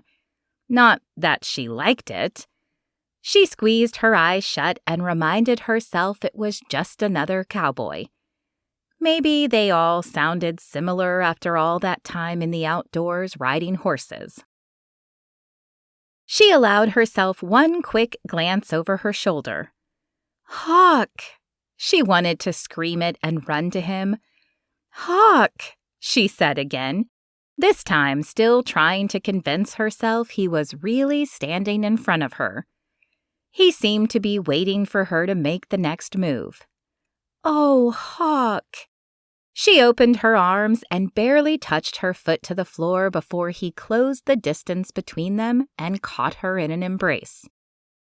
Maggie buried her face in his shoulder and gripped his back with her hands, hoping and praying this moment was really happening. She took a deep breath, inhaling the familiar scent of him. Like horses and trees and everything good in her life. Finally, she stepped back to look at him.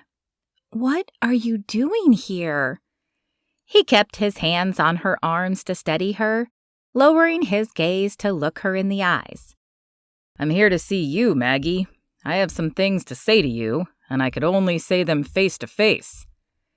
Just as the tears began to fill her eyes, she heard the door again. Blinking rapidly, she reached for her stool and stepped backwards. Uncle Nate and Aunt Cindy entered the kitchen. "I see you found your way, Hawk," Aunt Cindy said. Maggie looked from Hawk to her aunt. "You knew about this?" Aunt Cindy shook her head. "Not until we ran into each other outside. Maggie, I will handle dinner. You and Hawk must have a lot to talk about. Go on out back. I'll get the girls and make sure they don't disturb you." Maggie nodded slowly, feeling as if this were some kind of out-of-body experience. She wasn't quite sure how she made it out to the back porch before she collapsed on the porch swing. Hawk took the seat beside her and turned to face her.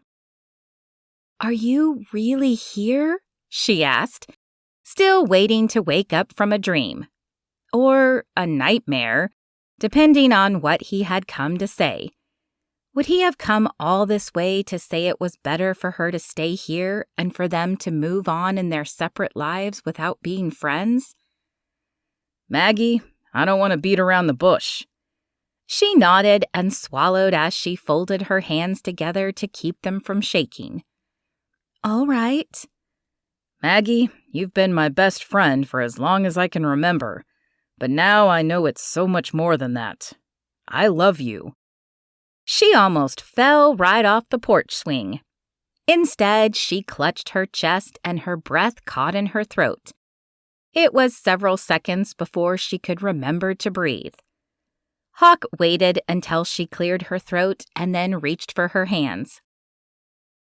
I have loved you for a long time, and I don't want to live life without you.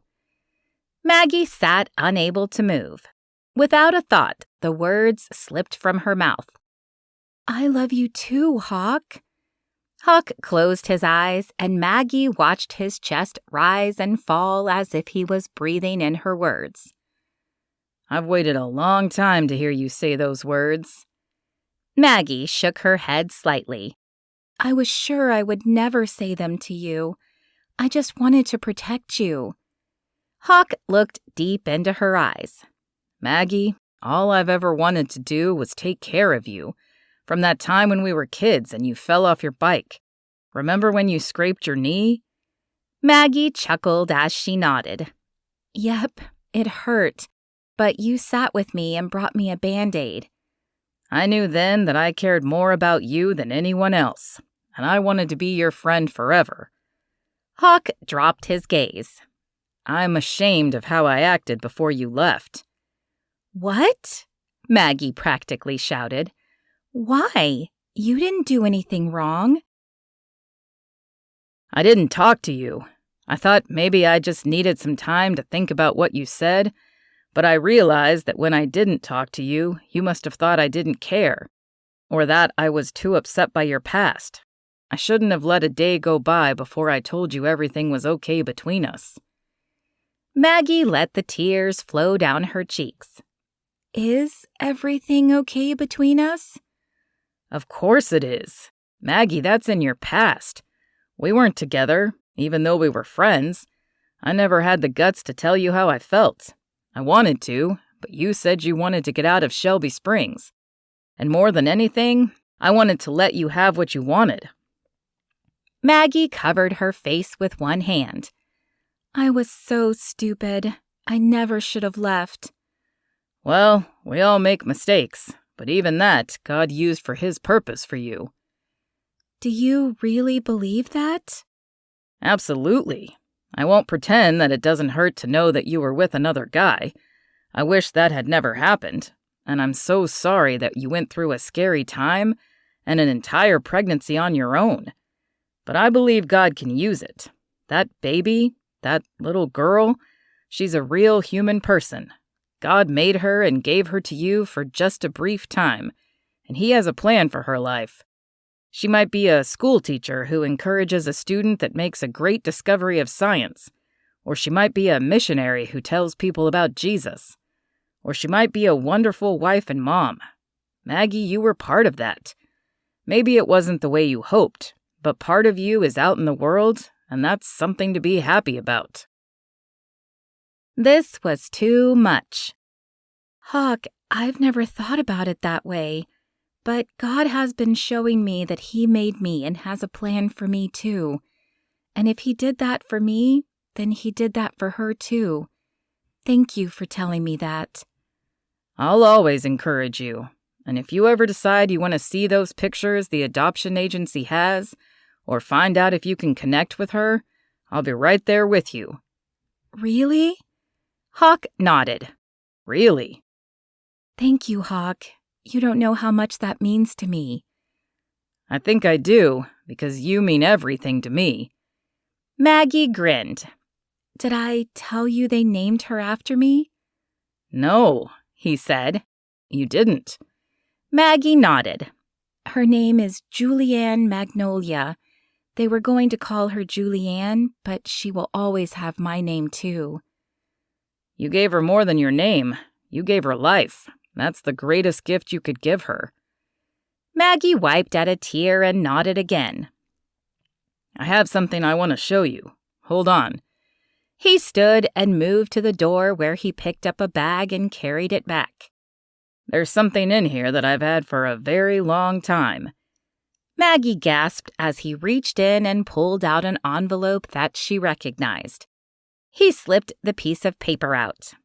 Do you know what this is? He asked. She nodded. It's our marriage contract. Exactly. We promised that if we reached a certain age and weren't married, that we would marry each other. But the truth is, I wanted to marry you anyway. I never dreamed of anything else. So now I would like to make good on this contract. I already had my birthday, and yours is coming up.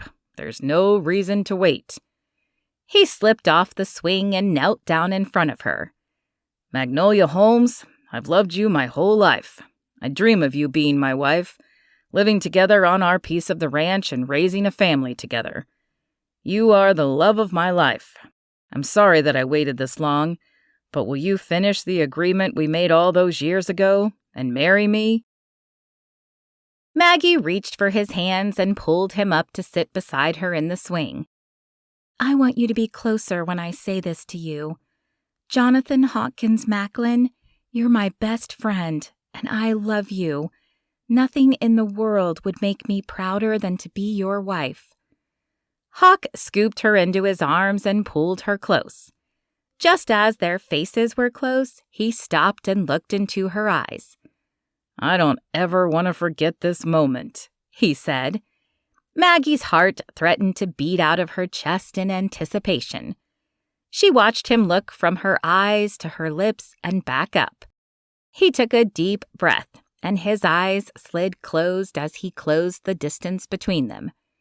Maggie did the same as their lips met. It was everything she ever dreamed it could be, because that kiss was like coming home. When they pulled apart, breathless, Hawk was the first to speak. Babe, our whole family has always considered you closer than a friend. You've been a part of our family for a long time, but I realized you didn't feel that way. Maggie squirmed in his arms. I wanted to. It's just that you're such a tight-knit family, and I didn't want to intrude. I understand. That's my fault because I never told you that's what I wanted. What we all wanted. But now we can fix all that. You can be an official Macklin. When? Maggie asked, her eyes twinkling. Hawk laughed that deep, rumbling laugh that sent her heart soaring over the mountains. As soon as possible, he said. He leaned in and kissed her again. Definitely, as soon as possible. Chapter 27. Hawk sat on the porch in the same spot he had been next to Maggie last night. Everything had changed since he woke up yesterday morning. It had taken him longer than he hoped to make the plans, but now it seemed like everything was right in the world. The screen door creaked open and he looked up to see Maggie walk out the door. He would never get tired of that sight, not if he lived to be 100 and got to see it every day. Good morning, he said. Even his own voice sounded different to him, like he'd lost the deep, dark sound of loss that had filled him every day since she left home. Morning, Maggie said, smiling as she set down her crutches and sat beside him. I tried to make breakfast, but Aunt Cindy said she would handle it. You've got no one to blame but yourself if the biscuits are burned. Hawk laughed. I'll eat burned biscuits to have you out here with me. She grinned at him. So now what? I don't care, as long as I'm with you. But we need a plan. Well, I guess there's one more question to ask then. Are you ready to come home? Maggie bit her lip before she answered. I love that you call it home. I thought when my grandparents moved, I would never have a real home again.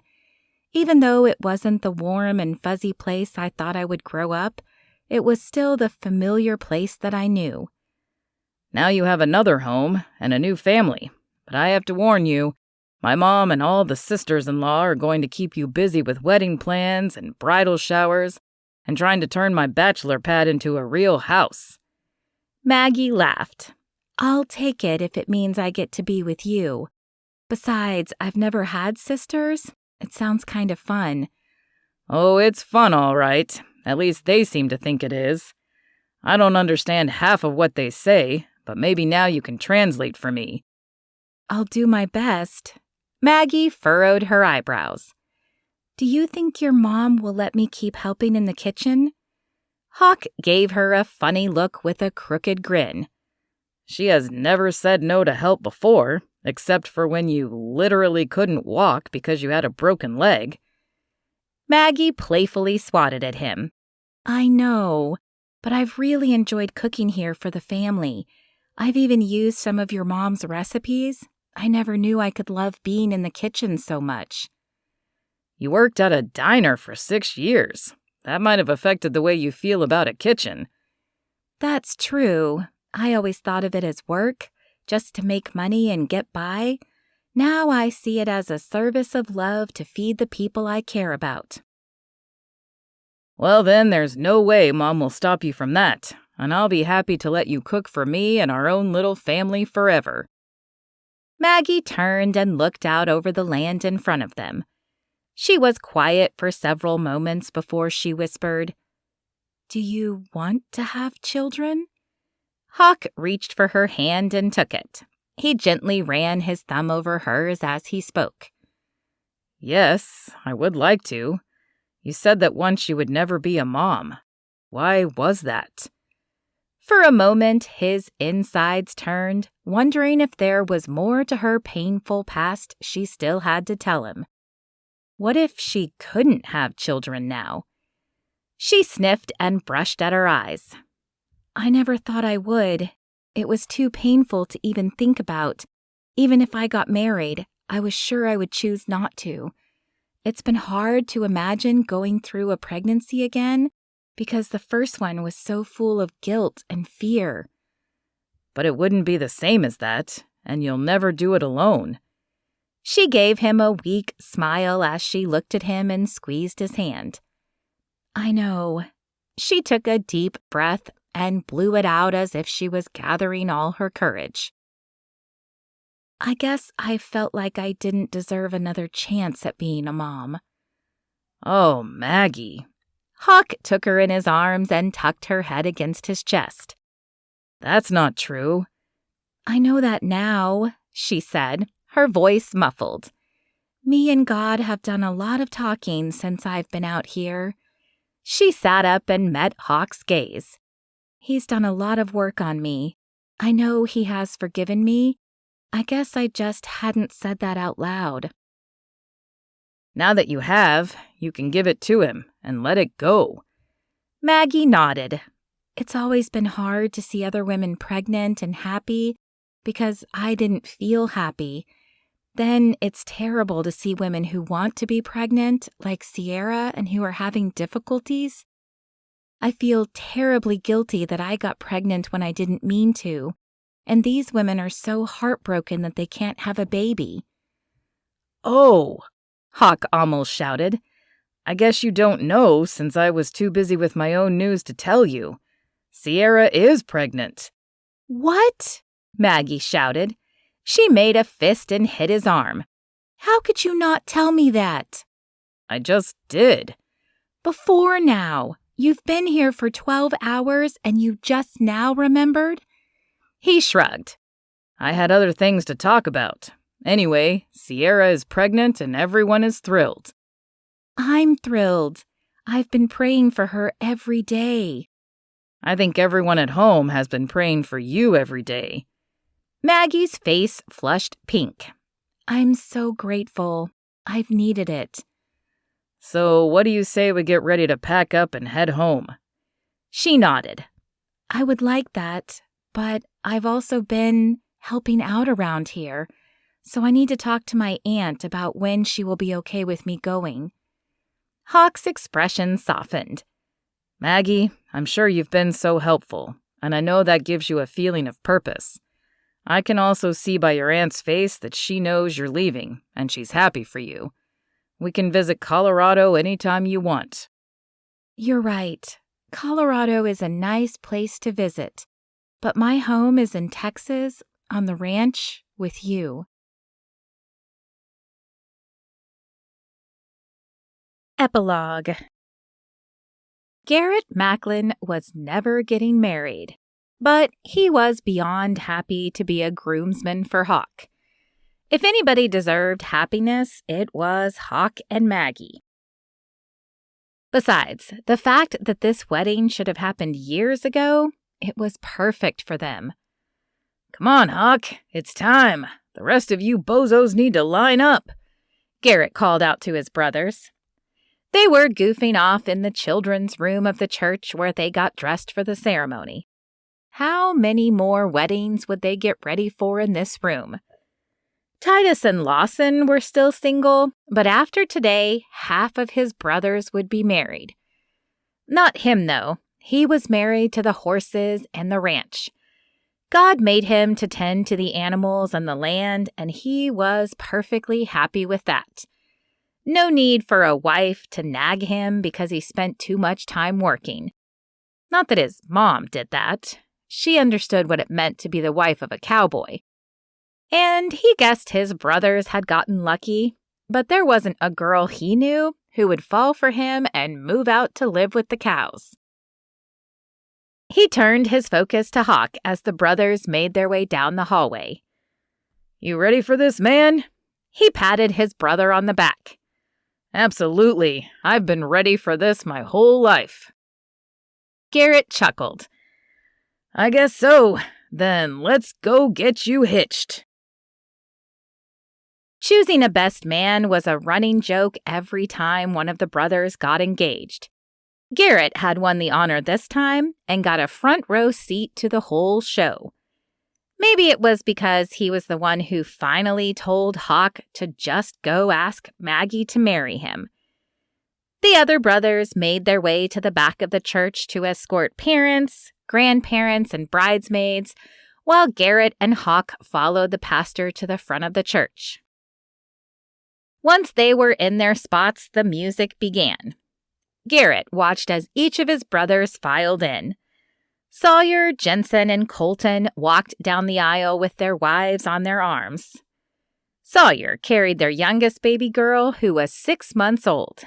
Sierra looked lovely, but also like she was near ready to pop, even though she had several weeks to go until their son arrived. Once all the attendants were in place, the music changed, and the guests stood as the back doors to the church opened. Garrett turned to watch, but cut his eyes back to Hawk. Some people expected grooms to be nervous or worried, but that wasn't Hawk at all. He stood tall and beamed with pride as his bride came into view. Garrett heard him suck in a breath and put his hand to his chest. Garrett wasn't one to get emotional, but if he was going to cry at a wedding, it would have been this one. After watching Maggie and Hawk all the way from when they were kids to now, and once Maggie told them about her past that had been holding her back all this time, it was almost too much to see them finally getting married. But Garrett didn't cry at all, especially at weddings. He settled for the proud brother look as he swallowed and dropped his gaze to the floor to make sure he was in the right spot. Maggie made her way down the aisle on her uncle's arm and smiled at her grandparents, who sat on the second row. The pastor asked, "Who gives this woman to this man?" Her uncle responded, "Our family does." Then he lifted her veil and kissed her cheek before placing her hand in Hawk's. The pastor said a lot of words that Garrett barely heard. He glanced around the church at the familiar faces that filled the room. The whole town must be here. Of course, everyone had been waiting a long time for this and wanted to see Hawk and Maggie tie the knot. The diner owner, Max, sat halfway back smiling. Mrs. Miller, that had sung in the church choir since Garrett was a baby, sat next to her husband and poked him constantly to keep him awake. Garrett almost laughed at that. Then there was the row of high school girls with their hands folded, staring up at the couple with adoring faces. A movement caught his eye, and he looked over to see Elise Hart sitting with her two younger siblings, who were wiggling and arguing with each other. Elise looked like she might pass out from embarrassment, but then she scooted one of the kids to the other side of her, and they settled down a bit. Garrett smiled to himself, remembering when his mom used to do that to him. Of course, he knew that meant he would get a talking to from his dad after the service. Elise didn't have that support. He'd have to remind his mom that they should take them a meal sometime soon. Suddenly, the pastor was telling Maggie and Hawk to step up on the stage, and Garrett had to turn to face them as they said their vows. Hawk was the first to go. Maggie, Magnolia, Elizabeth Holmes, I love you. That seems like the simplest thing, but it's true, and I want it to be the first thing I say to you today and every day for the rest of our lives. I love you. I've loved you for as long as I can remember, and I will love you always. I dedicate my life to you. I promise to provide for you, protect you, and care for you. I promise to put you above everything else and to seek to be the best husband I can be. I won't be perfect, but I hope you will love me and never doubt my feelings for you. Above all, I will be there for you, to listen, talk, and share our hopes and dreams and our lives. Maggie, you are my dream come true, and I promise to spend the rest of my life making your dreams come true too. Maggie brushed a finger across her cheek to catch a tear before she began her own vows. Jonathan Hawkins Macklin, I take you forever. I take you to be my best friend, my companion, and my husband. I take you in whatever God sends our way. I promise to love you, to grow and learn with you, and support you as you lead our marriage and family. I promise to listen to you and to share all of my life with you. I promise to care for you and pray for you. I promise to be yours forever. Garrett wanted to turn and look out over the congregation again. He was sure there wasn't a dry eye in the place. Except for him, of course. The pastor was speaking again about the commitment of marriage and how God had ordained it. Then they were asking for the rings, and Garrett pulled them from his pocket. After they exchanged rings, there was soft piano music playing as the pastor prayed over Hawk and Maggie. When he said amen, Garrett opened his eyes and looked at the couple. They clearly hadn't taken their eyes off each other.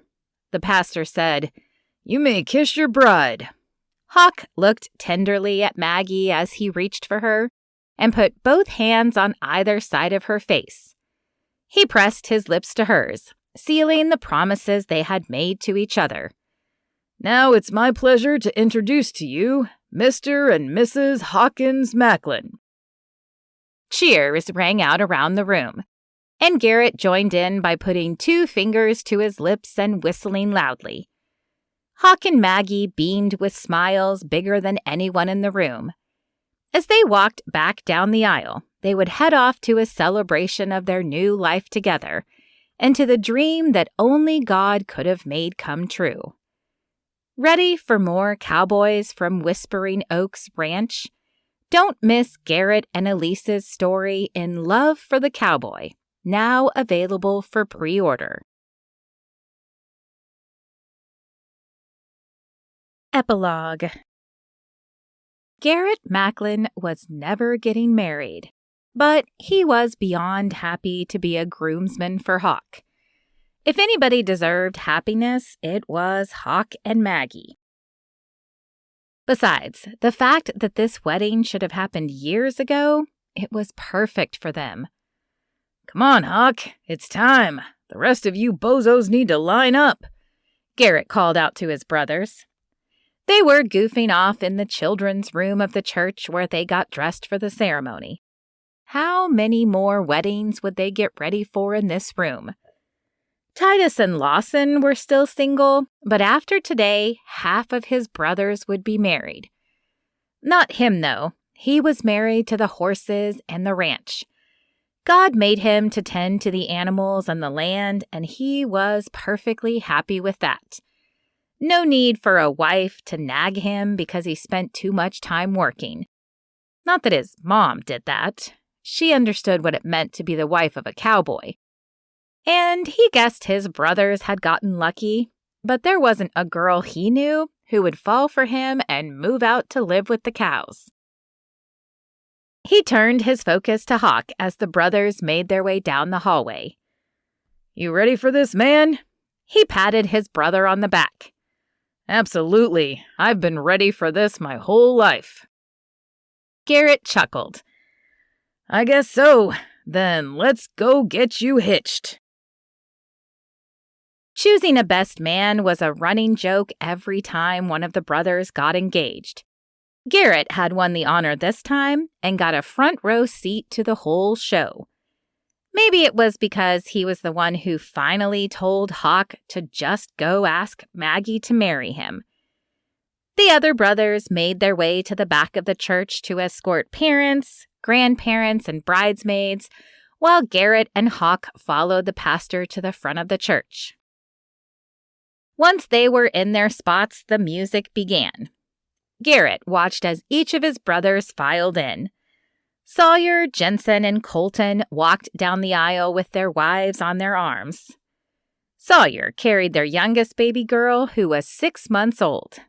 Sierra looked lovely, but also like she was near ready to pop, even though she had several weeks to go until their son arrived. Once all the attendants were in place, the music changed, and the guests stood as the back doors to the church opened. Garrett turned to watch, but cut his eyes back to Hawk. Some people expected grooms to be nervous or worried, but that wasn't Hawk at all. He stood tall and beamed with pride as his bride came into view. Garrett heard him suck in a breath and put his hand to his chest. Garrett wasn't one to get emotional, but if he was going to cry at a wedding, it would have been this one. After watching Maggie and Hawk all the way from when they were kids to now, and once Maggie told them about her past that had been holding her back all this time, it was almost too much to see them finally getting married. But Garrett didn't cry at all, especially at weddings. He settled for the proud brother look as he swallowed and dropped his gaze to the floor to make sure he was in the right spot. Maggie made her way down the aisle on her uncle's arm and smiled at her grandparents, who sat on the second row. The pastor asked, "Who gives this woman to this man?" Her uncle responded, "Our family does." Then he lifted her veil and kissed her cheek before placing her hand in Hawk's. The pastor said a lot of words that Garrett barely heard. He glanced around the church at the familiar faces that filled the room. The whole town must be here. Of course, everyone had been waiting a long time for this and wanted to see Hawk and Maggie tie the knot. The diner owner, Max, sat halfway back smiling. Mrs. Miller, that had sung in the church choir since Garrett was a baby, sat next to her husband and poked him constantly to keep him awake. Garrett almost laughed at that. Then there was the row of high school girls with their hands folded, staring up at the couple with adoring faces. A movement caught his eye, and he looked over to see Elise Hart sitting with her 2 younger siblings, who were wiggling and arguing with each other. Elise looked like she might pass out from embarrassment, but then she scooted one of the kids to the other side of her, and they settled down a bit. Garrett smiled to himself, remembering when his mom used to do that to him. Of course, he knew that meant he would get a talking to from his dad after the service. Elise didn't have that support. He'd have to remind his mom that they should take them a meal sometime soon. Suddenly, the pastor was telling Maggie and Hawk to step up on the stage, and Garrett had to turn to face them as they said their vows. Hawk was the first to go. Maggie, Magnolia, Elizabeth Holmes, I love you. That seems like the simplest thing, but it's true. And I want it to be the first thing I say to you today and every day for the rest of our lives. I love you. I've loved you for as long as I can remember, and I will love you always. I dedicate my life to you. I promise to provide for you, protect you, and care for you. I promise to put you above everything else and to seek to be the best husband I can be. I won't be perfect, but I hope you will love me and never doubt my feelings for you. Above all, I will be there for you, to listen, talk, and share our hopes and dreams and our lives. Maggie, you are my dream come true, and I promise to spend the rest of my life making your dreams come true too. Maggie brushed a finger across her cheek to catch a tear before she began her own vows. Jonathan Hawkins Macklin, I take you forever. I take you to be my best friend, my companion, and my husband. I take you in whatever God sends our way. I promise to love you, to grow and learn with you, and support you as you lead our marriage and family. I promise to listen to you and to share all of my life with you. I promise to care for you and pray for you. I promise to be yours forever. Garrett wanted to turn and look out over the congregation again. He was sure there wasn't a dry eye in the place. Except for him, of course. The pastor was speaking again about the commitment of marriage and how God had ordained it. Then they were asking for the rings, and Garrett pulled them from his pocket. After they exchanged rings, there was soft piano music playing as the pastor prayed over Hawk and Maggie. When he said amen, Garrett opened his eyes and looked at the couple. They clearly hadn't taken their eyes off each other. The pastor said, "You may kiss your bride." Hawk looked tenderly at Maggie as he reached for her and put both hands on either side of her face. He pressed his lips to hers, sealing the promises they had made to each other.